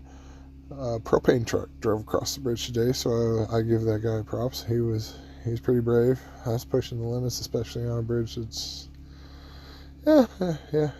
Anyways, so the dump trucks full of gravel are heavier than the propane truck would have been, so they can't go across that bridge. So it's determined that it's just going to have to be brought up in things like dump trailers and stuff like that. And the mountain is so windy with so many cutbacks, there's really no spot to put it. So it's just a matter of sourcing spots to put it. And I figured out a couple spots I think that it would work. And I talked to the people there and let them know which spots I thought would be the most efficient, kind of from a truck driver's perspective and stuff like that. And there were no dump trailers available, where I was hoping I might be able to snag a dump trailer and start running loads of gravel. But once again, it's just people helping people out here. It's just a controlled chaos. So people bring stuff, and sometimes they'll let other people use it. Sometimes they won't. Sometimes it's a little bit of everything. While I was scouring on my journey, I did make one more stop by Heiko's just to see if I could maybe help him with concrete. And unfortunately, he wasn't there.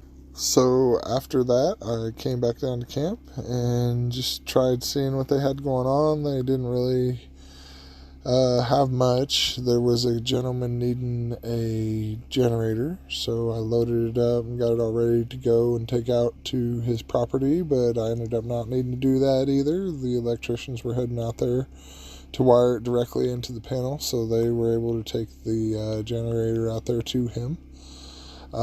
So after that, I just went over to the gas station and was just talking with the gentleman there, and I just put hands on work and just went to work, just filling up all the gas cans I seen it needed to be done. So these gas cans are for the generators out in the community. A lot of the community doesn't have power still, but fortunately some of it has. Just recently, the power company has come through and started to light people's houses up, which is awesome, because these people have been living out here without power for quite a long time. It's been, well, over a month. It's been about 5 weeks now that they haven't had any power whatsoever and just been living completely on generators and completely on the gas that we're providing for them every day. So it's an important resource that all these people in the mountains up here depend on. I've filled up all the big cans and then the little cans and then the kerosene. You had to pump the kerosene by hand, so it was a little bit longer process. And then I went over to the diesel, and of course people were coming in and out. So I'd say I filled about 70 gas cans while I was there. And it doesn't really sound like too much, but the time it takes to unscrew the lid, fill up the gas can, screw the lid back on, and just do all that, I know it doesn't sound like much, but it is just time consuming, and it took me hours to do that. It was a multiple hour long thing. So after that, it was about getting dark. I went home, or went back to the camper, and ate dinner real quick, and then I went and checked on my tools at a different job and tried to gather my tools that I'd left out there for people to borrow, and I unfortunately did not get them all, so I will try and head back out there tomorrow and see if I can scavenger and find the rest. And from there, I spent a little bit of time this evening helping out on the website. I'm wanting to create a website to directly link volunteers and people wanting to help donate time or goods, and those that need the help and those that need the goods. There's a lot of people out here in the mountains that are needing help, but it's hard to try and organize and make it all happen. So it's a bit chaotic, and it's hard to just make everything run efficiently. So my thought is that the more people that put their hands on, if they can make their time more efficient, they'll get twice as much done, and in turn help twice as many people. So I feel that this website is very important in trying to help out as many people as possible. So I put a little bit of time in it, and Daniel's buddy Ethan is just doing a wonderful job trying to help me and make it happen. It's pretty much in his hands, because I don't ever have time, and I really suck with computers. He's working on it and making it happen on his own and taking the initiative, and I can't thank him enough. So yeah, that's basically what we've been working on and what we've been doing. So it's a process, but yeah, that was my day for the day. It's a little bit of everything. But thanks everybody for keeping up and following along. I really appreciate you guys. So I started the day by going up the mountain and checking on Heiko. I knew he was needing to do that concrete pretty soon, so I wanted to get up there and see if I could help him. So I was able to track him down. He was out working on his machine, of course. Just that guy goes nonstop. He was out building a bypass around a bridge, so a whole little group of homes could get access to him. And I was asking him if he wanted to have a little bit of help mixing that concrete, and lo and behold, he sure did. So we set it up for 9:30 the next morning, and I went back down the mountain and tried checking on some other stuff. I went over to the job that I'd left some of my tools on and went and checked on that, the one where the house and the wall had blown out on the inside. And to see what Mitch and just everybody had done to make that house and bring it back and save it, they saved it. I mean, it was just insane how bad it was, but they managed to save it and make it all good. And just to witness that, it was just amazing. All the work, it didn't seem like it would be even possible. And just a couple days later, boom, there it was. And it was being finished up by a group, Samaritan's Purse. They were coming and mucking it out the rest of the way. Like after the machines got in there and did all their work, they just finished mucking it out. And Brennan, he just local guy here, he just donated his machine, and we took the cab off of it, and he's just a great guy who's just been working his heart and soul out for his community. The second it hit, he's just been going nonstop, and he just turned over his machine, and while he's still going to work, he just doesn't stop. And it's just everybody just coming together, man. But yeah, local guy Brennan donated his machine to Mitch from way out of town, and who saves buildings and lifts buildings. He said he's done 5-story buildings before, lifted them and saved them and done stuff like that. But yeah. They just worked, and Mitch just lived in there. He worked. That guy worked so hard. I was working with him at 10:30 one night, and he did that every night, every day. But he managed to save it. And there was a bunch of other people that ended up coming and helping too, and I wasn't a part of that. But I know everybody just worked together, volunteered. Mitch is from far away. He's not from here, but yeah, like I said, Samaritan's Purse was in there finishing cleaning up when I came through. Samaritan's Purse is a Christian organization that just goes around and has just a giant group of people that go around and donate their time and go in there. And it's just a beautiful thing to see all the people just come together and just work hard. You see just groups of them swarm houses, and they'll swarm it like a beehive. They'll come in and just tackle it real quick and just go on out. And it's just more hands make less work, and they got a bunch of hands, and they come in and they do the tedious stuff that's hard for a lot of people to do. Everybody just has their place, and everybody just we fit together like puzzle pieces around here. You got rough around the neck, roughnecks like us going in there and just doing the crazy, wild, dangerous stuff. And then you got countless trades just working all over doing everything. Every trade is needed, so you just have countless volunteer tradesmen that basically own their own businesses, just rolling around, helping everyone on their own time and their own account. And then you have state workers and road crews just everywhere. And a lot of it all on the side. All the main stuff is county, but all the side roads and stuff like that, that's all volunteer and people who are bringing heavy equipment from out everywhere, all over the country. I can't believe how far away people bring such heavy equipment. I mean, even 60,000-pound machines from states and states away. It's just it's awesome to watch. And then from there, you have obviously the linesmen out there working from all over, just doing amazing things. Someone said originally that they estimated it would be over a year until they were able to get power out to remote areas like here in Pensacola, and especially up on the mountain, where I've been kind of working and doing a lot of stuff way up on the top of the mountain. And lo and behold, I was stuck in traffic the other day for an hour and a half while they were doing the power lines, but they got power to the mountain. I watched them do it with my own 2 eyes, and it's been 6 weeks or something. So I'd say they're quite a bit ahead of the original estimated schedule, and you could just see how happy it made everyone on the mountain. That was a real heartwarming experience to see how truly happy the people were to get power back after 5 or 6 weeks. I mean, that's a big deal. You don't realize how important it is until you live without it, and all the logistics it takes into trying to survive without it. But yeah, it was just a beautiful thing. And we all just, it sometimes overlap each other, but we all make it work, and we just got to have patience. And from there, it's just everybody putting hands on. I mean, to people helping cook food, to people organizing things, to all the organizations. A lot of Christian organizations are coming out here and doing things like the Samaritan's Purse, and just doing the tedious, hard, dirty, hands-on finish kind of stuff, to where they'll demo the houses, the sheetrock, the carpet, that kind of stuff, and then go through their items and help try and clean them up and sort them and just save people's precious moments. And that's the most important thing to people, you know. I mean, it's hard to, I guess, say what's the most important thing, because water and having water to your house is pretty important, and electric, and even being able to have a bridge to get there. I mean, it's all important, you know, but at the end of it all, so is their memories and their precious moments and all their, you know, stuff that's so hard to just sort through, especially through mud and disasters like this. So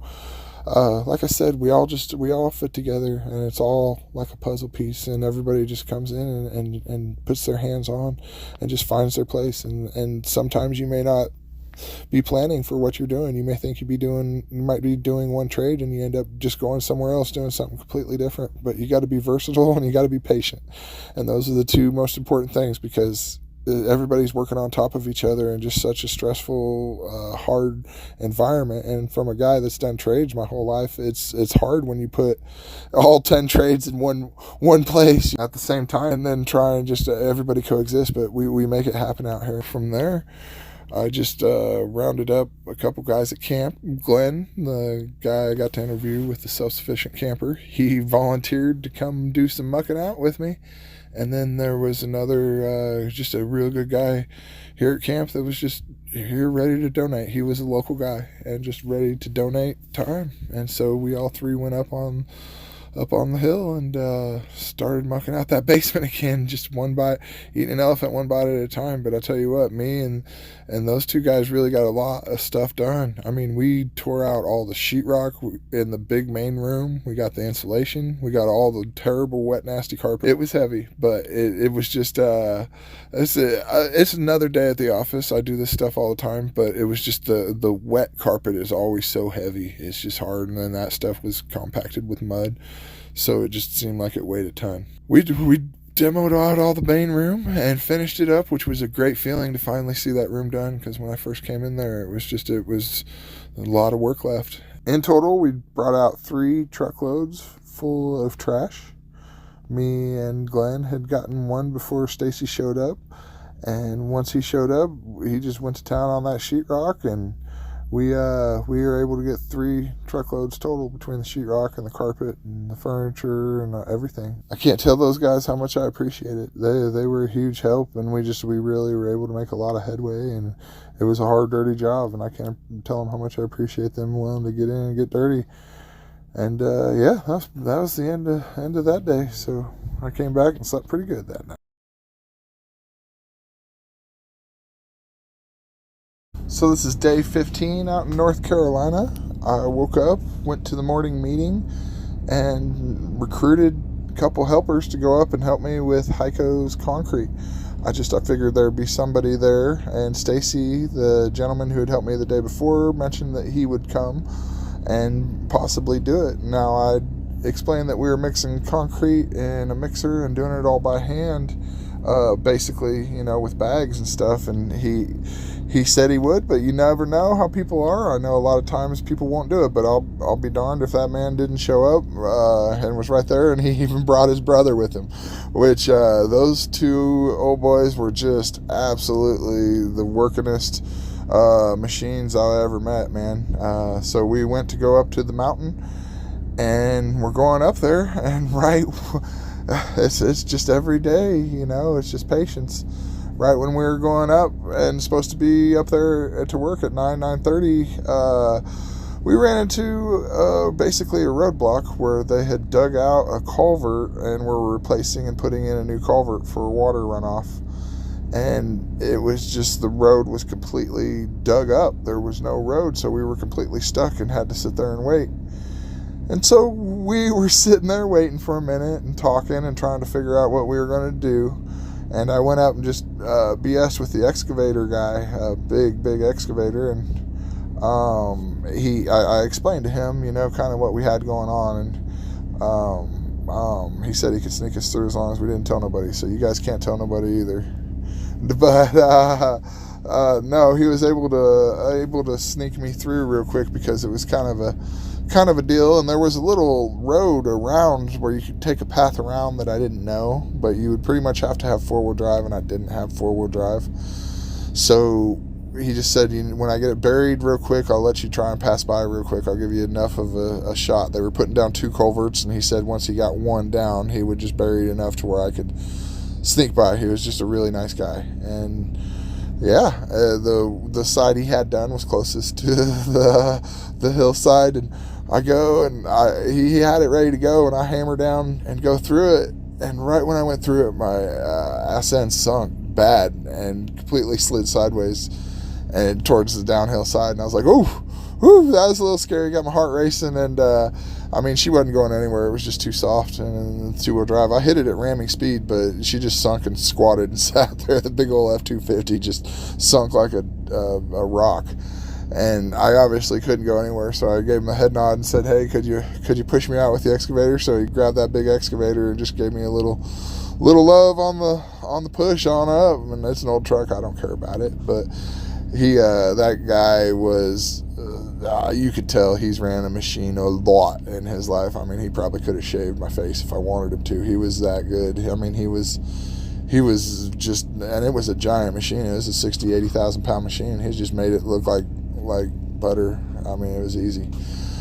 So yeah, we got up to the mountain, and the other two guys, they were in their 50s, man. Me and those two guys, and then Heiko, and he's I didn't quite hear what he said, but I know he's probably in his 50s as well. So we just all four of us worked our tails off, man. And in between 10 o'clock and 1 o'clock, we poured 4 pallets of 80-pound sack concrete into that big hole for that bridge. And I was mainly the shovel man. I dumped sack concrete in there as much as I could. I might have done 3/4 of a pallet maybe, but I did a majority, almost all the shoveling, and we had to shovel a lot to the back side. And I bet I shoveled, it felt like probably at least a pallet and a half. And once again, it was just shoveling it through those holes right beside the beams. In between the two beams, I had to shovel it across the concrete, and there's a little backboard, and it slid down into the back of the form on the backside. So I had to sling a pallet and a half at least of mud to the backside of that footing. So shovel by shovel, just basically throwing it, slinging it. It was a good little workout. It was, like I said, 4 pallets, and we just filled up that whole complete footing underneath the bridge there, and we just had to fill it in. Heiko had formed it all up, and we were just there to mix. He built a little platform, and we just rolled the concrete mixer back and forth on the platform. And I built a little backboard to where we could shovel the concrete through the hole in between the bars and just get it back in there pretty deep.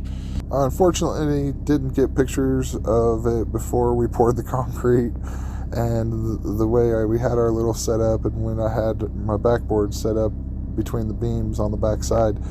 But you can get the general idea from the pictures and just kind of envision it yourself.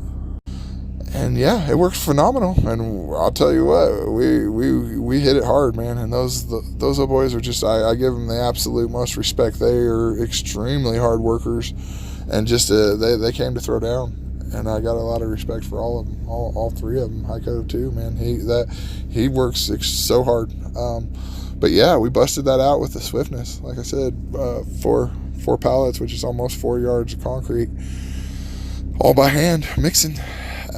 So we went back down the mountain after that and ate lunch real quick, and went out back to mucking in the basement, and finished mucking out one of the rooms there with the hot water heater. And we were hoping that the mud came from the front window. That's what I was really hoping. And the door had blocked that other room, and we just didn't know until we were able to open the door and see inside. But unfortunately, it was compacted as well. So I don't know if I'm going to get onto that project or not. I just got to compare time and things like that. But it's really close now, and it's just, we need to sort through all that stuff. And I was doing it without the homeowners there because we were just working away. And she had told me it was okay for me to just go in there and plug away whenever I wanted to. So I just I kept going in there. Everything was always pretty much self-explanatory, except when I got to that, I knew there would be stuff that they wanted to go through. And we were pretty tired, and we just we cut out a little early that day. It wasn't really that early. I want to say it was probably 4, but we all got that work ethic where we want to go all day. But boy, we really felt it, you know. I know I felt it a lot, and I could only imagine what those guys felt. They did a lot of the lifting of the bags, and just as much, if not more, manual labor than I did. And they got me by over, 10, 15 years. I just got a lot of respect for those guys, and they were somewhat local too here. I think they were right outside of the zone that got hit. I shoveled a lot too, though. We all did a lot, man. It was just extremely hard work by all of us. It was a lot, but we all did it with smiles on our face and happy attitudes, and I won't lie, it felt real good to work hard like that. And overall, it really was just a good time, just with some good hard work. I really did enjoy the day. I really appreciate the old boys for helping work, and I appreciate the homeowners for even letting me come and work on their property and try and help out. So it was a real great experience and a good time, and it felt good to work real hard. So yeah, I appreciate everybody for keeping along. Thanks. So today was just a day of catching up on videos. It was nothing but videos. My ankle has been still bugging me, and I could have worked today. I had to catch up on these videos, and I get so far behind, it makes it real hard to catch up, and then it gives me anxiety. So I got into the computer stuff and doing this today, and I just had to catch up on this. And I figured it would be good to give my ankle a rest day. I haven't really given it a full day of rest, and it's kind of just staying the same. And I can work through it. I don't care. I'm not being a wimp or anything. I know that rest helps make things better. So I tried to kill two birds with one stone, catch up on videos, and also rest my ankle. So I'm even trying to get a little bit ahead, but I'm getting ready to have to start thinking about going to my next project and making a little money to try and get home. I want to be home for Thanksgiving, and I want to just start being able to get my bills paid. It's time to start thinking about that. I came out here and I put in a lot of time, and I just want to make sure I take care of my bills. So I got to do that, but I plan to work out here and still put on hands work while I'm still contributing in some way. Even though I'm going to be making money at that point, I'll still be plugging away. I feel bad because I'm not donating time anymore, and I'm actually going to be making money. But it's really not going to be the same money that I would make back home with my own business and stuff. And I'm doing it just to try and help out here still in some way. I came here with $0 when I hit town. I left my home in Missouri with $431. Hit town with $0 here, and have just volunteered and donated nothing but time since I've been here. And I'm going to be, let's say, 17 days somewhere, 16 days at this point. And I've done all I can as far as donating, and I just have to take care of myself and my stuff too. And I know it's going to take me a little bit of time to cover my bills, and then I got to get enough money to get gas home. But at the same time, I'll be still putting on hands here to help out in some kind of way, shape, or form. And that's all I want to do. Even though I'm going to be making money, I'm still going to be taking bites of eating an elephant, because it's just one big elephant that needs to be taken care of out here, and you can eat an elephant one bite at a time. So I've put in a bunch of days of volunteers, so now I got to go to making money, and I'm going to put a post out. And I have faith that everything's always going to work out. I'm wild. I'm sure people think I'm insane.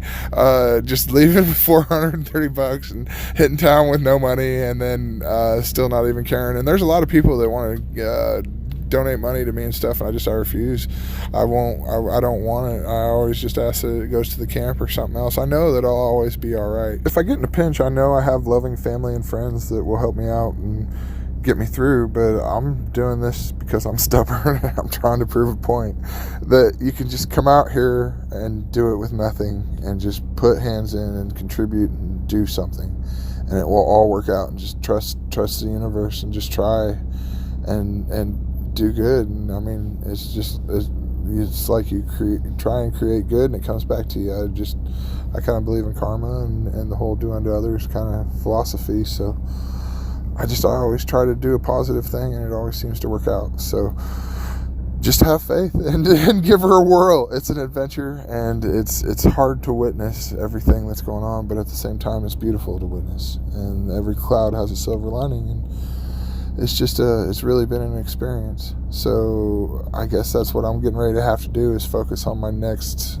part of my experience here and trying to figure out how to get home, which I don't mind. I really like the journey and the adventure part of it. I know I can always depend on myself and my two hands to make money, and I'm a minimalist, so I'm not scared in any way. I know at the end of it I could go get a temporary job at Wendy's or something that pays the same day and just live fine off of that. So I can do more.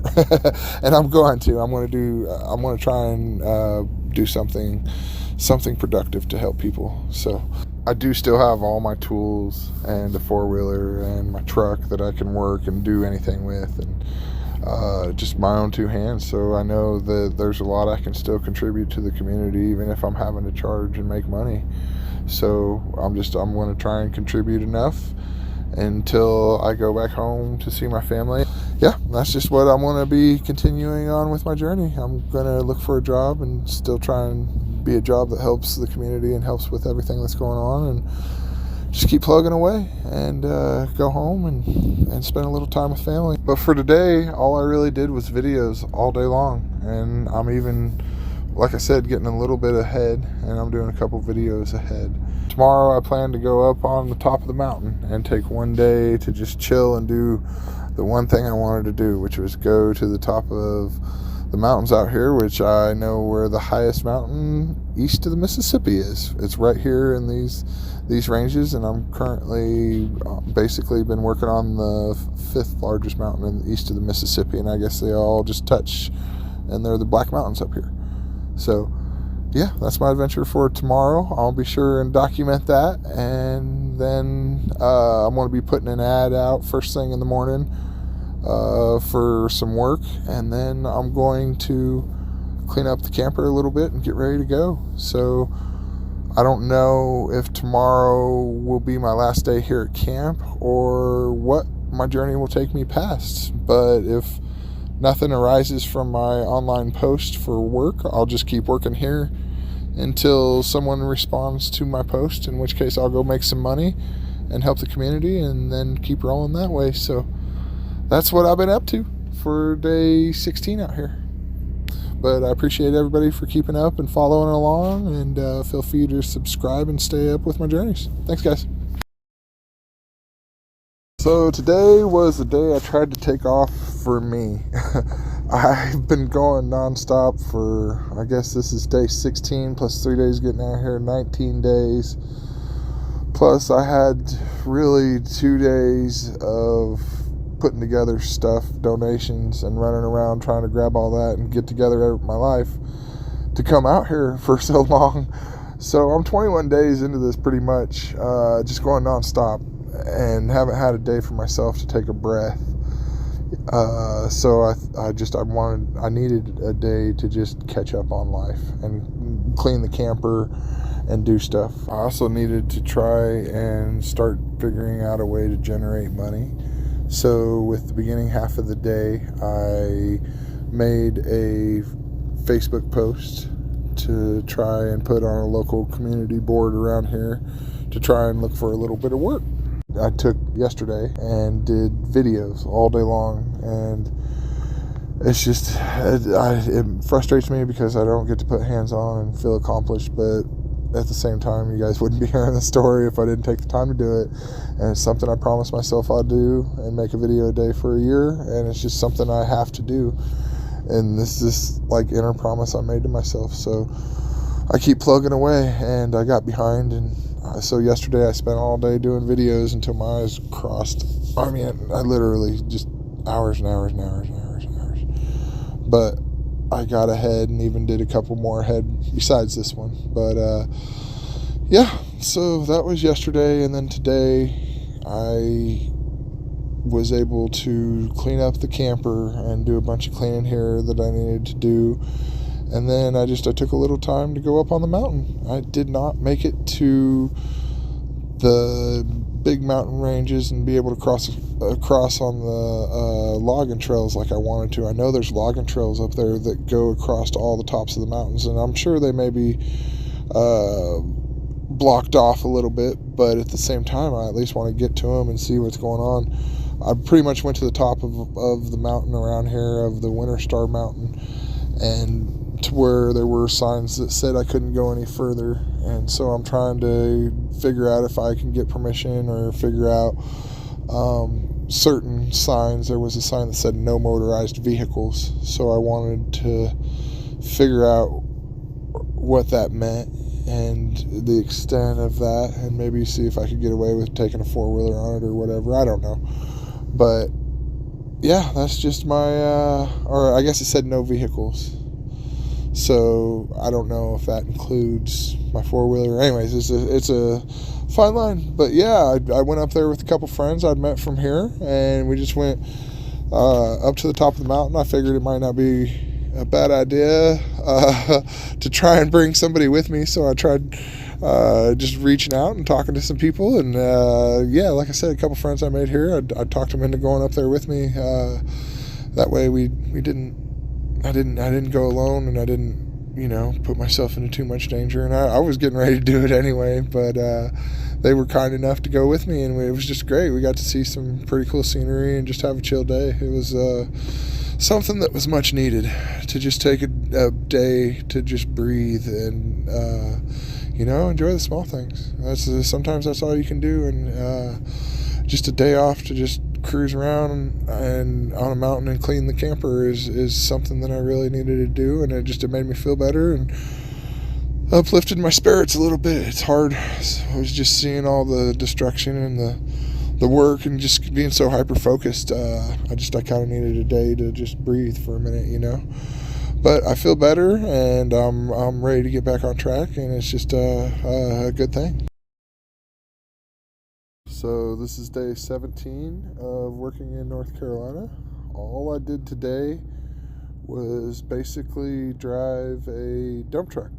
Some kind gentleman, I have no idea who it is, but he is a very, very wonderful person. He drops his dump truck off here, and he is letting the camp use it to try and help out. I drove a septic truck for about 8 years, and I just have a lot of experience driving bigger trucks, and it's just right up my alley. It's stuff I love to do, so I was a perfect candidate for the job. There's just so much fill and so much gravel that needs put on all these roads, and all the culverts and everything around here is just insane. So that's what I did today, is I hauled some gravel for a road up a mountain where it was pretty hard to get to, really hard to get to. And then from there, I hauled 4 loads of fill dirt up for culverts and stuff like that, putting in culverts. So I was able to haul 5 loads in the dump truck today, and just drove the old dump truck around. It's an older model, and it definitely had its ups and its downs, and it was a thrilling day for sure. But I was able to baby that sucker on along, and I was able to move a bunch of dirt, move a bunch of stuff. So that was my adventure for the day. I just spent all day in the dump truck driving. So you never know what each day's adventures will bring, and you got to stay versatile out here, and you got to stay on your toes, and you never know what you'll be doing, from helping out in camp or just doing small things to driving a dump truck to concrete or whatever. It's just you just got to be ready to put hands on, and most importantly, you got to be patient, because like I said, everything around here, it moves at a different rate. There's sometimes you want to go fast, but everything's blocked up, and just so many people working on top of each other. You just got to have a lot of patience, and so many different jobs that are constantly changing and evolving. You got to have patience as far as what you're doing. Sometimes it's not always what you expect, so you just got to be versatile and patient, and that's what I'm trying to do. So that was my adventure for the day. This was a very hard day for me.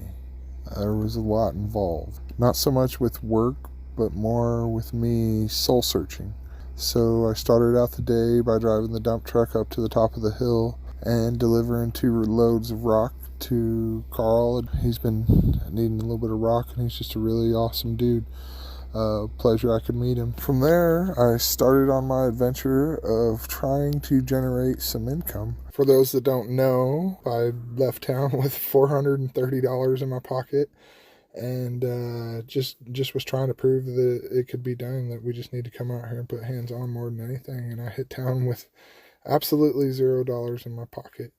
But I wanted to try and work as long as I could. I had food and I had enough gas to be able to get around a little bit, and I knew I could contribute some, and I wanted to try and contribute it all I could. I originally planned to come out here for 3 days no matter what.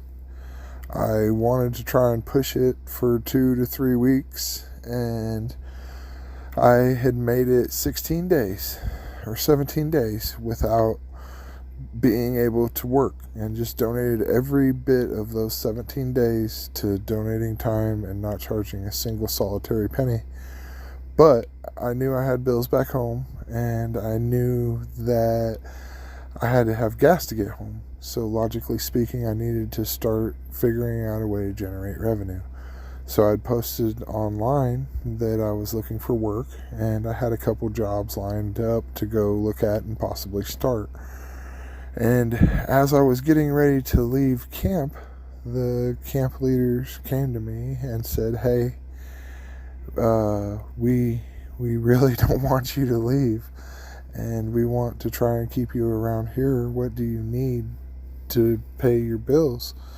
And in which case that put me in a really hard spot, because I don't want to ask anybody for anything, and the way I perceive it, anything I take is going to be taken from camp, and I'm not okay with that. And it was a really hard situation I was put in, because I didn't come out here to do that. I came out here to try and donate time, and then I wanted to work my way back home, and I wanted to try and pull my own weight and not be a burden to anybody, because there's people out here suffering and stuff, and I don't need to make things any worse. I'm not trying to be about that or anything, but they really stood on me and pushed on me and said, you're doing a lot out here, and we need you, and we want you to be here and be part of camp, and that you're efficient here, and that you're a good contribution to camp, and we want to do what we can to keep you here.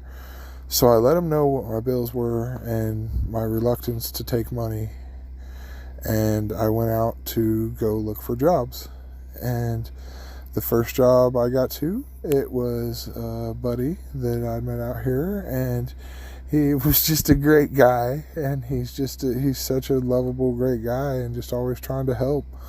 And he was just, I'd put it out there that I was looking for work, and I know he didn't really have it. I showed up, and I kind of figured out that he was just trying to help a brother out, and that it really wasn't necessary for me to be there. And so I couldn't drain out of his pocket and be a burden to him either. So I let him know that I was going to try to do something else and go to the next job, just because I didn't want to be a burden to him and try and drain out of his pocket when he didn't need me for any work, but he was just trying to keep me busy, like the good-hearted guy he is. So I respectfully told him that I was going to go continue on and continue to go check out the next job.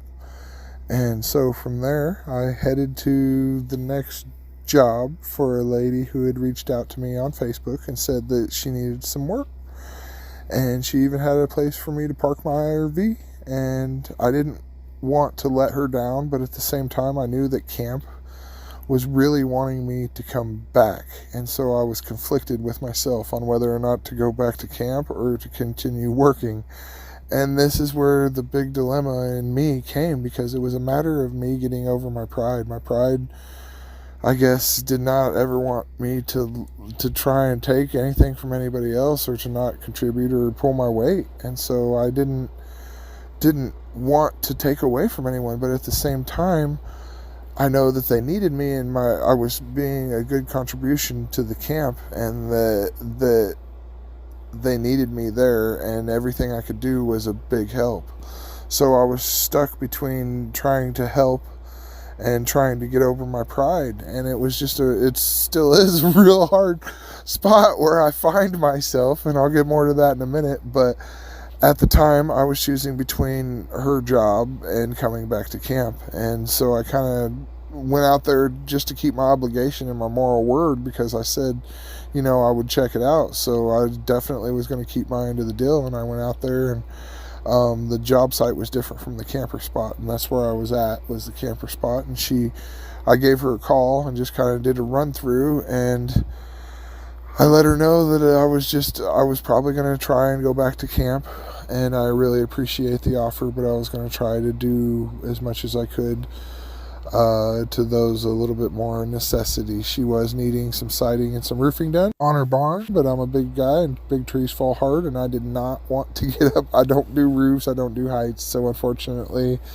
I couldn't help her out with her more pressing things. But there was other work there I could have done. I just respectfully said I would probably come back to camp and let her know that I might not be able to do it. And so from there, I did come back to camp. And when I got back to camp, they had generated $750 for me, and that was what I was needed to pay my bills. And I think I'm going to stretch it and make it also be my gas money home. So I'm going to make it all work. And it was just really hard for me. It was a very emotional moment that they cared enough and were compassionate enough to come together. And it even brought me a tear to the eye, man. It was really a beautiful moment that they just came together and did it. And I think it was somebody from camp that took out of their pocket that had the ability to do it. And it's just the people coming together and doing this is just the most beautiful thing ever.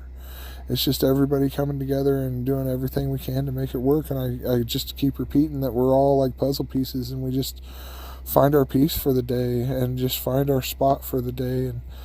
And we all give what we can. And my ability is to give my time and work hard, and I have tools and stuff, and a truck, and just abilities to drive, and that's what I have to give. And other people have other things, and some kind soul out there contributed money to help keep me here, and I can't thank them enough. I don't know who it was because they wouldn't tell me. I'm speaking this from the future because I wasn't able to do videos for about a week because I was so busy working. I just didn't have time to mess with the videos. I was just putting my head down and going to work. So it was a week before I could actually get to this video. So I'm actually speaking this from the future. And so since then, we have recently been struggling with funds and trying to get some funds here at the camp, and just to keep it going. I know we just spent $25,000 in gravel in a matter of a couple days, and we also just spend a lot on everything. I think some generous person has been donating a lot of gas and gravel.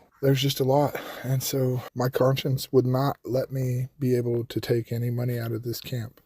So I called home, and I had a friend that's just a real good friend and helps me out sometimes when I need it. And I had them loan me the money to be able to help out and get me home. So I was able to give the camp back the entire $750 that they gave me for my bills. And then I was able to give them an extra $100 that they had given me for gas before. And then I was able to give them an extra $100 on top of that, just out of my pocket, donating to try and help out. So I definitely was able to pay them back and pull my weight. And so I couldn't morally take away from this camp. It was really eating at me the whole time I did it. It was like this huge weight on my shoulders that I felt so guilty and so bad.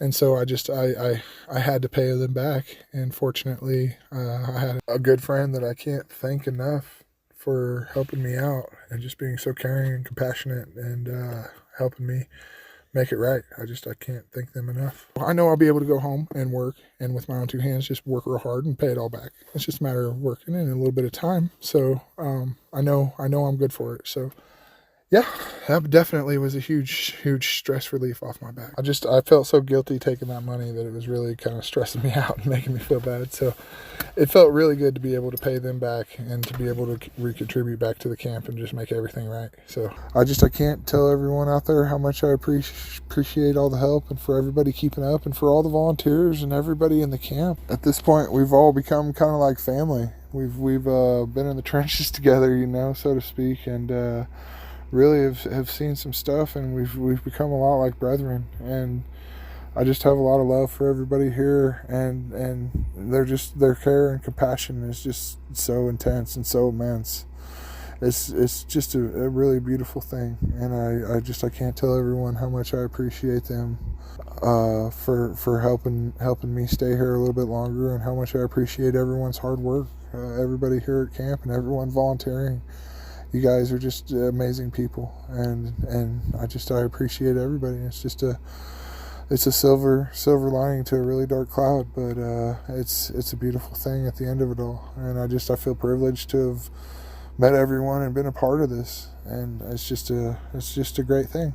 But that was my journey for the day. So I appreciate everybody keeping up and following along. Feel free to like and subscribe and follow along with my journeys. Thanks, everyone. So I first started making this video a week after the time that really happened. So I'm telling my story from a week ahead of time. I started this video then, and it's taken me 3 days to try and finish. So overall, it was 10 days ago that this day actually happened.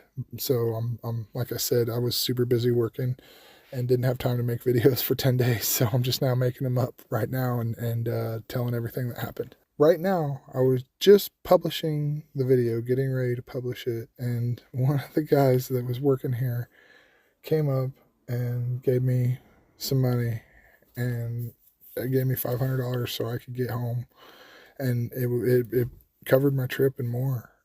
And I cannot tell him how much I appreciate it. He is such a solid dude, and it helped me so much. And I didn't want to take it, and I told him to give it to camp, but he said he helped camp too. And he was pretty firm with me that he wanted me to take it.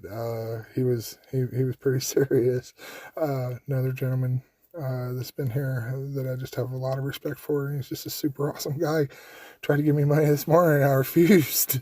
I've been keeping refusing, but he was pretty stern with me and really wanted me to take it, so I took it. And he's just a great guy, and he worked so hard. I'm not gonna put it out there for him, but he's just I watched him work insanely hard, and put in so much time and effort and money, and did so much for this camp and this community. He did so much to help these people out here, and just dramatically help them on such an immense level. It's really unbelievable to watch, and I cannot thank him enough for all he did. And he made me take the money. I was like, no, give it to camp, and he was like, nope, I want you to have it. So I took it. So I can't tell him how much I appreciate him helping me out. It really means a lot, and it's really helped me a lot. And I really appreciate him. And like I said, it's a beautiful thing, man. We've all come here together, and we just all do what we can, and it's just a beautiful thing to witness. It's a lot, but it's a good thing. I just appreciate everybody, and I love y'all. And yeah, thanks guys. Thanks everybody. So I once again got busy and was not able to publish this video like I wanted. So it's been even more days now. I think it's been well over 2 weeks, a little over 2 weeks since this happened, but I'm now sitting back in Missouri. I have been here 2 days now. I made it just in time for Thanksgiving. Right before I left, I had just once again another kind soul that was out here working hard and giving so much, and they hid money in my truck because I wouldn't take it. And so they broke into my truck because I left it unlocked, and they hid money in my truck, in my glove box, and then I didn't even know. And I was trying not to take any money, but they forced me to, and somebody else, some other kind soul, I don't even know who it was, dropped $50 in my cup holder. So between the 120 in my glove box and the 50 in my cup holder, I got another $170 to get home. And it's just, everybody was so kind to me, and I wasn't trying to take anything. I wasn't trying to do that. I was coming out to work and to contribute, but everybody's just so kind and just so wonderful. And it's just, I made a lot of good friends out there. I made a lot of amazing people who just are so giving and just put their hands on and open up their hearts and everything. And they're just amazing people. And it was just an honor to be able to meet and work with everyone.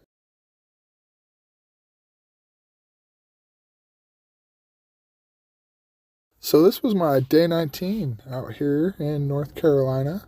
I spent today driving a dump truck up a pretty nasty mountain. It was pretty hard to get to. It was a little sloppy, a little muddy. And there were really tight trails and soft spots and a couple barns that I could just barely fit through. I had about 2 inches on each side. It was pretty tight between my mares, and it was definitely an adventure. One of the younger gentlemen that was working with us, he's in college, he looked at me and said, "Man, I hope one day I'm a good as dump truck driver as you are," which I've drove septic trucks for about 10 years, but I am not a dump truck driver. I drove a dump truck for a couple months for a stone company I was working for, but there's guys way better than me. I'm just a lunatic that loves a good hard challenge, and I strive on driving challenges. So little did he know, I'm just a lunatic. It's just, that's who I am, and I love doing crazy stuff.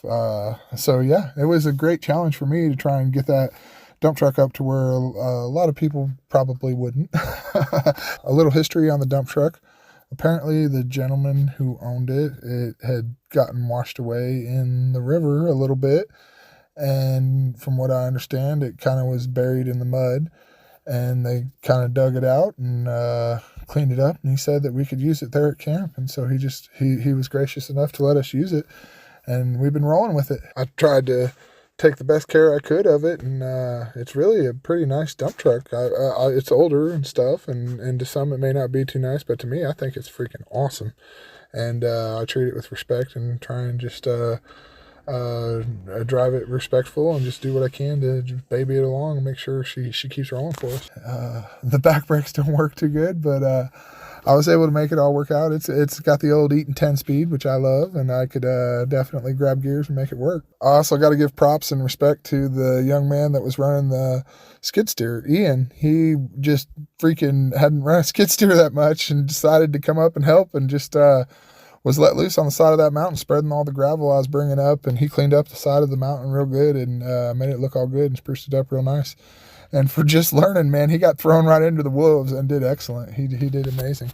And Jude was up there just kind of spotting and helping out. And yeah, they were just a great combo, great team to work together with for the day. Altogether, I hauled 8 loads this day. I hauled 1 up to a gentleman on the other mountain, and then I hauled 7 up to the mountain up on this hill. And after that, I went and tried doing some laundry and did that. It took pretty long, so I stayed up pretty late.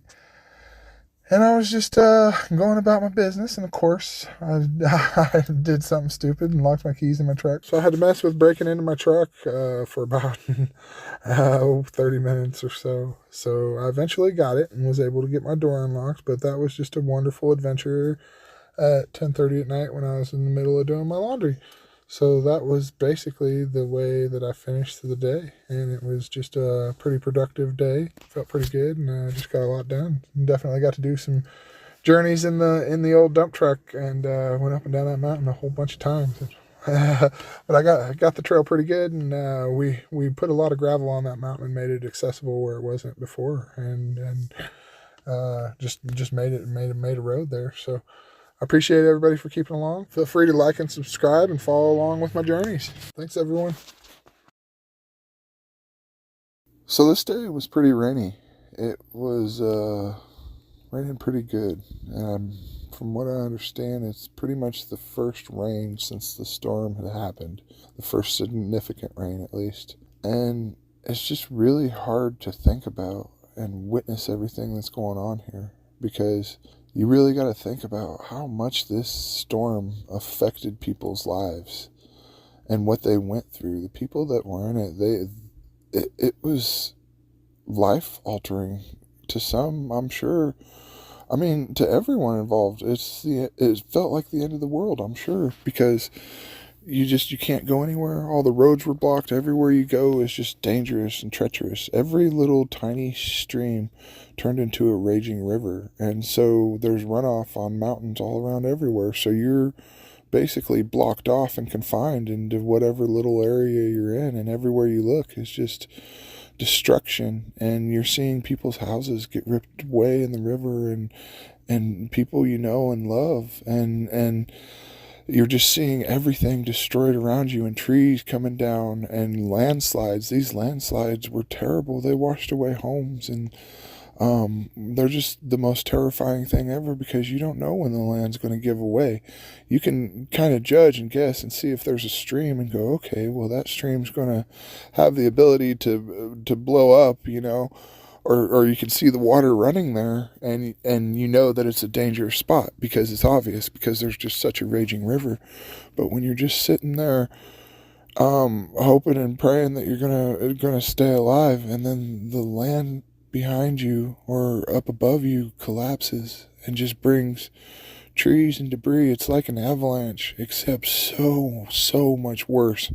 It's earth and mud and rocks and just full giant trees, and it all comes down and destructs everything in its path. This total destruction, and you're just having to witness and watch this all around and from every direction. And I could only imagine what that does to somebody. It's much like being in a war zone with bombs dropping all around you and seeing all the destruction that comes with that, and knowing that, people are losing their lives, and that it's just such a terribly immense tragedy on such a level that it's hard to really fathom. And then to know that these poor people lost their friends and loved ones in these tragedies, and people they know in their community and love. And people lost their possessions and their cars and their homes and their sheds and their everything. And people were scraping and running and just barely surviving on all levels. It seems like most everyone around here that was through it, in the midst of it, has just a remarkable story of survival. And it's so hard to watch. And then to know also that they were trapped and wherever they were and couldn't even get out. The feeling of being trapped out here. I know this town was cut off from major civilization, any civilization, for days, if not more than a week, maybe even weeks, but for sure days, to where nobody even got out here. I know the mayor said that he hiked out here. The mayor of Burnsville, I got to meet him, and he said he hiked out here with a chainsaw and just came out here, and that he was one of the first to come out here. He's a tree guy. And it's just, it's hard to just imagine what these poor people have went through and what they had to see and what they had to endure.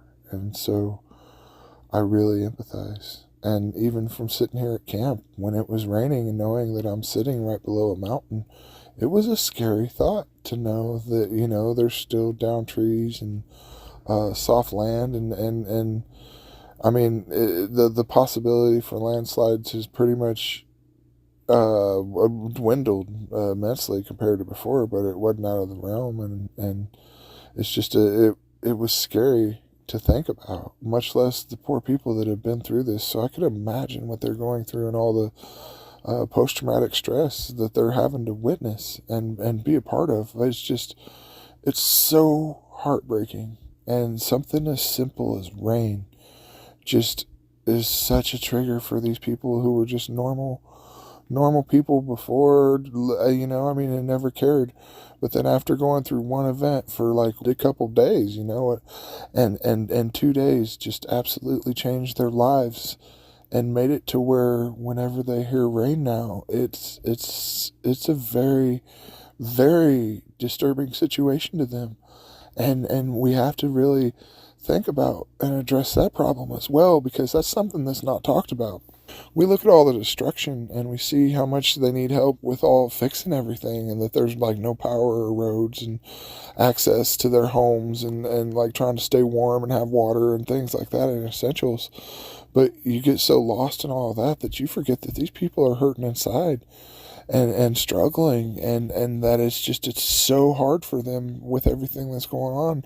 Like I said, something as simple as rain and the heartache that they're having to endure, and the stress that puts on somebody, and the hurt, and all the reminiscing, and it's just, I'm sure people listening to my words right now, people who have been through it, it's hard, and I'm sorry that I have to break it down like this, but for people that don't know, it's something to maybe help them be a little more empathetic to everyone, and just even something as simple as rain. When it rains, you can see just everyone, the demeanor change, and it becomes one of sadness and hurt and scared and even tension. All this is tension, and so people are shorter and just they're really, really struggling, and I could only imagine what it's like to have to go through this, and my heart goes out to them on such a massive level. I'm sorry you guys have had to witness this and to be a part of this.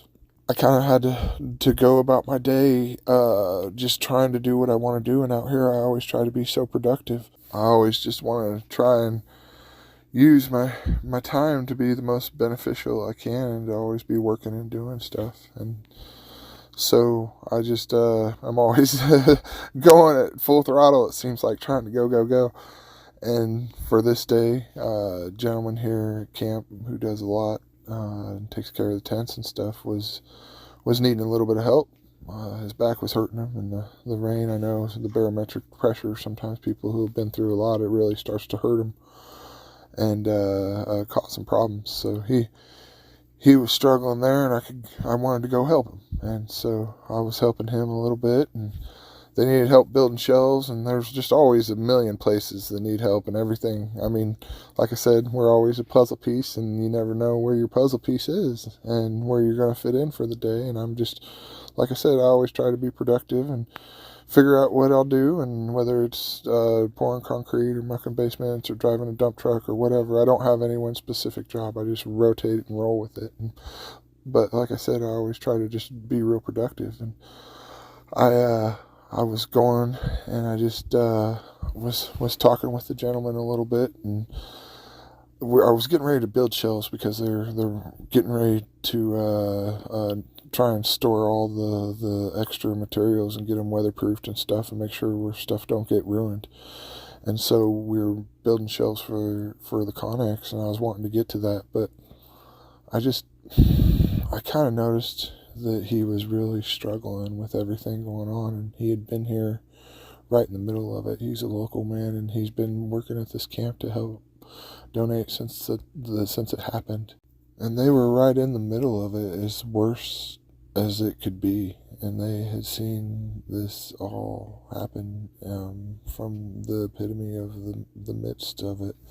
And it's just really hard to know what he had been through. And I saw that he wasn't just struggling with pain and the rain and the barometric pressure and health problems, but he was also struggling with his heart and with the stress, the immense amount of stress that the rain was causing, and it does cause to all these poor people that have been through this. I can imagine how stressful it is and what it does to the body and the brain and the heart. It's just it's so hard. And so I saw, firsthand how much it was affecting him, and I figured that everything else didn't really matter at that moment. Nothing mattered. And what mattered to me at that moment was to try and help that gentleman take his mind off of the rain. And I knew it was supposed to stop raining in about 2 hours.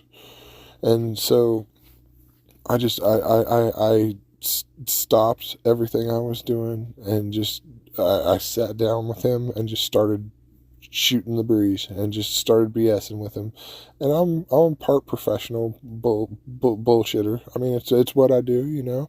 I'm good at sitting and talking to people, and I don't know. I'm good at talking sometimes, and I can sit and talk forever. I literally can. I could talk just nonstop to someone, and it doesn't matter who it is about anything.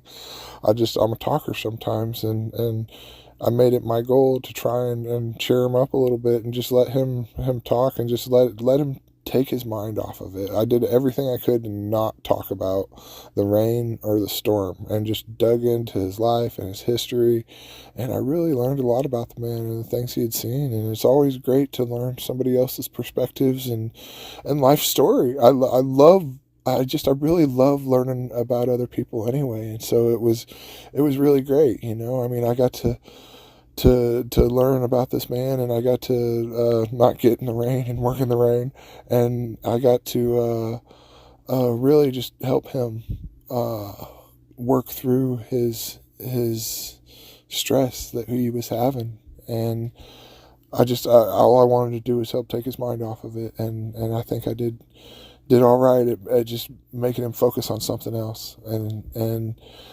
yeah, after about 2.5 hours, it started to stop raining, and then I watched his demeanor go from that of stress, and just you could see how people, I myself struggle with a lot of things and emotions, and I always wear my heart on my sleeve, and I'll let my emotions get the best of me and just drag me down sometimes, just with my sadness or whatever, you know.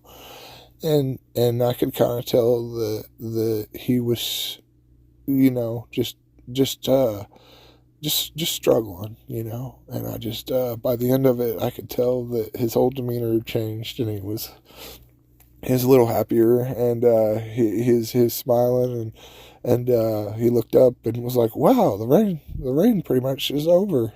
And at that point, it pretty much was, you know. And you know, it was just a lot better situation at that point, and I could tell he felt a lot better. And that was my puzzle piece for that moment, for those 2 hours. I just had to stop everything I'm doing and just sit down and just try and talk and just talk. I mean, that's what I needed to do, and that's what my puzzle piece was for that moment. And you got to just do that out here. You never know when anything is going to happen, or what job you're going to need to do, or be called upon to do, you know. I mean, it's just it is what it is. And so sometimes you sit in traffic for an hour and a half, or sometimes you sit down and talk to a friend for 2 hours, 2.5 hours. But from there, I went and we started building shelves. And once the rain quit, it was time. Stacy and his brother Randy, I got to work with those guys, and they're freaking awesome. I love working with them so much. Like I said, they're local guys here. I think they're from around an hour away or something like that, maybe a little bit more. But they just come down every weekend. They have their normal jobs, their 9 to 5, where they work all week, and then on the weekends they come here and donate time all weekend, and they are just so freaking awesome. They are a dynamic duo that come in and just destroy stuff, whatever it is. When I work with them, I know that we're going to kill it and get it done. And we've mucked basements, we've poured concrete, and then this day we built shelves. And so the shelves were like, they were made to hold the containers for storing stuff. So the black and yellow storage containers, great big ones. And it's just a system that's set up where you can just slide them right in perfect and slide it all together. But it's a lot of tiny little pieces screwing it in. And I'm telling you what, we threw down. We did an entire Connex of these shelves. And while that may not seem like very much, I'm telling you what, all these little pieces and all the screwing we did, it felt like we were the Amish and we had built a barn in one day. I honestly felt like we framed an entire barn. We went through 4 5-pound boxes of screws, if that tells you anything. A 5-pound box of screws is a lot, and we went through 4 of them. And so we started out just killing it and did a big part of the building, and then we realized we didn't have materials or lumber. So I scooted out as fast as I could and went to Summit and got a bunch of lumber from Summit, the building supply place, and we just went to town, finishing it up, and made all those shelves, and we worked right till dark, and even a little bit in dark, just trying to finish up and get it all done and get everything ready to go, because they're needing to get everything packed in there as quick as they could to try and just make sure everything's taken care of. And all the donations and stuff are just categorized and in a safe spot. So that was how we finished the day. And man, I'll tell you what, it's just always great working with Stacy and Randy. Those two guys, they have such a positive attitude, and we work so good together. We don't even have to say anything. We just, everybody, when we work together, it's like fluid motion, man. Those two guys are brothers, so I'm sure they work like it all the time, and for some reason I work pretty good with them, and it's just we don't even have to say anything. We just, wherever there needs to be something done, we just jump right in and pick it up and do it, and we just work together like an amazing team. It's really great. It was just a really positive day, you know. I just we felt productive. I got to be productive, and I got to help a friend out, and it was a good day. So right as I was getting ready to go back to the camper and kick it for the evening, I met two guys from Pennsylvania, and they were freaking awesome. Tony and George, they're down here donating time, and George, he brought a big old dump truck, giant double axle. I think he said it hauls 24 ton. And pulled a skid steer behind him in the dump truck from Pennsylvania. And him and Tony were just here to work, and they had a machinery out, and they weren't really wanting to drive the dump truck, and they had a camp a little ways away from here, or a place they were staying at, and they needed a ride. And I was like, sure, absolutely, I'll give you a ride. So I got to meet those two guys and give them a ride over to the other side of Burnsville and to where they were staying. And they were just some great dudes. We'll get to more on that in the future. But yeah, they're just great guys. And that was my first time meeting them. So I rolled back to camp, and that was my adventure for the day. So for day 21 here, I pretty much just hauled loads up and down the mountain all day long in the old dump truck. I did 5 loads from the quarry, and then they loaded me up. There were a bunch of other bigger dump trucks here that had came from out of town, and we just weren't expecting it, and it was just so much all at once. It was more than we could really deal with. And so it was just a bunch of gravel, so they ended up dumping at the bottom because I had the smaller truck that could get up where nobody else could get. And we're just needing to get the gravel to the top of the hill so the skid steers could spread it and spread it out for the road and make these roads accessible where they're not muddy messes and where people can get up and down the mountains. So, yeah, I just went up and down the hard to reach places where others couldn't go all day long. In the littler dump truck, it's a little bit smaller than the other big trucks were, so I just went up and down the mountain. It was a great, fun adventure. Like I said, I've been driving a truck for about 10 years. I drove a septic truck around Lake of the Ozarks, and it's all mountainy, and we got a lot of hills and stuff around there, so I'm used to driving on steep hills and doing hard to reach missions, because with the septic truck, you only got so much hose, so you got to try and get as close as you can, and then trying to move water up hills against gravity is a whole nother effort as well. And for every foot you go up in the air that you're pulling 8 pounds of water, it dramatically takes more power and effort to get it up there. But yeah, I just spent most of this day getting up a really hard trail that, like I said, most other people couldn't get to. That night, I gave George and Tony a ride back to their camp again, and lo and behold, they had the Mike Tyson fight at their camp on the TV there where they were staying. So I went ahead and stayed there and watched the Tyson fight with them guys. And we stayed up till 1 o'clock in the morning watching the fight. And yeah, it was a fight. I wasn't real impressed with it, but I thought the girl fight was better before, and I thought the other girl should have won. That was just my personal preference. But anyways, yeah, from there I drove home, back to camp, and I got to see my first black bear out here since I've been here. It was a little baby black bear, and it just crossed the road right in front of me, and I got to watch him, so it was pretty cool. But that was my day, and it was just another day out here. It was pretty fun.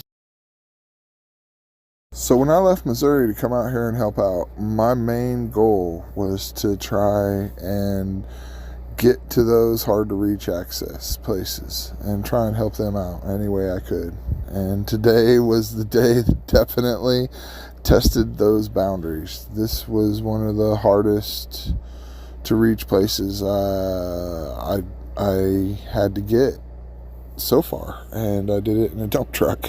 Full disclosure, I am a super honest person, and I let everything out online and hide nothing. I will be honest and say I don't have a CDL currently.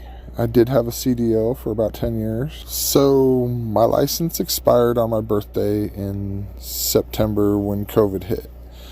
And I went beforehand, before it expired, to go get it renewed.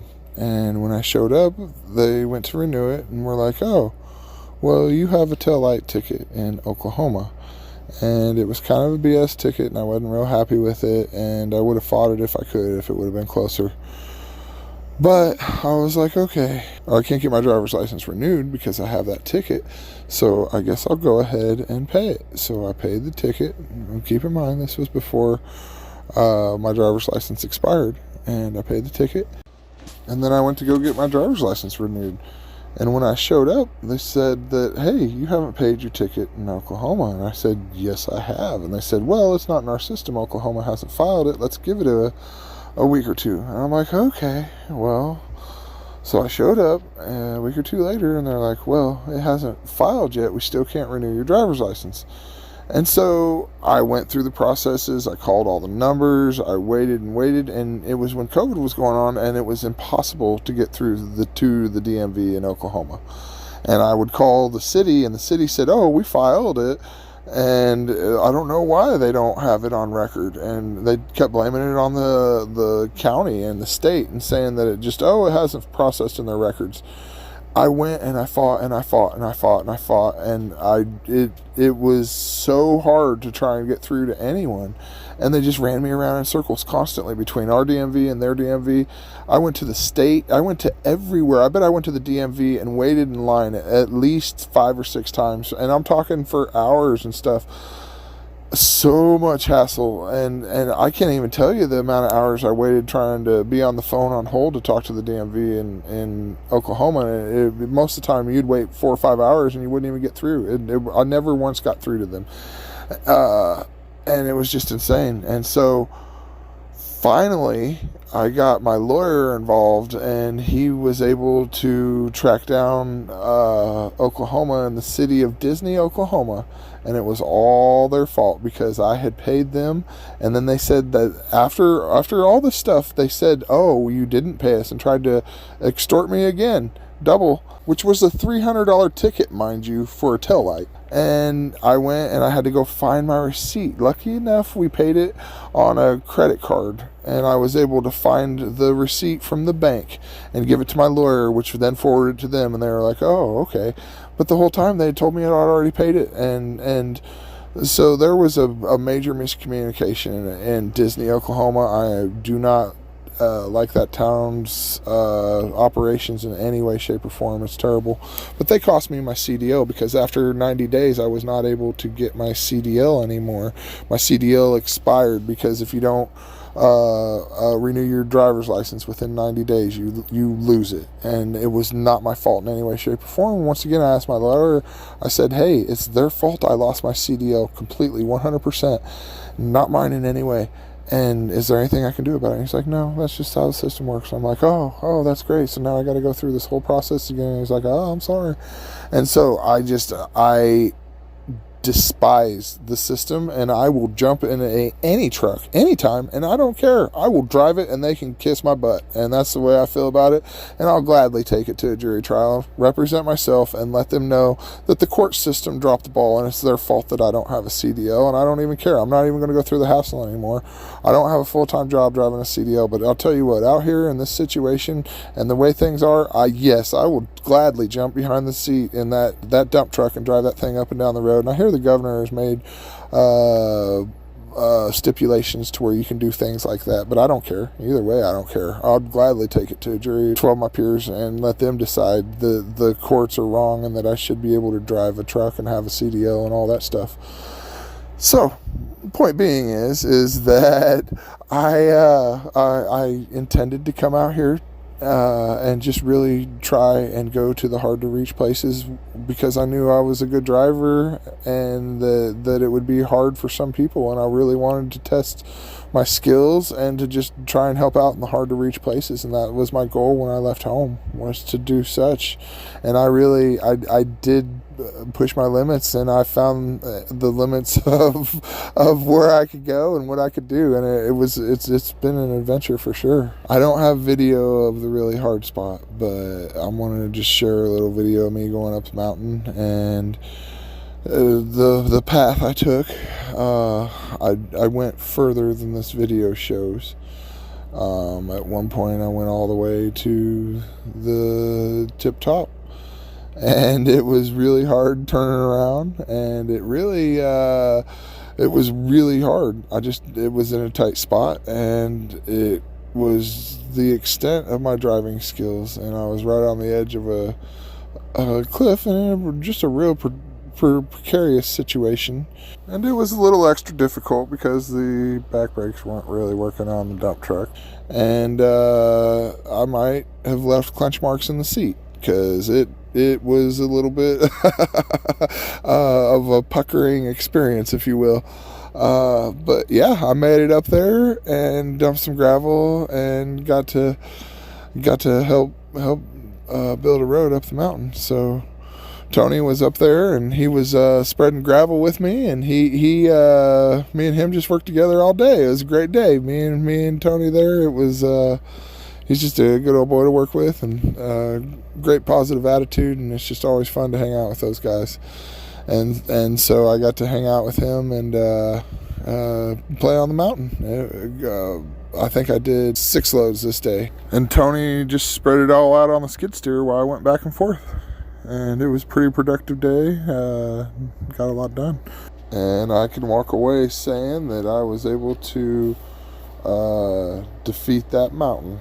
I was able to get all the way to the top and make it all the way up. And like I said, I left Missouri, and I really wanted to try and go to the most hard to reach areas and get to places that other people might struggle getting to, and just try and help out those that needed help up on the mountains here. And so I feel that goal was accomplished, and I did all I could, and just pushed it to my personal limits and to the limits of the dump truck. I don't think anybody could have took that dump truck where I took it. I would put a challenge that I think there are very few people that could have put it there. I mean, I know there are some. There are some, but in the conditions in which I did it, I won't go too in depth, but in the conditions in which everything was thrown at me, I think there are very, very few people that would have attempted and accomplished what I did. And it was just it was a fun adventure.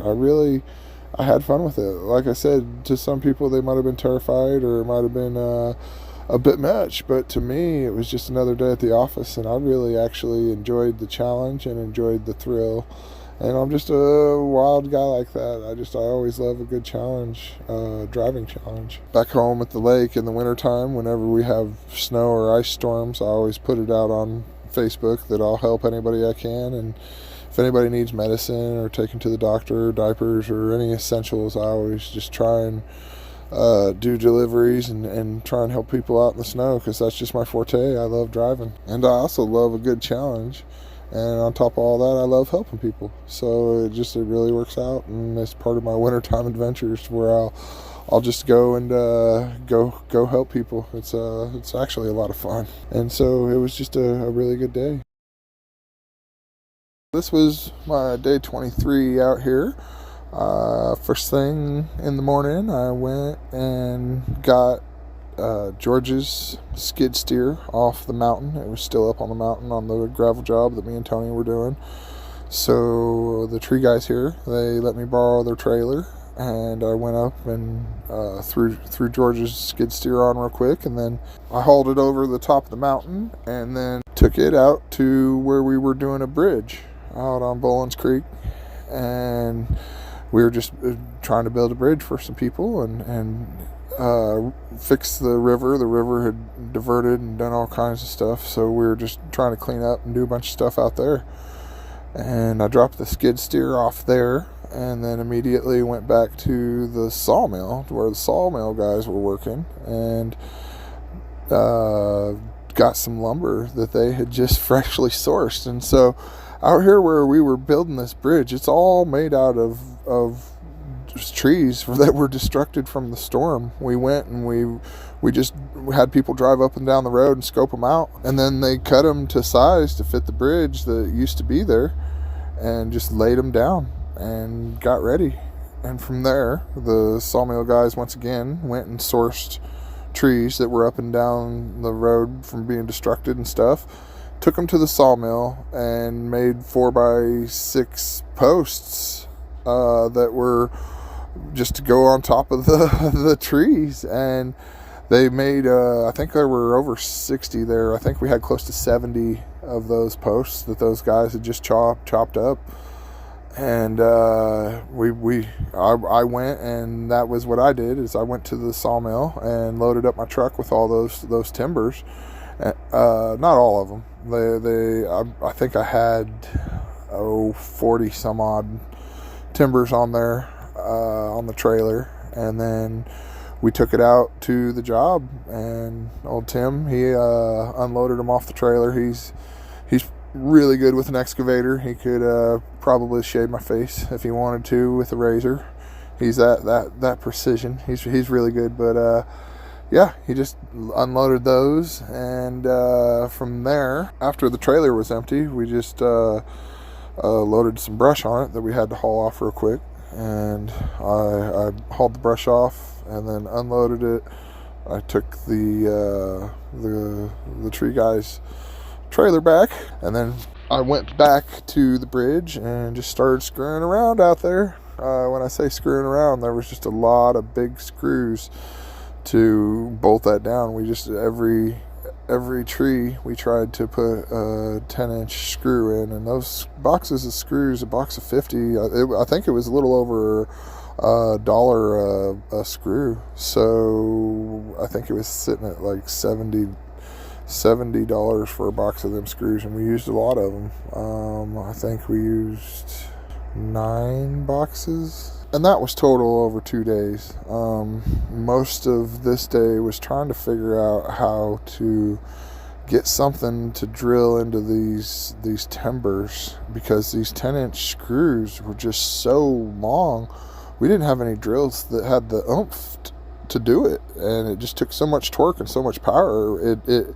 It just, I was working my drills to death, smoking them, taking turns, just smoking them and driving them, and it wouldn't even drive it all the way down. I do have a great big Milwaukee Impact that has all the Yogadugas that will drive anything, and that was the one to get the job done. But unfortunately, I only had one battery, and I thought I had my charger, but I guess I accidentally left it at home. So that was a major obstacle, because then I had to try and find other people's batteries, and it turned into a real adventure because we didn't have anything that would drive it. I went back to camp. I found an air compressor and somebody that had an air impact, and that wouldn't even do it. And it's just we tried so many different ways. I've corded drills. it's just we tried all kinds of different ways, and we just couldn't find anything that would drive it down besides my Milwaukee Impact. Like I said, it had a lot of torque and all the power to drive it all the way down to where we needed, but that was the only one, and it didn't last very long. So yeah, that was my adventure for the day. I just did a lot of running around and sourcing stuff, and trying to figure out how to drive them screws was a pretty big obstacle as well. But that was my adventure for the day. This was my 24th day out here in North Carolina. I started out the day, I was just chomping at the bit to hurry up and get out there. I just, for some reason, I felt rushed. And I really wanted to go and try and hustle up and get that bridge done. And that's kind of my curse, I guess, is that I always try and go as hard as I can at everything in life. And for some reason, I have a hard time slowing down sometimes, and I get overwhelmed with stuff, and I just push and push and push and go and go and go, and don't take a second to slow down. But the universe threw me a curveball and just decided to make me slow down. and so it became a day of patience. I learned real quick. So when I went and woke up, I was going to take Denny out there with me to go help screw the bridge down. And he's just another guy volunteering here. And like I said, I was just in a rush to try and hurry up and get out there and go to work. But he was just kind of getting going. And he's been staying in a tent out here volunteering and just, giving his heart when he's staying in a tent and just in rough conditions. And I just was being rough and just hard and wanted to hurry up. And so I was trying to rush him, and he was even stopping to help people and stuff. And I don't know what was wrong with me. I just wanted to hurry up. And so I told him I wanted to just go ahead and get to the bridge and go. And he said, okay, well, I'll drive. And I was like, okay. So I left, and I was heading up the mountain to go to the bridge. And I'm driving up the mountain, and all of a sudden I heard tonk, tonk, tonk. And I look back, and a generator that the camp had let me borrow fell out of the back of the truck, and I watched it tumble down a hill. And to say I felt stupid was an understatement. The guy at camp even told me before I left, the day before, he said, you might want to strap that down. And I told him I thought it would be fine because I had another generator. I had one rolling in my truck that was mine, and I hadn't strapped it down at all. And it had been fine the whole time, but it was giving me a couple troubles, so I took theirs just in case, and I didn't strap it down like an idiot, and it came out when my other didn't, and my other one was still in there too, but it fell down the hill. I think it just had different feet on it. When mine had handled going up mountains and rough roads and all kinds of crazy stuff, that one was just on a smooth road, fell out and just jumped out the back of my truck. Darn it. So the world immediately taught me some humble. It taught me that I was being an ass and shouldn't have been rushing Denny, and that it immediately came back, karma came back and taught me who was boss in that very instant, and went from me rushing and trying to hurry to me being the slow one and slowing everything down. And it also taught me my arrogance of thinking that it was going to be all right and that I had control, and that I should have took a little extra precaution and listened to somebody else. So my arrogance immediately caught up to me, and the world taught me a lesson. And I just, sometimes you gotta learn from your experiences, and I felt like a dumbass for sure. And I just, one of them experiences that just teaches you a lesson sometimes. I went down and dropped all my tools off at the bridge for Denny. And then I went back and looked for the generator on the side of a mountain. And it took me an hour walking up and down the side of a mountain. And I had to go knock on people's door and let them know how stupid I was.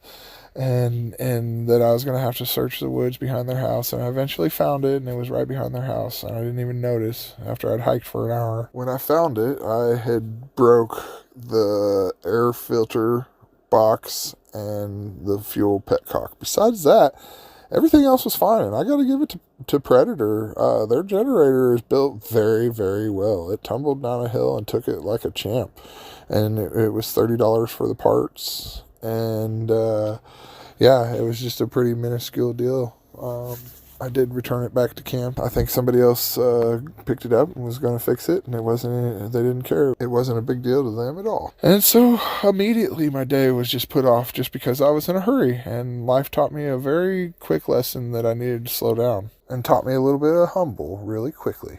And so I got back to Denny and the bridge, and he had just showed up for the second time because he showed up the first time hoping to find me out there, and I wasn't there. And he was once again trying to hurry up too, and just went back and looked for me and came back again. And quickly we both realized that it was going to be a day of patience, and that we were just trying to rush and hurry, and that there was no need for it. And it was just going to have to be a day where we take a deep breath and just deal with what the universe throws at us. And like I said, a day of patience. And that was our motto for the day. Me and Denny worked together all day, and everything we tried to do we'd be trying to kill it and rush. And we just, life just kept throwing us obstacles again and again and again to where we would be stuck and not be able to do something. And it was just a day of patience. And from there, I dropped my tools off and tried to go to the lumber yard. I got screws, and I got the best drill that they had. It was a DeWalt, and it had a hammer mode, and I thought for sure it would be able to drive those screws. But we got back, and it wouldn't drive the screws. And we were once again up Crap Creek without a paddle. There was another gentleman that had a hammer drill that he brought that was corded, and it wouldn't work. It wasn't enough to do it either. A corded hammer drill or corded impact was not enough to do it. Like, once again, my old Milwaukee impact with the 1/2-inch drive was the only thing that would drive those screws down. And I mean, it would drive them all the way down through the wood and everything. So it had no problem. But everything else struggled. My Ryobi stuff I used, like I said, to start until it would smoke. But we only had so much battery with the big Milwaukee, so we would try and start them with Ryobis and DeWalts and all the other stuff that we could try and use, and then just finish them off with the Milwaukee once they wouldn't go anymore. And believe it or not, my Ryobi normal drill drove almost... it drove better than anything else, and it would almost sink them. Sometimes it would sink them all the way, which is unreal. I mean, it did even better than the impact, which is I heard that the drill was stronger, but it proved it right there, 100%, that the normal drill is stronger than the impact. But yeah, it was just, like I said, a day of patience, and I had to go back and get some more lumber at one point, and had to go back for a couple different reasons, and each time I got caught in traffic, and it was over a 30-minute wait each direction each time I went, and I think I had to go back 2 or 3 times. They were putting in culverts under the main road, and they would just block off traffic, and we had no choice but to just sit there and wait. And it was about a 30-minute wait each time. So once again, it was a day of patience. And I had to take the drill back, the brand new one that I bought that I thought would work. I had to take that back. And it was just all around a day of patience. There was another gentleman that helped work with us. He was from Israel and came out here, I do believe, from Israel. I don't know if he came out here just to donate, but I think he might have.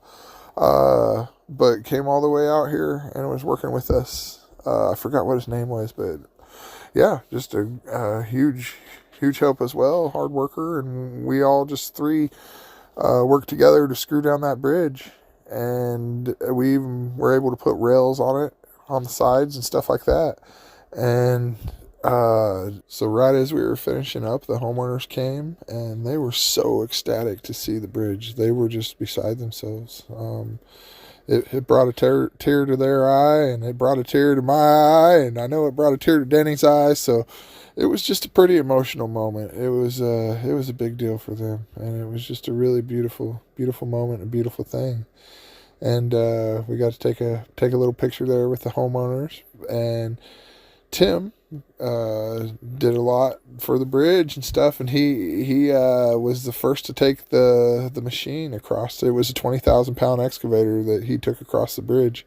But he got to do the maiden voyage. He got to be the first one to cross the bridge and did it with a 20,000-pound machine, and it took it just fine. It took it really stout. But it's crazy to think about that bridge was just raw timber days before that. I mean, it was all wood from the storm, and we sourced it and drug it out and made the main structure, the trees that were sourced from the damaged wood from the storm. And then the sawmill guys, they had literally just cut that wood, so 4 days before that it was just full logs, and they made that wood right there. So it's just crazy to think about. The only money I think that we had in it were the screws, and then quite a bit, 7 times 9, so it was $630 that would have been in screws. But that's not too bad for a whole bridge. Besides that, it was just labor and everybody's hard work and efforts put in that made that happen, and machine work and stuff like that. But yeah, it was just it was a beautiful moment to just see everybody come together, from the sawmill guys to the heavy equipment operators, Tim and Uriah and Tony out there, and just everybody working together. And then me and the gentleman from Israel and Denny, we just screwed it down.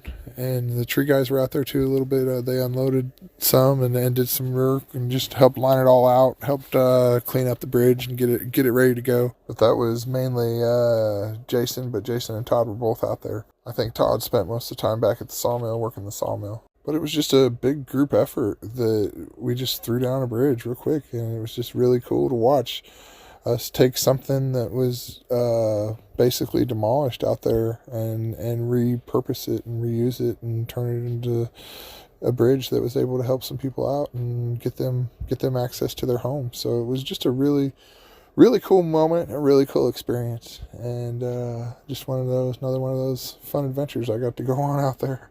And it was, as me and Denny learned, a day of patience between waiting for 30 minutes each direction in traffic, or waiting on the drills to stop smoking so we could use them because they were overheating. We just constantly learned that it was a day of patience. I'm going to make a quick condensed video of just building a bridge after this. So this is a quick recap of a bridge we built out here in North Carolina. I got to watch people from all over the United States come out here and work together. And really, it was even beyond that. It was all over the world. There was a gentleman out here from Israel even helping. It was beautiful because we all just worked together. None of us were the boss and none of us were in charge. We just worked together to make it happen. There was a crew of heavy equipment operators, Uriah and Tim. They ran excavators basically from sun up till sundown, and just moved an immense amount of dirt and fixed things beyond belief. It's amazing what they did in such a short amount of time. They were from Illinois, I do believe. And then there was Tony and George from Pennsylvania. George had a big dump truck that he had brought, and he was hauling materials like crazy nonstop, and was letting Tony use the skid steer. And they even had another gentleman, I forgot what his name was, but he was out there using the skid steer as well. I think he was a little more local and more from the area, a little closer. I don't think George even knew who he was, but was letting him use the machine, so it was just pretty cool of him to do that. All the heavy equipment guys and dump truck operators worked together like fluid motion. They brought in fill and gravel and set the beams for the bridge and fixed the creek and did everything. It was just it was pretty cool to watch them all work together. The tree guys, I forget where they were from, maybe Ohio. I don't exactly remember, but Todd and Jason, they were able to set up a portable sawmill, and I do believe it was Todd's, and he was just a hard-working young man. I think he was 24, and just a great entrepreneur who created his own business, and that was his sawmill that he was kind enough to bring out and set up out there. They were able to find the trees and take destruction that was already destroyed here from the storm and reuse it and repurpose it, which is a great thing. They were able to put the main beams of the trees down. And then from there, they took it to the sawmill, the other trees, and what were whole trees 4 days before, they cut up into 4x6 posts in order to lay across the top of the other main beams of trees. And we just made it solidly out of nothing but trees sourced right there that were destructed from the storm. And then I ran around and helped haul equipment, materials, and help screw the bridge down with the big 10-inch lag bolts. We had some 10-inch screws that we sunk down, and I had the drills to do the job, and I helped do that as well. And it was just me and Denny and the gentleman from Israel. I'm from Missouri, and Denny, I forgot where he's from. So we were from all over, and it was just a community effort of us just throwing down and just putting our hands on and just figuring out where the work needed to go and doing it. And like I said, none of us were boss. We just all worked together pretty fluid and just made it all work. It was a great thing. It was real beautiful to watch. And the homeowners, they were so ecstatic to get their bridge back and to have access to their homes. It brought a tear to their eye, and it brought a tear to my eye, and it pretty much brought a tear to everybody's eye. It was just it was a pretty emotional moment, and to take such destruction and for people that had seen so much, and just being able to help them out, even just a small aspect of being able to give them access to their house.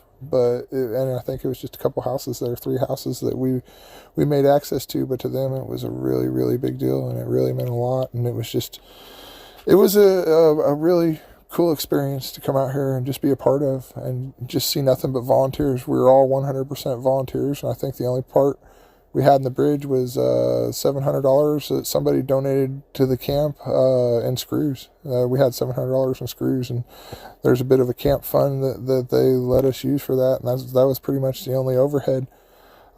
Besides that, it was just all volunteer work and stuff we sourced and recycled and reused. So it was a pretty cool experience, but I figured I'd just share it with everybody. And for reference, that is a 20,000-pound excavator going back and forth across that bridge, so it is stout and it can hold some weight. But this was just a really wonderful experience that I was really glad to be a part of, and it was just a beautiful thing to see everybody come together and work like this.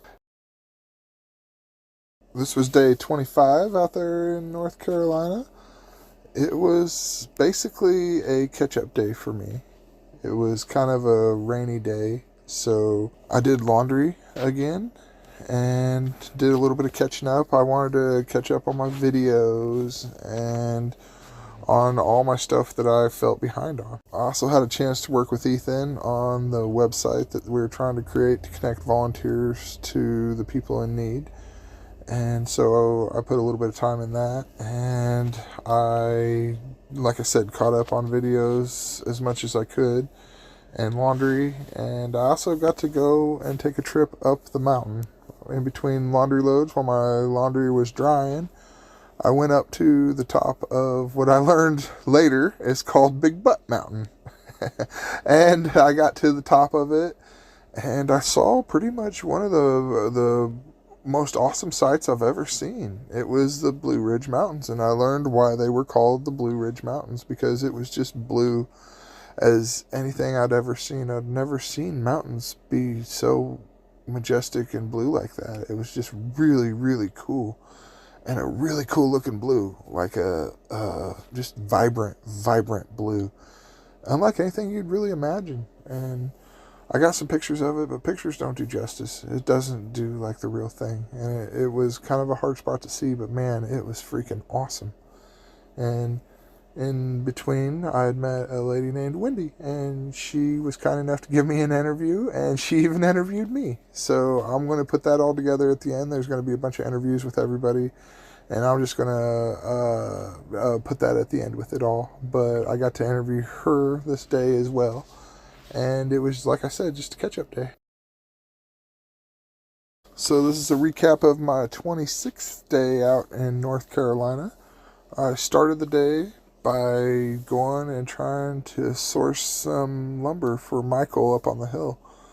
Michael's house had been damaged by the rain and the water, and he was needing to get his house braced up a little bit. It had sunk down a couple inches, and we were needing to brace it up with some 6x6. So I went to the other sawmill we had there. There was another portable sawmill a gentleman had brought, I believe his name was Nolan, had brought and set up for a week or two, couple weeks, and just was trying to help out and cut lumber for people out there. So I asked them for some 6x6, and they were kind enough to cut it up for me. They had the lumber there to do it, and just got some bracing material for Michael. And so I just went to them and had asked them to be able to do that first thing in the morning and talk to them, and kind of reached out and set that up. And from there I went to the gas station, because Mike, he had been basically working here in this area since the start, since the hurricane hit.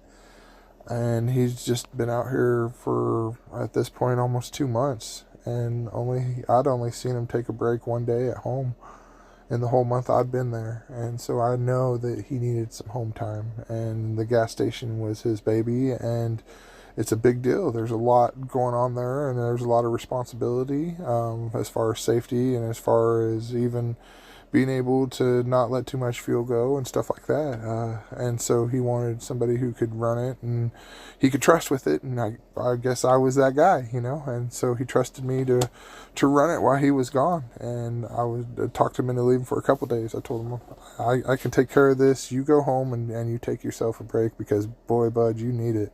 Because he's just, like I said, he's just been going nonstop, and he's just always working and always just pushing and driving, and he has a commendable heart, and he's just a real great guy, and I wanted to do all I could to help him. So he taught me how to run the gas station. I was there a couple hours with him, and then from there they needed help cutting down a tree, or a couple trees. There was quite a few trees up on the hill.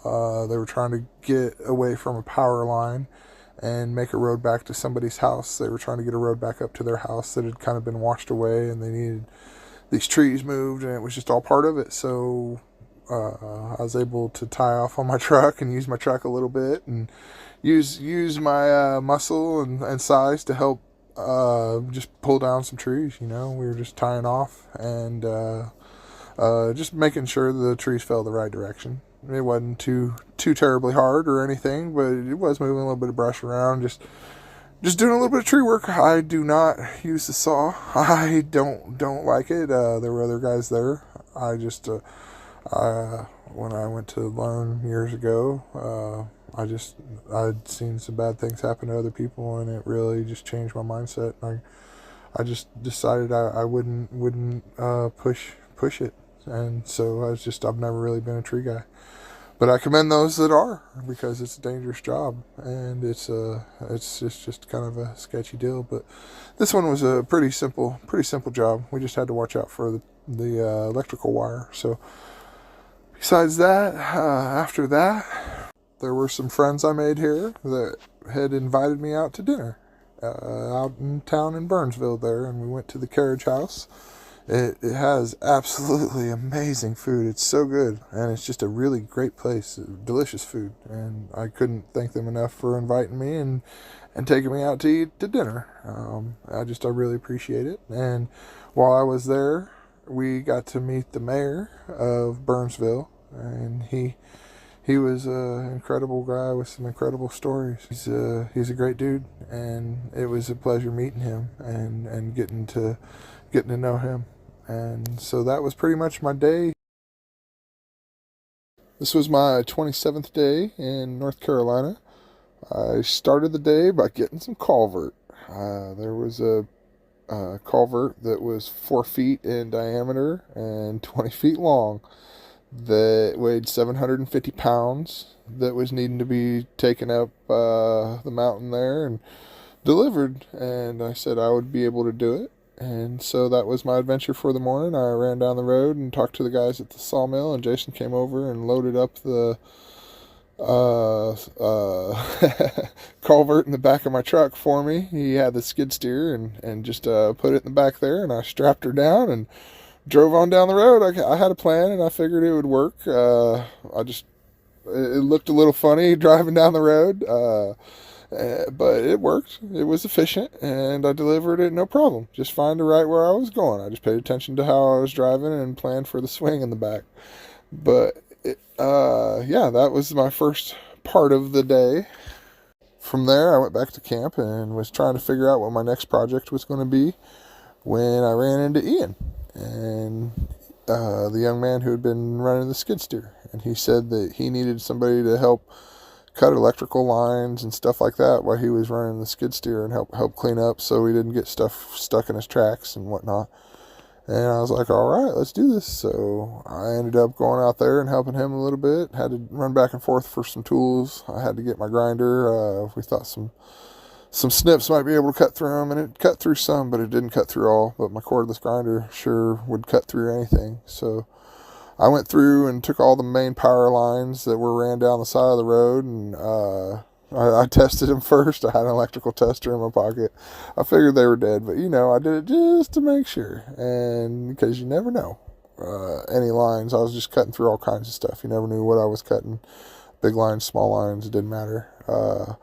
So I went through and I cut everything and tried to pile it up and get it out of his way. That way it didn't get caught in his tracks. But lo and behold, he was dumping, and it wasn't the cords or anything, but he just hit a rock wrong and popped a track on the skid steer. So we had to take a minute, and I was able to help them get the skid steer track back on track. But it was just a little quick side quest we had to go on and work to do. For anybody that's ever tried to put a track on a piece of heavy machinery, it's an obstacle. It's a pretty big pain. But it happens. That's just how it works, man. When you're rolling, sometimes the rock just catches wrong, and that's the way the gears and everything meshes together. Sometimes you just catch it wrong, and that's what happens. And it wasn't really anything he did wrong. It was just one of them things. But I think that was his first time doing it, so he got to learn the fun that's involved in all that. After that, I ran and got the lumber for Michael's house. We were trying to work on propping up Michael's house, so I talked to the sawmill before, and I ran over there and was trying to just get all the materials needed to do his house. So I got the lumber from the sawmill and took it over there. Me and Gabriel did that. He was helping out at the sawmill, and he helped throw the lumber on there, and we took him I think 10 big long 6x6 posts, and I wanted to try and put them on some kind of footing underneath his house. He had some tarp and stuff that he put down there, and my thought was that we could use cinder blocks. So I ran to the lumber yard real quick and got cinder blocks that were 12 inches by 16 inches by 4 inches thick, and I figured we could use those as footings to put the uprights on. Just where it's at in the crawl space, it's 2 foot, or not 2 foot, but probably 4 foot down there, maybe 5 foot, and it's just real tight and hard working down there, and it would be hard to pour concrete and dig down and do all that, but it would be possible. My thought was that the cinder blocks, it had a big enough footprint, it would work. I know everybody does different things differently, so that was just my thought and what I was going with and trying to prepare up for everything. I will admit I'm a tile guy by trade, and I know everyone does things differently. Logically speaking, the footprint of the cinder blocks I thought would be good enough, especially putting a bunch of braces down and up there, that it would be good enough in the situation. So that was my day for the day. Just ran around and tried to help out and put hands on wherever I could, just be my puzzle piece for the day and do what I can to try and help. I appreciate everybody for following along. So this was my 28th day in North Carolina. I just mainly spent all day today at the gas station. This was just me covering for Mike. Mike, like I'd said before, had been here from basically the start. He was in B-log or whatever they called it. He was in a different camp before, and that camp kind of dissipated, and he ended up at Camp Miller, and I think he'd pretty much been there from close to the start as well, and he just took care of the fuel and had been taking care of the fuel from the start. He was the gas man, and all the responsibility of basically carrying the community was on his shoulders, because if the fuel for the generators didn't exist, then the heat and the electricity for the people didn't exist. So they were depending on Mike on such a crucial level. It's pretty hard to fathom. So he takes that job very seriously, and he knows how essential it is and how much people are relying on him and how much of an expense it is as well. So he's really put his heart and soul into making that everything happen there as far as our fuel needs are met for camp. And it's, like I said, been all on his shoulders. So he needed some time home. He hadn't been getting hardly any time at home. Like I said, I've only seen him leave once the entire time, and that was just for a day. He was a couple hours away, but he just was working nonstop, and I encouraged him to go for as long as he could. And so I told him I would take care of it, and he trusted me there with the gas station to run it. And I did my best to try and honor his wishes and run it the way he would. So that was basically my day for the day. It was just kicking it at the gas station. It was the first snow of the season, so I got some pretty cool snowy winter shots. And I also am including Mike's setup. He's got a tent in there, and he's got a wood stove that he's burning wood there, and the rocks retain the heat for a long time, and it's just a pretty cool little setup he has. But that was my adventure for the day. So this was my 29th day in North Carolina donating time. This day I once again went down to the gas station and was covering for Mike.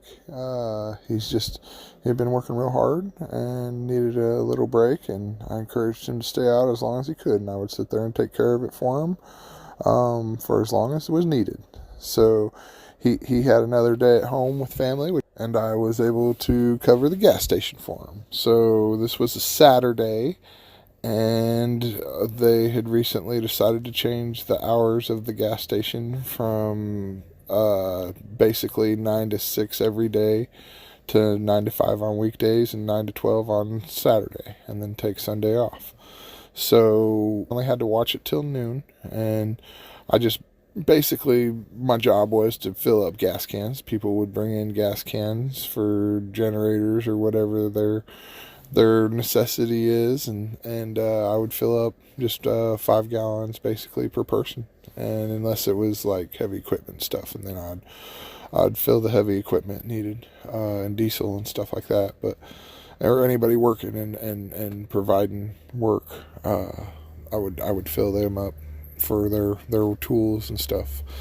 But yeah, that was just my adventure till noon, and then after that there was some kind people organization. I forgot what the name of the organization was, but they sponsored a big Thanksgiving dinner there. But they went all out. I mean, it was amazing. They had all the good stuff there, and it was just a really, really nice community effort. Everybody from the community came down and ate, and all the workers ate, and it was just a real good time of everybody just coming together. And I can't tell the people that catered that thank you enough for what they did. I really appreciate them being able to take the compassion and care to come out and feed us all. And I really appreciate all their effort and hard work and amazing food. The food was freaking awesome. So after that, I took Tony back up to work with Logan.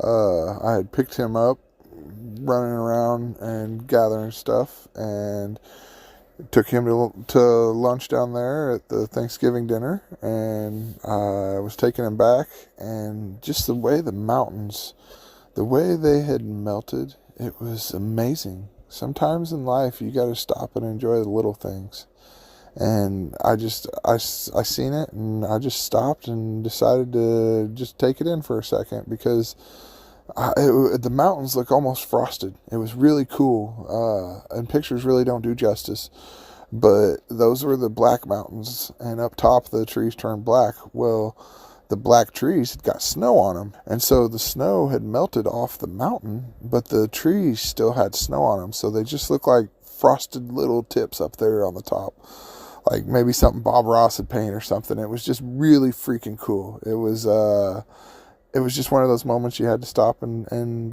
take in, and just really appreciate. I try to do that at every chance.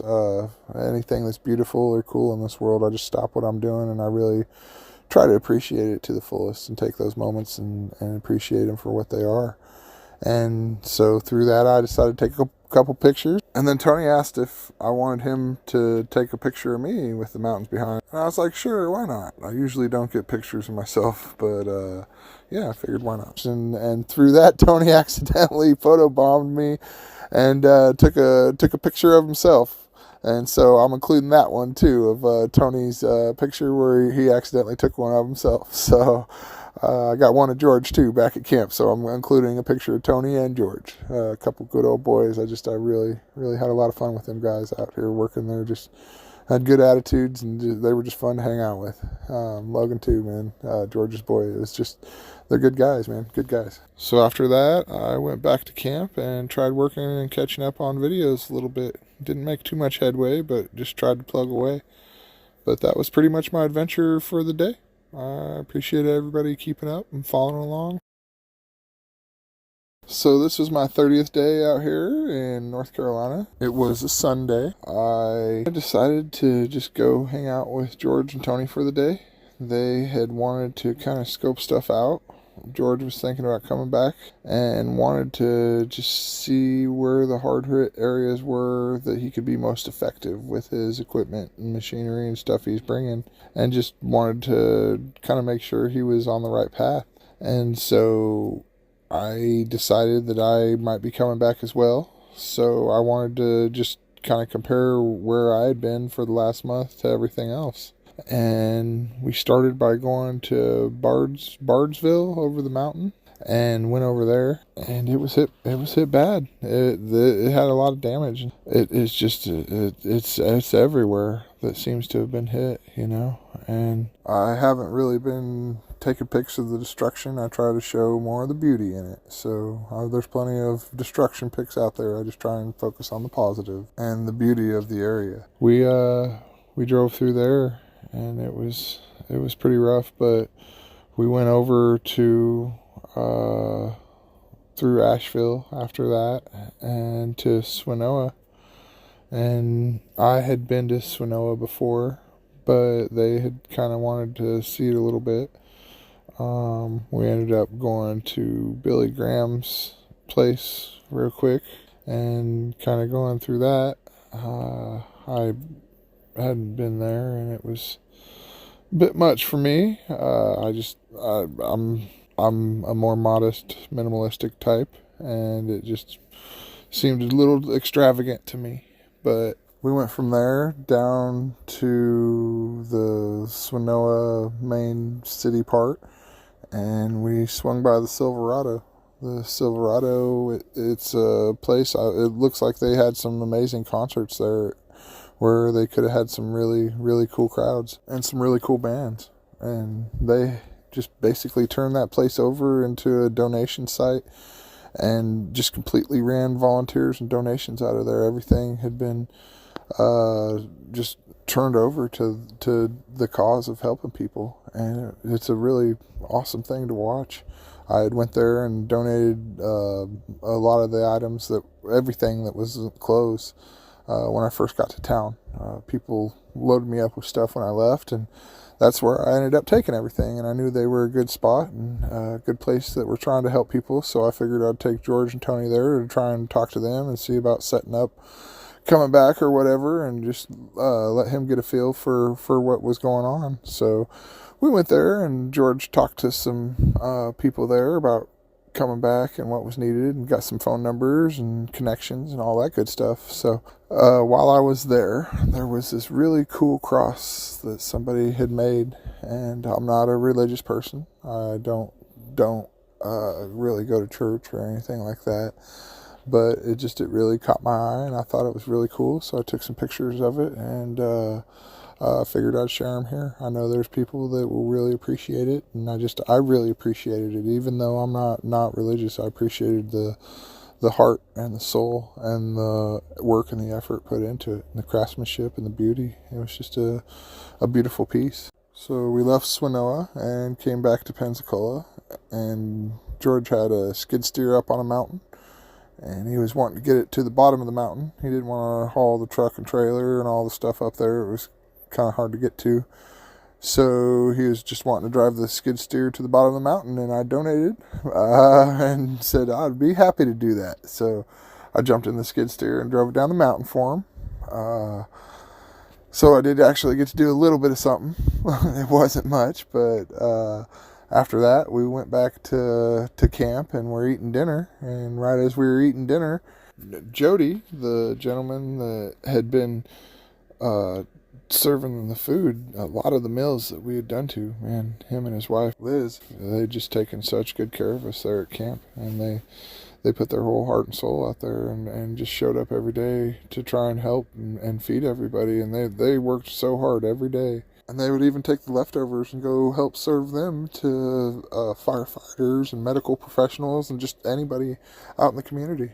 And I can't tell them how much I appreciate all their hard work and all their effort. But he is also basically the camp pastor, and on Sundays they had church every Sunday, and he was the pastor that led church. And so we were sitting there in the chow hall, basically, the chow tent, and he came in and just basically set up for church. I think there were 5 or 6 of us hanging out in there at the time, and I decided I might as well just go ahead and stay there. So I sat through his sermon and sat there in church in the tent, and that was the first church I'd been to in about 15 years. I haven't been to church in a long time, and I don't mind listening to other people's perspectives and hearing all views, and I don't mind at all. So it was a good thing, and it was nice. I enjoyed him taking the effort and the time and the compassion to reach out and just do what he was doing. It's very commendable, and like I said, I enjoyed it. But that was the conclusion to my day. So this was day 31 for me out there in North Carolina.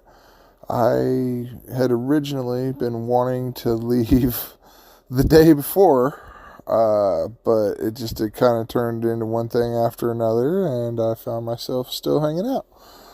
So I had some people reach out to me for somebody who was needing a septic tank located and maybe a little bit of gravel hauled, and that was right in my skill set on which I had. So I figured I would go and try to locate their tank. And while I was doing that, somebody else reached out to me in an interview, just randomly I was doing, and they needed a tank located. I unfortunately wasn't able to find their tank, but this first person that I went out to, I was able to find their tank, and they definitely got hit hard by the hurricane. There was some pretty rough destruction at their house, and they lost 3 homes and lost all their stuff. They lost everything. It was a family lady. She had 2 different daughters with 2 different homes, and then her father had a home, and they all 3 lost their homes, and it was a really heartbreaking story. I got to interview her, so you'll be able to hear that in the future. Her name is Kim, and they'd been through a lot. So I went out there and just started doing what I could to locate that tank, and I found it. And I did septics for about 10 years. I'm pretty good at finding the tanks most of the time. Unfortunately, it needed to be dug up, but I dug it up. It ended up being probably a 5-foot by 4-foot hole that I dug up, about 2 foot deep, maybe closer 2.5, something like that. But yeah, it was a nice little hole I got to dig and got a good little workout. And from there, I scoped out where she needed the gravel, and I got to do an interview with her, and I also got to do a bunch of interviews at camp. This was a big interview day for me. And doing interviews was one of my goals. That was one of the main things I wanted to do out here, was not just throw in my input and what I was seeing, because everybody's, got their own perspectives, but I wanted to get boots on the ground and listen to the people themselves and hear their stories, and just keep my input out and hear from them. And everybody has their own perspective and their own story and their own views on what they've seen out here. And so I just wanted to hear them all. And that was one of my major objectives. So I spent a lot of today doing interviews and just cleaning up, packing up, and getting ready to go. And that was pretty much how I spent my whole day. I will be doing a tutorial on how to find a septic tank in the future. So it'll be able to help out those who are trying to find septic tanks out there or anywhere in general. So this was my 32nd and last day out in North Carolina. I originally planned to come out and just work for 3 days, no matter what. And I put it into the universe's hands that it would be all right. I left town with $430. And when I got to Swanoa, I had absolutely $0 in my pocket. And I just was able to stretch it out, and between the camp being so generous and providing food and being able to fuel my truck up because I was working it, I just was able to stay an entire 32 days. And I had lots of people that helped make that journey a reality and contributed, and it was a great effort by a lot of people, and I really appreciate everybody involved that made me able to stay out here this long. You guys are all just wonderful, and I can't tell you how much I appreciate you all. But for this day, I started out, I hauled gravel out to Kim. She was needing some gravel out there for her hill. She didn't want to be slipping and sliding up and down her hill, so I went to the gravel yard and the dump truck and got to drive the dump truck for one more day. And they fixed the brakes on that thing. They had a mechanic fix the brakes, and that thing is running top notch. Great shape. I love that dump truck. It's a great truck, and it was a really handy deal for me to be able to use and go out there and help people. I ran a lot of loads in that thing, and it's doing really good now. So I went and I dropped a load of gravel off at her house. And from there, I came back to camp, and I needed to change the oil on my truck. My oil was scorched from the first time I came out. I overheated my truck way bad, and I knew the viscosity of my oil was non-existent. So I knew I needed to change my oil. So I changed my oil and finished packing up, gave away a couple more books, and did one more interview with Mike, and got on the road. People had told me coming down when I got there that there was a really terrible route through the mountains, and they were all like, "Josh, did you take the hard route?" And I was like, "No, I came down where my GPS guided me. I just came down 81, and it was real nice and smooth, real easy. It was great." And they were like, "Wow, you're lucky, because those mountain roads were hard." And I was like, "Oh, and I didn't think much of it." So, leaving, I just followed my GPS and just assumed it was taking me down the same route, and wasn't paying attention at all whatsoever. And I drive and I drive and I drive, and I get about an hour into it, and then I realize it is taking me off the interstate. And I'm like, "Oh no, why is it taking me off the interstate?" And I look and I realize that it wasn't taking me down 81, that it was taking me through the mountain route. And I would have had to backtrack probably over an hour to go back through the other way. And I was like, "Oh no, this is bad.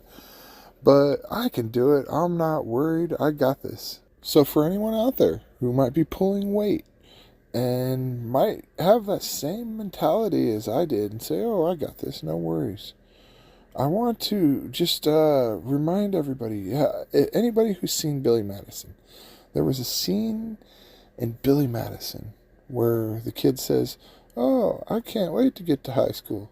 And Billy Madison looks at him, Adam Sandler, he looks at him and he goes, "Don't you ever say that." And he grabs the kid by the face and he squeezes his face and he goes, Don't you ever say that. Don't you ever say that. Well, this is what I'm going to do to anybody out there that says that they want to go through the mountains. Just imagine me grabbing your face and saying, don't you ever say that. Don't you ever say that, because it was bad.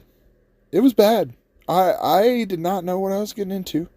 Once again, my arrogance bit right into me and taught me instant karma. I was like, oh, I got this. I'll go over the mountains. I can drive anything. Yeah, it doesn't matter what you're driving when it's a straight up and down hill, up and down and up and down and up and down and up and down and up and down and up and down and up and down. It is going to just destroy your equipment and everything you have. I was about 7 miles into it when I realized it was a terrible decision, and I thought about turning around, but I realized that turning around would have been hard, and I would have had to go through all that stuff I just went through. And it was insane going through what I just went through in just like 7 miles. And I looked at my GPS and it said I had another 30 to go. So I just, it was a terrible feeling. So yeah, I decided to go up the mountain, and I'm glad I changed my oil because my truck didn't overheat. It did great pulling up the mountain, but coming down, I've never had to stop and pull over to let my brakes cool down on a mountain before. And my brakes, I could smell them. They were so hot, and I was only halfway down the mountain. There was a point to where it said 8% grade, 2.5 miles, and I was about 1.5 miles into it. And my brakes were smoking, and I smelt them, and they were getting soft where they weren't working, and I had no choice. I had to pull over. I was about ready to lose my brakes. And yeah, it was sketchy. I definitely would not recommend that route, and would recommend going the other route. Do not do that. But it was exhilarating, and I knew that I was alive because my heart was beating really well. And it was just another one of those journeys I had. It was a fun one, boy, I'll tell you what. But the old 7.3 came through for me, and I took it slow and steady, and would get big long lines of cars behind me, and then they'd let them pass. But that trailer didn't weigh as much as it did when I came out, but it still was all of 10,000 pounds. Because I weighed it before I left without the four-wheeler and without all the tools and without that stuff, and it was 9,500 pounds. And so it had to have been over 10,000. And it's just it's a lot going through the mountains and pulling it. That's just a lot of weight. And so for any people out there coming down from Missouri, I want to give screenshots of the route to not take. Whatever you do, take 81. And it's not just Missouri, it's anybody coming from out west going out there to the Burnsville area. Do not go through the mountains. Do not go down 81. It's a difference of like 10 minutes or 5 minutes, or who knows what the GPS thinks, but I promise you, no matter what, it's not worth it. Unless you're just in a small vehicle, not pulling any weight, and you want to enjoy some beautiful scenery, then sure, go for it. But if you're pulling a trailer and have any weight at all, 10 out of 10 would not recommend. Don't do it. Don't do it. It's a dirty trick. It's a dirty, dirty trick. So that was the rest of my adventure. I drove until about 2 in the morning and pulled over on the other side of Nashville. I got from Burnsville to the other side of Nashville and pulled over and took me a nap in the camper. And that was my day for the day, and that was my final day in North Carolina. I want to thank you all from the bottom of my heart for taking the time to watch this documentary. It means more to me than I could ever explain. This was one of the most life-changing adventures I've ever been on. I watched people from every state and every background put all their differences aside and put their arms around each other to work with all they had to help those suffering. If I somehow had one wish in this world, it would be for all of humanity to have the love and compassion that the people did in North Carolina in that moment. If we could somehow find a way to achieve that goal without having to witness all the sorrows that came with it, I honestly believe that the world would know peace. Thanks for watching, everyone. Love you guys.